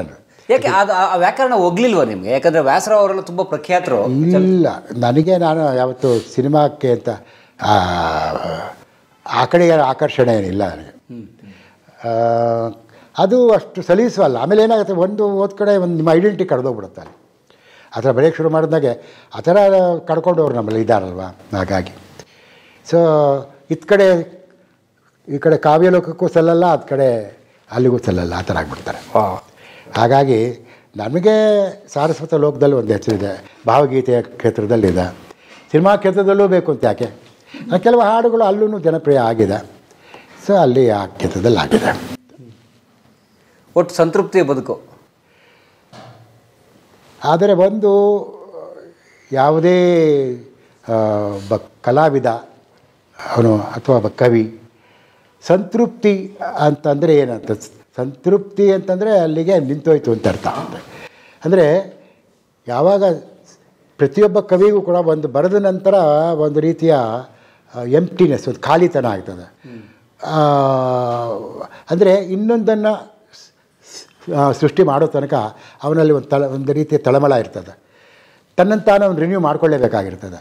ಹಾಗಾಗಿ ಕಲಾವಿದ ಅವನು ಕೊನೆಗೊಳ್ಳುವ ತನಕನೂ ಅವನಲ್ಲಿ ಈ ಒಂದು ತಳಮಳ, ಈ ತಲ್ಲಣ, ಅಸಂತೃಪ್ತಿ ಇದು ಕೊನೆ ತನಕ ಉಳಿಯುವಂಥದ್ದು. ಸೊ ಕಲಾವಿದನಿಗೆ ಉಳಿಯೋದು ಅತೃಪ್ತಿ, ಅಸಂತೃಪ್ತಿಯೇ ಹೊರತು ಸಂತೃಪ್ತಿ ಅಲ್ವೇ ಅಲ್ಲ. ಸಂತೃಪ್ತಿ ಕಲಾವಿದನಿಗೆ ಇಲ್ವೇ ಇಲ್ಲ. ಕಲಾವಿದ ಇನ್ನೂ ಒಬ್ಬ ಹಾಡುಗಾರ ಅಂದ್ರೂ ಅವನು ಇನ್ನೂ ಎಕ್ಸ್ಪ್ಲೋರ್ ಮಾಡ್ತಾನೆ ಇರ್ತಾನೆ. ಸಂಗೀತ ಅನ್ನೋದು ದೊಡ್ಡ ಸಮುದ್ರ ಇದ್ದ ಹಾಗೆ ನಾನು ಅದನ್ನು ಇನ್ನೂ ಶೋಧ ಮಾಡ್ತಿದ್ದೆ, ಅದ್ರ ಮೇಲೆ ನಾನು ಪ್ರಯಾಣ ಮಾಡ್ತೀನಿ ಅಂತ ಹೇಳ್ತಾನೆ ಹೊರತು ನಾ ಸಮುದ್ರದ ಆಳ ಅಗಲ ಎಲ್ಲ ನನಗೆ ಗೊತ್ತು ಅಂತ ಯಾರೂ ಹೇಳಲ್ಲ. ಹಾಗೆ ಸಾಹಿತ್ಯವೂ ಅಷ್ಟೇ. ಸೃಜನಶೀಲತೆ ಅಂದ್ರೇ ಅಷ್ಟು. ಸೃಜನಶೀಲತೆ ಯಾವತ್ತೂ ಕೂಡ ಭಾಳ ಹಿಂಸೆ ಇದೆ. ಅದು ಒಂದು ಸೃಷ್ಟಿ ಮಾಡಿದಾಗ ಒಂದು ಸಂತೋಷ ಇರ್ತದೆ ಅಷ್ಟೇ. ಅದಾದಮೇಲೆ ಮತ್ತೆ ಹೊಸದನ್ನು ಇನ್ನೊಂದು ಸೃಷ್ಟಿ ಮಾಡೋ ತನಕ ಒಂದು ರೀತಿಯ ಖಾಲಿತನ, ಒಂದು ರೀತಿಯ ಅತೃಪ್ತಿ, ಚಡಪಡಿಕೆ ಇದ್ದೇ ಇರ್ತದೆ. ಅದು ಇನ್ನೊಂದು ಸೃಷ್ಟಿ ಆಗೋ ತನಕ ಅದಾದಮೇಲೆ ಮತ್ತಿದ್ದೇ ಇರ್ತದೆ. ಇದು ನಿರಂತರ ಅದು. ಹಾಗಾಗಿ ಸಂತೃಪ್ತಿ ಅಂತ ಹೇಳಲ್ಲ, ಬಟ್ ಜೀವನದಲ್ಲಿ ಸಂತೃಪ್ತಿ ಇದೆ. ಜೀವನದಲ್ಲೇ ನಾನೇನು ಬಹಳ ದೊಡ್ಡದನ್ನೇನು ನಿರೀಕ್ಷೆ ಮಾಡಿರಲಿಲ್ಲ. ನಾನು ದೊಡ್ಡ ಮಹಾಕವಿ ಆಗ್ತೇನೆ ಅಥವಾ ಮಹಾಕಾವ್ಯ ಅಂಥವೆಲ್ಲ ಏನಿಲ್ಲ. ಜ್ಞಾನಪೀಠ ಬರಲಿಲ್ಲ. ಜ್ಞಾನಪೀಠ ಆ ಥರ ವಯನ್ಕೆ ಹೇಳೋರು, ಜ್ಞಾನ ಇರೋದು ಪೀಠದಲ್ಲಲ್ಲ, ಅಟ್ ದಿ ಅದರ್ ಎಂಡ್ ಅಂತ. ಹಾಗೆ ಜ್ಞಾನ ಇರಬೇಕಾಗಿರೋದು ಇಲ್ಲಿ, ಅಲ್ಲಿ ಕೆಳಗಡೆ ಅಲ್ಲ ಅಂತ. ಸೊ ಪೀಠದಲ್ಲಲ್ಲ ಅಂತ. ಹಾಗೆ ಸೊ ಅಂಥದ್ದೆಲ್ಲ ಏನಿಲ್ಲ ನನಗೆ. ನನಗೆ ನಿಜವಾಗೂ ಕೂಡ ನನಗೆ ಸಿಗಬೇಕಾದ್ರೂ ಹೆಚ್ಚು ಮಾನ್ಯತೆ ಸಿಕ್ಕಿದೆ, ಪ್ರೀತಿ ಸಿಕ್ಕಿದೆ, ಜನಪ್ರೀತಿ ಸಿಕ್ಕಿದೆ. ಇಲ್ಲಿ ನನಗೆ ಬೇಕಾದಷ್ಟು ಗೆಳೆಯರು ಸಿಕ್ಕಿದ್ದಾರೆ. ನನ್ನ ಜೀವನದಲ್ಲಿ ನಾನು ಸಂತೋಷವಾಗಿ ಆ ರೀತಿಯ ಸಂತೃಪ್ತಿ ನನಗಿದೆ ಜೀವನದಲ್ಲಿ. ಆದರೆ ಸೃಜನಶೀಲತೆಯಲ್ಲಿ ಇನ್ನೂ ಆ ಥರದ ಒಂದು ತಳಮಳ ಅದು ಇದ್ದೇ, ಇನ್ನೂ ಒಳ್ಳೆಯದನ್ನು ಬರೀಬೇಕು ಅನ್ನೋದು ನನಗಾಗಿ. ಅದನ್ನೇನು ಮತ್ತು ಖ್ಯಾತಿಗಾಗಿ ಆ ಥರ ಅಲ್ಲ. ನನಗೆ ನಾನು ಯಾವಾಗಲೂ ಕೂಡ ನನ್ನ ಒಂದು ಸೃಜನಶೀಲತೆ ಉಳಿಸ್ಕೋಬೇಕು ಅನ್ನೋದು ನನ್ನಲ್ಲಿ ಇವತ್ತು ಕೂಡ ಇನ್ನೂ ಉಳಿದಿದೆ. ಒಳ್ಳೆ ಮುದ್ದಾದ ಕುಟುಂಬದ ದೃಷ್ಟಿಯಿಂದಲೂ ಭಾಳ ಅದೃಷ್ಟವಂತ ನಾನು. ನನ್ನ ಹೆಂಡತಿ ಈಗ ನೋಡಿದ ಹಾಗೆ ಅವಳಿಗೂ ಸಾಹಿತ್ಯದಲ್ಲಿ, ಸಂಗೀತದಲ್ಲಿ ತುಂಬ ಆಸಕ್ತಿ ಇರೋದರಿಂದ ಅವಳು ಈ ರೀತಿಯಲ್ಲಿ ತುಂಬ ಒಳ್ಳೆಯ ಜೀವನ ಸಂಗಾತಿ ಅವಳು ನನಗೆ. ಮತ್ತು ಮಕ್ಕಳು ಅದೇ ಅಷ್ಟೇ. ಮಕ್ಕಳು ದೊಡ್ಡ ಮಗ ಅವನು ಡಾಕ್ಟ್ರು. ಅವನು ಅಂತಾರಾಷ್ಟ್ರೀಯ ಮಟ್ಟದಲ್ಲಿ ಹೆಸರು ಗಳಿಸಿರುವಂಥ ಡಾಕ್ಟ್ರು ಅವನು. ಈಗ ಮೊನ್ನೆ ಸ್ಟ್ಯಾನ್ಫರ್ಡ್ ಯೂನಿವರ್ಸಿಟಿಯವರು ಮಾಡಿರೋ ಸರ್ವೆ ಪ್ರಕಾರ ಅವರು ಒಂದು ಇದನ್ನು ಪ್ರಕಟಿಸ್ತಾರೆ. ಏನು ಅವರು ರ್ಯಾಂಕಿಂಗ್ಸ್ ಕೊಡ್ತಾರೆ. ಏನೋ ಯಾವುದ್ರ ಮೇಲೆ ಅಂದರೆ ಈ ರಿಸರ್ಚ್ ಪೇಪರ್ಸ್ ಸಬ್ಮಿಟ್ ಮಾಡಿರ್ತಾರಲ್ಲ ಅದರ ಮೇಲೆ, ಇದ್ರ ಮೇಲೆ ಮಾಡ್ತಾರೆ. ಅದರ ಪ್ರಕಾರದಲ್ಲಿ ಭಾರತ ದೇಶದ 2000 ವಿಜ್ಞಾನಿಗಳಲ್ಲಿ ಒಬ್ಬ ಇವನು, ಮತ್ತು 200 ಜನ ಆಫ್ಥಾಲ್ಮಾಲಜಿಸ್ಟಲ್ಲಿ, ಇಡೀ ಇಂಡಿಯಾದ 200 ಜನ ಆಫ್ಥಾಲ್ಮಾಲಜಿಸ್ಟಲ್ಲಿ ಒಬ್ಬ, ಮತ್ತು ಗ್ಲುಕೋಮಾನಲ್ಲಿ ಸ್ಪೆಷಲಿಸ್ಟಲ್ಲಿ he is number 1 in India. So ಆ ಥರದ ಹೆಸರು ತೊಗೊಂಡಿರುವಂಥ ಡಾಕ್ಟ್ರು ಅವನು. ಸೊ ಅದು ಕೂಡ ಈಗ ಸುದ್ದಿ ಆಗಿದೆ. ಇದಾಗಿ ಸೊ ಆ ಥರದ ದೊಡ್ಡ, ಅಷ್ಟೇ ಅಲ್ಲದೆ ನಾನು ಮೊದಲೇ ಹೇಳಿದಾಗ ಅವನೊಬ್ಬ ಸಂಗೀತದಲ್ಲಿ ಭಾಳ ಆಸಕ್ತಿ ಇರೋವಂಥವನು. ಹಿಂದೂಸ್ತಾನಿ ಗಾಯಕ ಕೂಡ. ನಮ್ಮ ನಾಗರಾಜರಾವ್ ಹೌಲ್ದಾರ್ ಹತ್ರನೇ ಹಿಂದೂಸ್ತಾನಿ ಸಂಗೀತ ಕಲಿತಿದ್ದಾನೆ. ಮೊಮ್ಮಕ್ಕಳು ಕೂಡ ಸಂಗೀತದಲ್ಲಿ ಆಸಕ್ತಿ ಇದ್ದಾರೆ. ಇನ್ನೊಬ್ಬ ಮಗ ಅವನು ಅಮೆರಿಕಾದಲ್ಲಿ ಸಾಫ್ಟ್ವೇರ್ ಇಂಜಿನಿಯರು, ಅವನು ತೆಳಗಿದ್ದಾನೆ. ಅವನ ಹೆಂಡತಿ ಕೂಡ ಅಲ್ಲಿ ಅವಳು ಎಜುಕೇಷನ್ ಸೈಕಾಲಜಿಸ್ಟ್ ಆಗಿ ಕೆಲಸ ಮಾಡ್ತಿದ್ದಾಳೆ, ಕೌನ್ಸಲರ್ ಆಗಿ. ಮತ್ತು ಅವಳು ಕೂಡ ಸಂಗೀತದಲ್ಲಿ ತುಂಬ ಆಸಕ್ತಿ ಇರುವಂಥವಳು. ಹೀಗೆ ಅವರ ವೃತ್ತಿಯಲ್ಲಿ, ಪ್ರವೃತ್ತಿಯಲ್ಲಿ ಎಲ್ಲ ಕೂಡ ಎಲ್ಲ ಸಂತೋಷವಾಗಿದ್ದಾರೆ. ಸೊ ನಾವು ಕೂಡ ಈಗಲೂ ಕೂಡ ನಮ್ಮ ಒಂಥರ ಕೂಡು ಕುಟುಂಬ ಇದ್ದ ಹಾಗೆ ಅವೆಲ್ಲ ಸೋದರರು ಸೋದರಿಯರು ಎಲ್ಲ ಒಟ್ಟಿಗೆ ಆ 9 ಜನ ಹೇಳೋದಲ್ಲ ನವರತ್ನಗಳಲ್ಲಿ ಒಬ್ಬ ನನ್ನ ಅಕ್ಕ ಮಾತ್ರ ಇಲ್ಲ ಇವತ್ತು, ಇನ್ನು 8 ಜನ ನಾವೆಲ್ಲ ಯಾವಾಗಲೂ ಸಿಗ್ತಾ ಇರ್ತೀವಿ. ಆ ಥರದ ಒಂದು ಜಾಯಿಂಟ್ ಫ್ಯಾಮಿಲಿ, ಆ ಕೂಡು ಕುಟುಂಬದ ಒಂದು ಸವಿ ಇವತ್ತಿಗೂ ಜಾರಿಯಲ್ಲಿದೆ ನಮ್ಮ ಇದರಲ್ಲಿ ಆ ಥರ. ಸೊ ಒಟ್ಟಾರೆ ಐ ಆಮ್ ವೆರಿ ಹ್ಯಾಪಿ. ನಿಮ್ಮ ತಾಯಿ ತಂದೆ ನಿಮ್ಮ ಯಶಸ್ಸು ನೋಡಿದ್ರು? ತಾಯಿ ತಂದೆ ನಮ್ಮ ತಂದೆ 2000 ಇಸ್ವಿ ಅವ್ರು ಹೋದಾಗ, ಅವ್ರು ಹೋಗಿ 24 ವರ್ಷ ಆಯಿತು. ಬಟ್ ನಿಮ್ಮ ತಾಯಿ ತಂದೆ ನಿಮ್ಮ ಕವಿಯಾಗಿ ನಿಮ್ಮ ಬೆಳವಣಿಗೆ, ನಿಮ್ಮ ಹಾಡುಗಳೆಲ್ಲ ಕೇಳಿ ಅದು ಅಫ್ಕೋರ್ಸ್ ನಮ್ಮ ತಂದೆ ಕೂಡ ಮೊದಲಲ್ಲೇನೋ ಪಾಪ ನಮ್ಮ ಬಗ್ಗೆ ಏನು ಗೊತ್ತಿರಲಿಲ್ಲ ಅವ್ರಿಗೆ. ಆದರೆ ಆಮೇಲೆ ಪರವಾಗಿಲ್ಲ ನಮ್ಮ ಹುಡುಗ ಅಷ್ಟು ಇದರಲ್ಲೆಲ್ಲ ಪೇಪರಲ್ಲಿ ಬರ್ತಾಯಿದೆ, ಟಿ ವಿನಲ್ಲಿ ಬಂತು, ಎಲ್ಲ ಕಡೆ ಬಂತಲ್ಲ, ನಮ್ಮ ಮನೆಗೆಲ್ಲ ದೊಡ್ಡ ದೊಡ್ಡ ಮನುಷ್ಯರು ಬರ್ತಾರೆ, ನನ್ನ ಮಗ ತುಂಬ ಒಳ್ಳೆ ಕವಿ ಅಂತಾರೆ ಎಲ್ಲ ಹೇಳಿದಾಗ ಪರವಾಗಿಲ್ಲ ಇವನು ಅಂತ ಅವ್ರಿಗೆ ಒಂಥರ ಸಂತೋಷ ಆಯಿತು. ತಾಯಿನೂ ಮನೆಗೆಲ್ಲ ಕಲಾವಿದರು ಎಲ್ಲರೂ ಬರೋರಲ್ಲ, ಅವರೇ ಎಲ್ಲರೂ ಉಪಚಾರ ಮಾಡೋರು ಎಲ್ಲ ಮಾಡೋರು. ಹಾಗಾಗಿ ತಂದೆ ತಾಯಿ ಕೂಡ ನಮ್ಮ ಬಗ್ಗೆ ಆ ಥರದ ಸಂತೋಷ ಹೆಮ್ಮೆ ಇತ್ತು. ಇನ್ನೇನು ಬೇಕಿತ್ತು ಬದುಕಿಗೆ? ಅದೇ ಹೇಳಿದಲ್ಲ, ಆ ಥರದಲ್ಲಿ ನಿಜವಾಗ ಕೂಡ ಲಕ್ಕಿ. ಮತ್ತು ಈಗ ನಾನು ಹೇಳಿದಾಗೆ ಸೊ ಅದೃಷ್ಟ, ಹಾಗೆ ಅದೃಷ್ಟವಂತ ಅಂತ ಹೇಳ್ಬೋದು. ಮದುವೆ ಮದುವೆ ಮದುವೆ ಮಧುರ ಭಯಂಕರ ಪದವೇ. ಸುಮಾರು ಒಂದು ಸುದೀರ್ಘ 2 ಗಂಟೆಗಳ ಕಾಲ ನಮಗೊಂದು ರೀತಿ ಕಾವ್ಯ ರಸಾಸ್ವಾದನೆಯ ತರಗತಿ ಇದ್ದಾಗಿತ್ತದು. ಎಂಥ ಅಂದರೆ ಅವ್ರ ಮಾತು, ಅವರ ಬದುಕು, ಅವರ ಕವಿತ್ವ ಅಥವಾ ಅವ್ರ ಸಾಹಿತ್ಯದ ಕೃಷಿ, ಅವ್ರ ಕುಟುಂಬ ಎಲ್ಲವೂ ಸೇರೇ ಒಂದು ಕಾವ್ಯ ಅದು ನೋಡಿ. ಬಹುಶಃ ಬದುಕೇ ಒಂದು ಕಾವ್ಯ. ಆಮೇಲೆ ಬದುಕು ಕಾವ್ಯ ಆಗಿದ್ದಾಗಲೇ ಕಾವ್ಯದಲ್ಲೂ ಬದುಕು ಬರೋದು ಅಲ್ವಾ? ಅಂದರೆ ನಮ್ಮಲ್ಲಿ ನಾನು ಅದಕ್ಕೆ ಈಗ ನೀವು ಪ್ರೇಮ ಕವಿತೆಗಳು ಬರೀತೀರಿ, ನೀವೇ ಪ್ರೇಮಿ ಅಲ್ಲದೆ ಅಂದರೆ ಪ್ರೇಮ ಕವಿತೆ ಹೆಂಗೆ ಬರೀತೀರಿ ನೀವು ಅಲ್ವಾ? ಅವರಲ್ಲಿ ಒಬ್ಬ ಪ್ರೇಮಿ ಇರ್ತಾನೆ. ಆಮೇಲೆ ಪ್ರೇಮ ಅಂದರೆ ಅದಕ್ಕೆ ನಾನು ಅದನ್ನು ಹೇಳ್ತೀನಿ, ಪ್ರೀತಿ ಪ್ರೇಮ ಅನ್ನೋದು ಕೂಡ ಅದು ಏನಾಗುತ್ತೆ, ಒಂದು ವ್ಯಾಪ್ತಿ ದೊಡ್ಡದಾಗ್ತಾ ಹೋಗುತ್ತೆ ಅಂತ. ಪ್ರೀತಿ ಇದೀವಿ ನಾವು, ಪ್ರೀತಿಯಲ್ಲಿ ಏನಾಗುತ್ತೆ, ಮೊದಲಲ್ಲಿ ನಮ್ಮ ಕೌಟುಂಬಿಕ ವಲಯದಲ್ಲಿರ್ತದೆ ಪ್ರೀತಿ, ತಾಯಿ ತಂದೆ, ಆಮೇಲೆ ಹೆಂಡತಿ ಮಕ್ಕಳು, ಆಮೇಲೆ ಅದು ಸಮಾಜಕ್ಕೆ ಹೋಗುತ್ತೆ, ಆಮೇಲೆ ದೇಶಕ್ಕೆ ಹೋಗುತ್ತೆ, ಆಮೇಲೆ ಇಡೀ ವಿಶ್ವಕ್ಕೆ ಹೋಗುತ್ತೆ, ಆಮೇಲೆ ಇಡೀ ಸೃಷ್ಟಿಗೆ ಹೋಗುತ್ತೆ. ಸೊ ಇದು ವ್ಯಾಪ್ತಿ ದೊಡ್ಡದಾಗ್ತಾ ಹೋಗಬೇಕು, ಅನಂತವಾಗಿ. ಹೌದು ಅಲ್ವಾ? ಅದು ಪ್ರೀತಿಯ ವ್ಯಾಪ್ತಿನೂ ದೊಡ್ಡದಾಗ. ಪ್ರೇಮ ಕವಿ ಅಂತನೂ ಇಡೀ ವಿಶ್ವವನ್ನೇ ಪ್ರೀತಿಸೋನು ಅಂತ. ಪ್ರೇಮ ಕವಿ ಅಂದ್ಕೊಂಡ್ರೆ ಬರೀ ಲವ್ ಸಾಂಗ್ಸ್ ಬರೆಯೋದು, ಆದರೆ ಆ ಥರದ ರೊಮ್ಯಾಂಟಿಕ್ಸ್ ಅಂತಲ್ಲ, ಆ ಥರದ್ದಲ್ಲ. ಪ್ರೇಮ ಅನ್ನೋದು ಅದರ ವ್ಯಾಪ್ತಿನೇ ಭಾಳ ದೊಡ್ಡದಾಗಿರ್ತದೆ ಅಲ್ವಾ? That's very important. ಸೊ ಇವತ್ತು ನಮ್ಮ ಲಕ್ಷ್ಮಣ ರಾಯರ ಮಾತುಗಳನ್ನು ಕೇಳಿ ನಮ್ಗೆ ಜೀವನ ಪ್ರೀತಿ ಹೆಚ್ಚಾಯ್ತು ಇವತ್ತು. ಭಾಳ ಧನ್ಯವಾದ ಗುರುಗಳೇ ತಮಗೆ. ಭಾಳ ಜನ ಕೇಳ್ತಾರೆ ರೀ ಕವಿತೆ ಎಲ್ಲ ಏನು ಉಪಯೋಗ ಅಂತ. ನಾನು ಹೇಳೋದು ಜೀವನ ಪ್ರೀತಿ ಹೆಚ್ಚಿಸ್ತದೆ, ನೀವು ಬದುಕುವ ಸೂಕ್ಷ್ಮತೆಯನ್ನು ಹೆಚ್ಚು ಮಾಡುತ್ತೆ. ಆ ನಿಟ್ಟಿನಲ್ಲಿ ಕನ್ನಡ ನಾಡು, ನಾವು ಕನ್ನಡಿಗರ ಪುಣ್ಯ ಅಂದರೆ ಎಂಥ ಒಳ್ಳೆಯ ಕವಿಗಳ ಹುಟ್ಟಿರುವಂಥ ನಾಡಲ್ಲಿ ನಾವೆಲ್ಲ ಹುಟ್ಟಿದ್ದೀವಿ. ಅವ್ರ ಕಾವ್ಯ, ಅವ್ರ ಕವಿತೆ, ಹಾಡು, ಅವ್ರ ಸಾಹಿತ್ಯ, ಕಥೆಗಳನ್ನೆಲ್ಲ ಓದ್ತಾ ಬೆಳೀತಿದ್ದೀವಲ್ಲ, ನಾವೆಲ್ಲ ಧನ್ಯರು. ಗುರುಗಳೇ ತಮ್ಗೆ ಧನ್ಯವಾದ. ಅಮ್ಮ ತಮಗೂ ಧನ್ಯವಾದ. ಆಯಿತು, ಭಾಳ ನನಗೂ ಖುಷಿ. ಪರಮೇಶ್ ನಮಗೇನು ಹೊಸಬರಲ್ವಲ್ಲ, ಹಾಗಾಗಿ ಸೊ ಖುಷಿ ಆಯಿತು ನೀವು ಬಂದಿದ್ದು ಮಾತಾಡಿದ್ದು ನಾನು. ಸೊ ನಾನು ಹೇಳಿದಲ್ಲ, ಸೊ ಜೀವನ ಸಂಗಾತಿ ಯಾವಾಗ ಅದಕ್ಕೆ ಹೇಳಿದ್ದು, ಇಂಗ್ಲೀಷ್ನಲ್ಲೇ ಒಂದು ಯಾವಾಗಲೂ ಅದನ್ನ ಹೇಳ್ತಾ ಇರ್ತೀನಿ. ಏನಂದರೆ 2 ಪದಗಳಿವೆ ಇಂಗ್ಲೀಷ್ನಲ್ಲಿ, ಒಂದು ಫಿನಿಶ್ ಅಂತ, ಇನ್ನೊಂದು ಕಂಪ್ಲೀಟ್ ಅಂತ. ಏನು ವ್ಯತ್ಯಾಸ? ಫಿನಿಶ್ ಅಂದರೆ ಒಂದೇ, ಕಂಪ್ಲೀಟ್ ಅಂದರೆ ಒಂದೇ ಅಲ್ವಾ? ಅದಕ್ಕೆ ಹೇಳ್ತಾರೆ, if you marry the right woman your life will be complete, if you marry the wrong woman your life will be finished ಅಂತ. ಅಯ್ಯೋ, 2 ಬೇರೆ ನೋಡಿ. ಹಾಗೆ ಇವತ್ತು ನಾನು I married the right woman, so your life is complete. Also my life is complete ಅಲ್ವಾ? If you marry a wrong woman your life is finished ಅಲ್ವಾ? So make or mar ಅಂತ, ಅದಕ್ಕೆ it can make or Mar your life ಅಂತ. So ನಾನು ಅದರಿಂದ ಅದಕ್ಕೆ ಯಾವಾಗಲೂ ಅವಳಿಗೆ ಹೇಳ್ತಾ ಇರ್ತೀನಿ. ಅದಕ್ಕೆ ಸುಭಾ ಭಟ್ರ ಮಗಳಿಗೆ ಎಲ್ಲ ಸುಭಾ ಭಟ್ರಗಳೇ ಎಲ್ಲ ನಿನ್ನೆ ತಗೊಳ್ಳಿ ಅಂತ ಕೊಟ್ಬಿಟ್ಟಿದ್ದೀವಿ ಎಲ್ಲ. ನಿಮ್ಮ ಹತ್ರ ಯಾವತ್ತೋ ಒಂದು ಆ್ಯಂಟಿಸಿಪೇಟ್ರಿ ಬೇಲ್ ರೆಡಿ ಇರುತ್ತೆ. ಇರುತ್ತೆ. ಆಗಲಿ. ಭಾಳ ಧನ್ಯವಾದ. ಈ ಮುದ್ದಾದ ಜೋಡಿಯ ನಗು ಹೀಗೆ ಇರಲಿ ಅಂತ ಕೇಳ್ಕೊತಾ ಕಲಾ ಮಾಧ್ಯಮದ ಈ ವಿಶೇಷ ಸಂದರ್ಶನ ನೋಡಿದ್ದಕ್ಕೆ ನಿಮಗೂ ಧನ್ಯವಾದ. ಗುರುಗಳಿಗೂ, ಅಮ್ಮ, ನಿಮಗೆಲ್ಲರಿಗೂ ಧನ್ಯವಾದ. ಕನ್ನಡಿಗರಿಗೆ ಧನ್ಯವಾದ. ನಮಸ್ತೆ. ಕಲಾ ಮಾಧ್ಯಮದ ಎಲ್ಲ ಎಪಿಸೋಡುಗಳು ನಿಮಗೆ ಸಿಗಬೇಕು ಅಂತಂದ್ರೆ ಕಲಾ ಮಾಧ್ಯಮ ಯೂಟ್ಯೂಬ್ ಚಾನೆಲ್ನ ಸಬ್ಸ್ಕ್ರೈಬ್ ಮಾಡಿ, ಬೆಲ್ ಐಕಾನ್ನ ಕ್ಲಿಕ್ ಮಾಡಿ, ತಪ್ಪದೇ ಮಾಡಿ. ಸ್ನೇಹಿತರೆ, ಕಲಾ ಮಾಧ್ಯಮದ ಎಲ್ಲ ಸಂದರ್ಶನಗಳನ್ನು ನೀವೀಗ ಓದಬಹುದು.